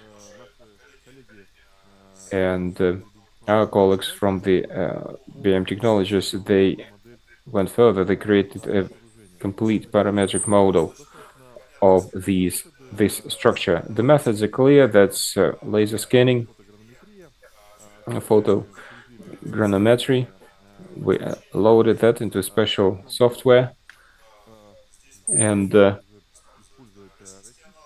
we used Russian software for that, and received a precise cloud of dots. The precision is about 2 millimeters, which is very important. And the construction norms, they include arrow, which is measured by centimeters, and here we talk about millimeters.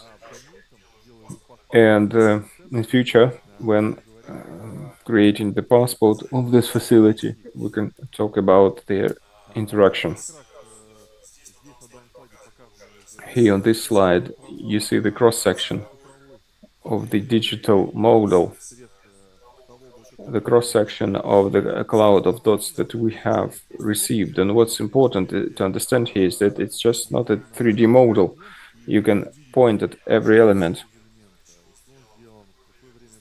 and you will see what kind of element that is and at what time it was created. So it contains a lot of parameters.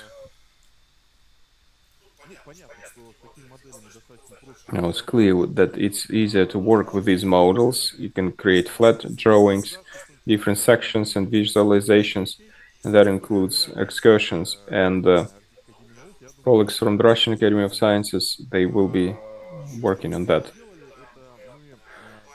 Another thing that we did, we added the elements which do not exist currently. We did that using the photographs and granulometry from the previous sources. Now, for example, the parts of the cathedral which are on the right, currently they're not existing, we added them.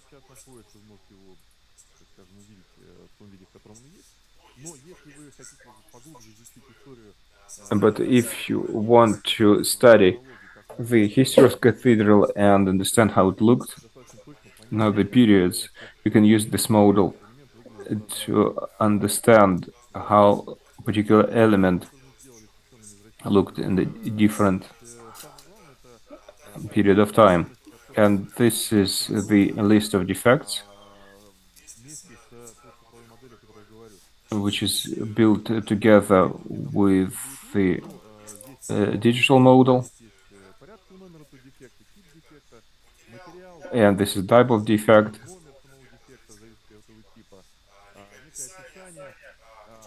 This is the description, the category of hazard, and a reference to the source of the photo. And one can add recommendations on how to repair that.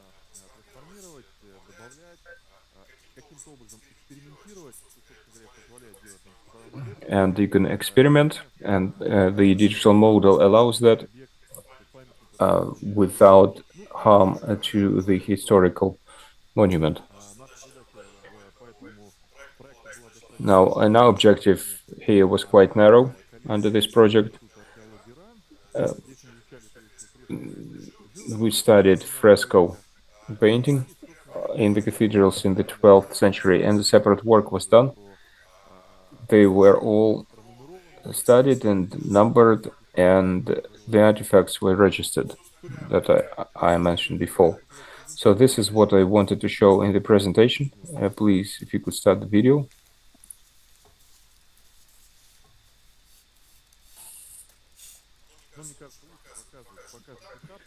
I think it will show the stages better and what was the end result. It is a short one, 1.5 minutes.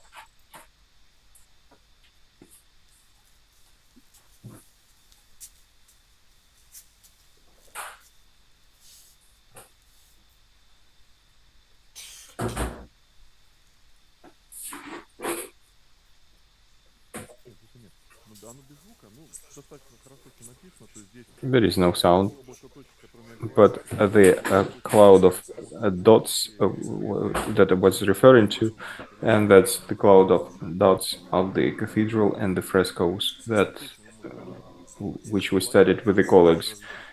It can be viewed looked at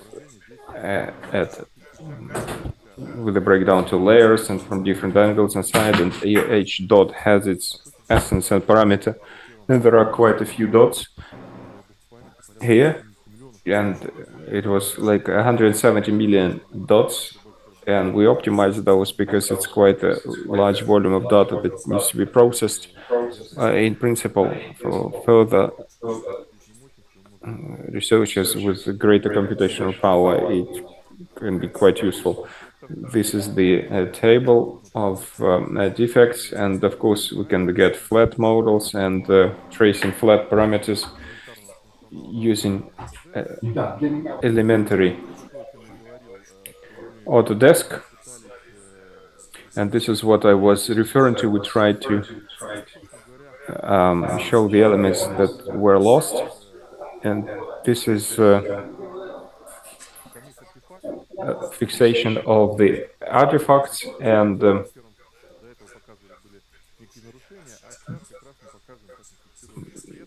here we're showing the frescoes, how those were processed, and through the journey, we're making a journey through the fresco. We now can understand, now we can see what we know about those frescoes. Спасибо за внимание. Есть вопросы, готов ответить. Thank you very much for the attention. If there are questions, I'm ready to answer. Коллеги, есть вопросы?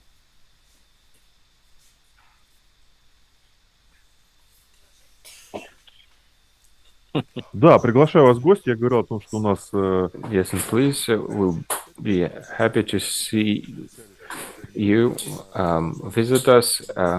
We recently had a short conference. Unfortunately, there was no place for humanitarian sciences, but maybe we didn't deep enough, and we'll probably find interesting area to invite you as well. Photogrametry, this is the right area. Well, the students work within this project.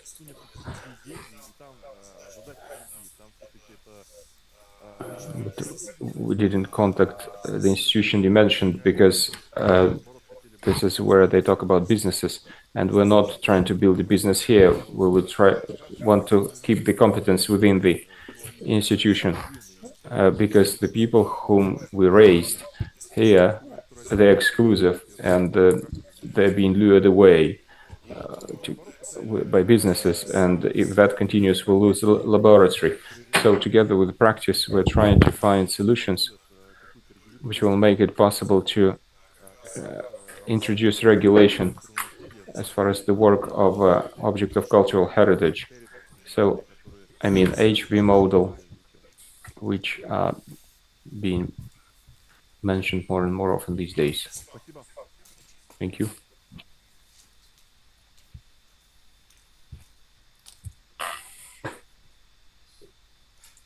Что еще будет, нет?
Тут того облака здесь нет. Здесь можно его выбрать? Давай, телефон. Мы перезвали, конечно. Извините, коллеги, небольшое техническое затруднение. Нам понадобится минуты 2.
Так, коллеги, мы...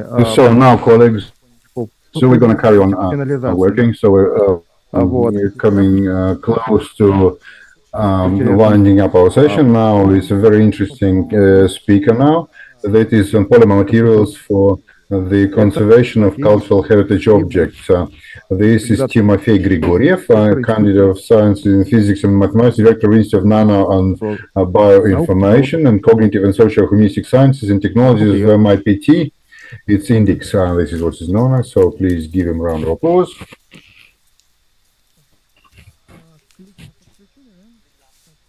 So the clicker is on, is it? I hope. And what do I point it at? Where's the machine that I point the clicker at?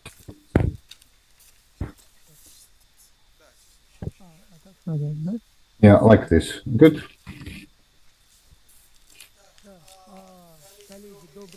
Colleagues, good day. Good afternoon. So here, this is going to continue on all the keynotes that we have heard because all the keynotes, all the lectures, there were two thoughts very close to me as the material scientist.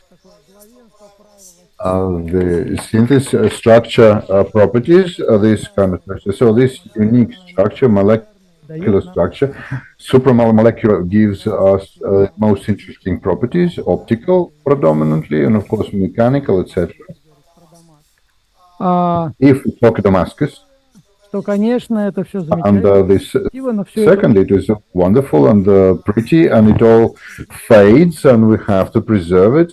And again, the rule helps the interconnection between the synthesis and the properties. So I can talk to you about the synthesis and structure, and it's probably the chemistry subject here. Maybe some people could see this slide, and then there will be properties, and it will be conflict of physicists and lyricists, and physicists quite successfully work in the traditional lyrics area of art history, and this work kind of thing that Kurchatov Institute that carries that out, and this non-invasive study, visualization, half burnt and dropped off moors and how you expose that and all of that. You can kind of understand all of this when physicists and physicists how they interact there. And what you can do with all this, the goal that we were working with, this is a preservation of cultural sites, heritage sites, and they're very interesting molecules. This is the polyparaxylylene, and this is the polymer that is anti-adhesive like Teflon, like frying pans, non-stick frying pans, and it is absolutely wonderful barrier properties, better than polyethylene. Lets through much less air, and it's very interesting. It's polymerization from gaseous phase, and this is when we say, how do we do it? Yeah, all right. And the mouse, does the mouse work? So to start with, we evaporate the monomer, and then the gas is phased in, and there is benzene rings, and this is how it where it ends up, and so wonderful.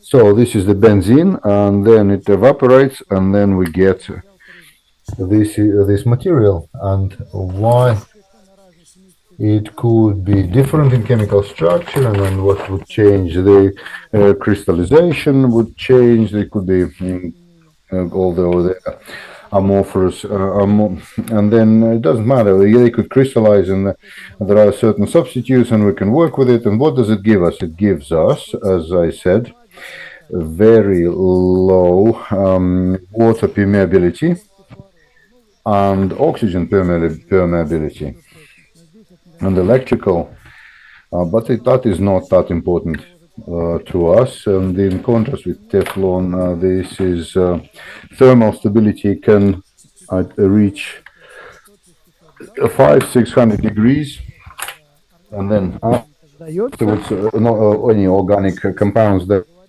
give up. And if we talk about further about this, so then maybe the manuscripts don't burn. This saying will get us a new meaning. So this is the inert material; it doesn't interact with anything. But nevertheless, it's not just the chemistry that impacts that, but also how we put it on, and if it is classic. This is like varnish on any surface. Here, this is the microchip, and there will be always these dribbles, and they will change the properties of material. So this is a very, very small molecules of flying. So there is not only afterwards they get together. We get film, a really good barrier of 100 nanometers. We cannot actually perceive. It's no way. So there is less than the wave of visible spectrum of light. And this is the inert material, does not change its properties. If we compare it to the varnish, for example, that people like to cover the paintings, and this is used in most varied spheres. You can see here how we helped at the International Space Station to look at to see the bacteria that eats up aluminium. And there is this bacteria. Nobody could understand how do you study that, because the microscope, electronic microscope, is too heavy to take up there.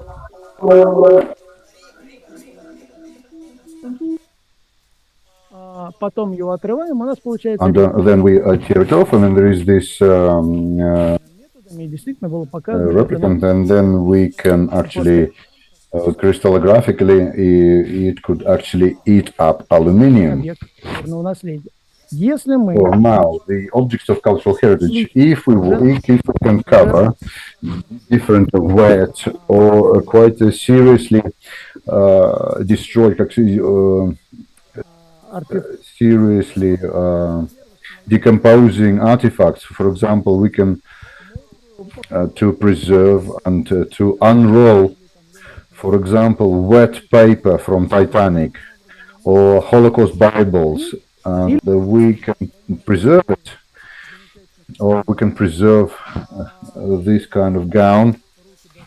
And before that, it just we got to it much later when it could not be restored fully, but covered with this material.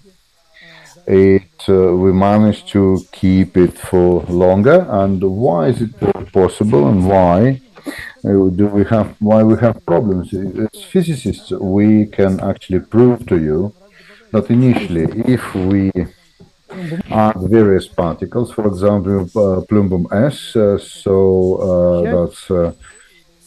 sulfide of lead, and then we can change to the spectrum to ultraviolet, from ultraviolet to spectrum. We can protect some molecules which have been building the structure for so long, and then we bombard it with ultraviolet photons, and then they dry, and then they crack, and then we can actually again manage the bumpiness. It could be totally 100 nanometers. It could not be made wet totally.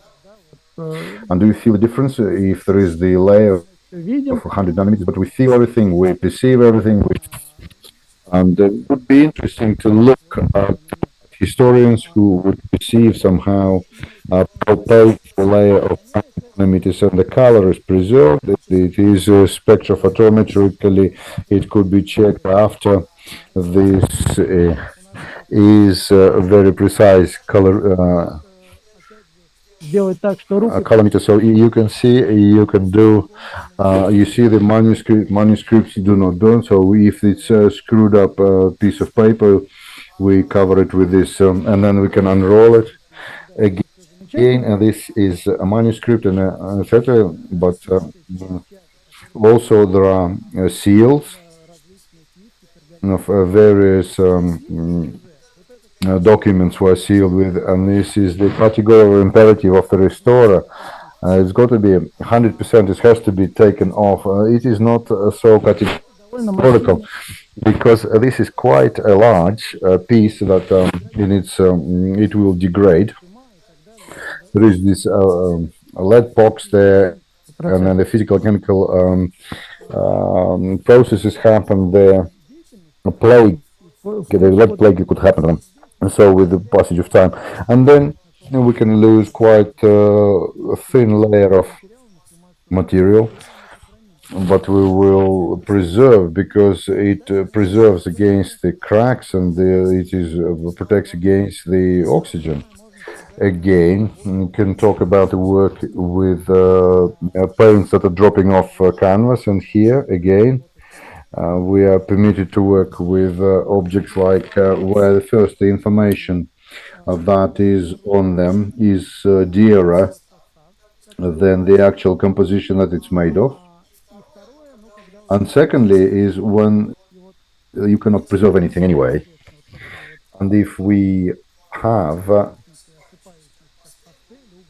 like pastel or coal or pastel pencil which is dropping off, flaking off, and then it's probably best to close it off from water and oxygen to get it glued together for expositions, and then we could probably preserve it for for your descendants. And so this is just the only thing is at first you soak it with anything, glue it with anything. There's classic methods of restoring a photo to that gown I'm talking about. And then we get to this polymer, and then it has degraded because there is fur there, bacteria, leather, and whatever. And then the polymer should be applied in airless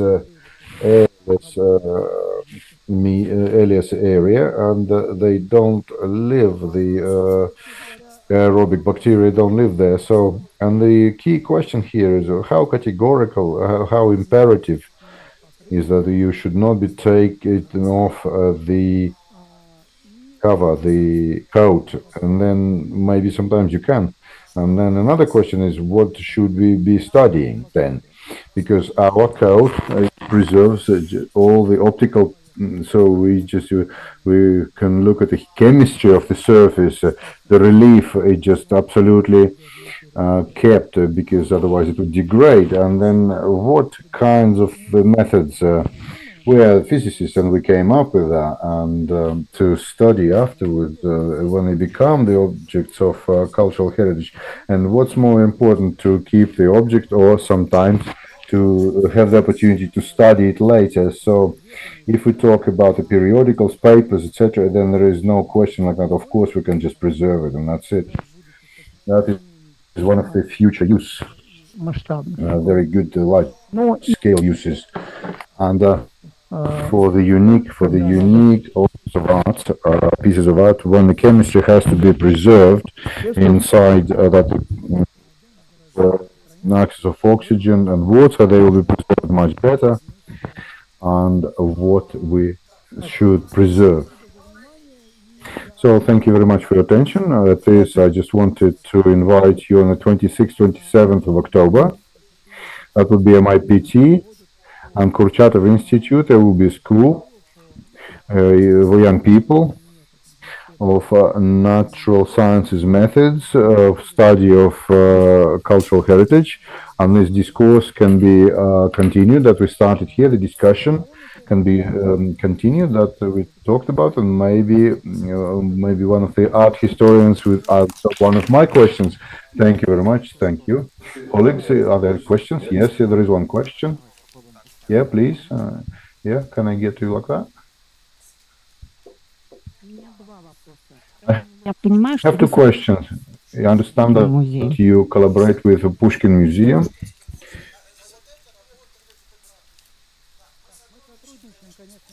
Yes, we work with Pushkin Museum and collaborate, but probably more with the structure. So far we work, that is work of the Hermit of National Library and on the sources of written language and printed matter and papers, and it started with that. But we have to carry on, of course, to preserve the unique wooden pieces, to preserve unique archaeological finds, which it cannot be dug out, couldn't be dug up, but it could be covered with a polymer. That is a long journey. That is a long way ahead of us. And sometimes this method covers too much, and in sometimes it saves these objects, and we've got to find this thin line. And as physicists, it's simple to us. Everything people teach us all the time, and we are learning all the time. But you can come and look, and there will be some result. And the second question: in the West, do they use this technology similar? And how it is quite a rare technology. Not many people in the world understand it. So there is a fragment, the paper from the Titanic and Holocaust Bible. This is the Western works, which Bible, Holocaust Bible. It was some legal. A legal process, and actually it was preserved and it helped the lawyers. Yes, it is used, but it is quite a rare technology. This polymer, microelectronic people use it all the time, but working like to cover various codes there, you have to come up with the machine that actually would do that, and not many people do it in the world. Thank you. Many questions. Here, what is more there? Is it the technology or is it actual composition? So what is yours here? Intellectual property,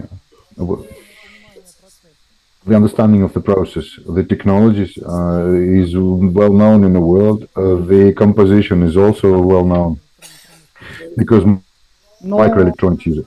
But the understanding of the process of building this film, the kinetics of polymerization, of certain rookie of polymerization helps us to vary the process. So if you just start doing it simply just like that, it won't work. Thank you. Thank you very much. Any more questions? So if there are no more questions, so then thank you very much for the wonderful keynote that adorned our section. So give him a round of applause, please, and colleagues. And now the thing is that what we have both remaining keynotes were moved to the other days, so they will join us. Their idea is tomorrow and day after. And I remind you all that tomorrow it is in the main building. This is the room 119, and the same links for the speakers, the same guests links are the same, both Russian and English. And today we can wind up the day. And thank you very much for being with us. Thank you very much. Good health to you. Thank you.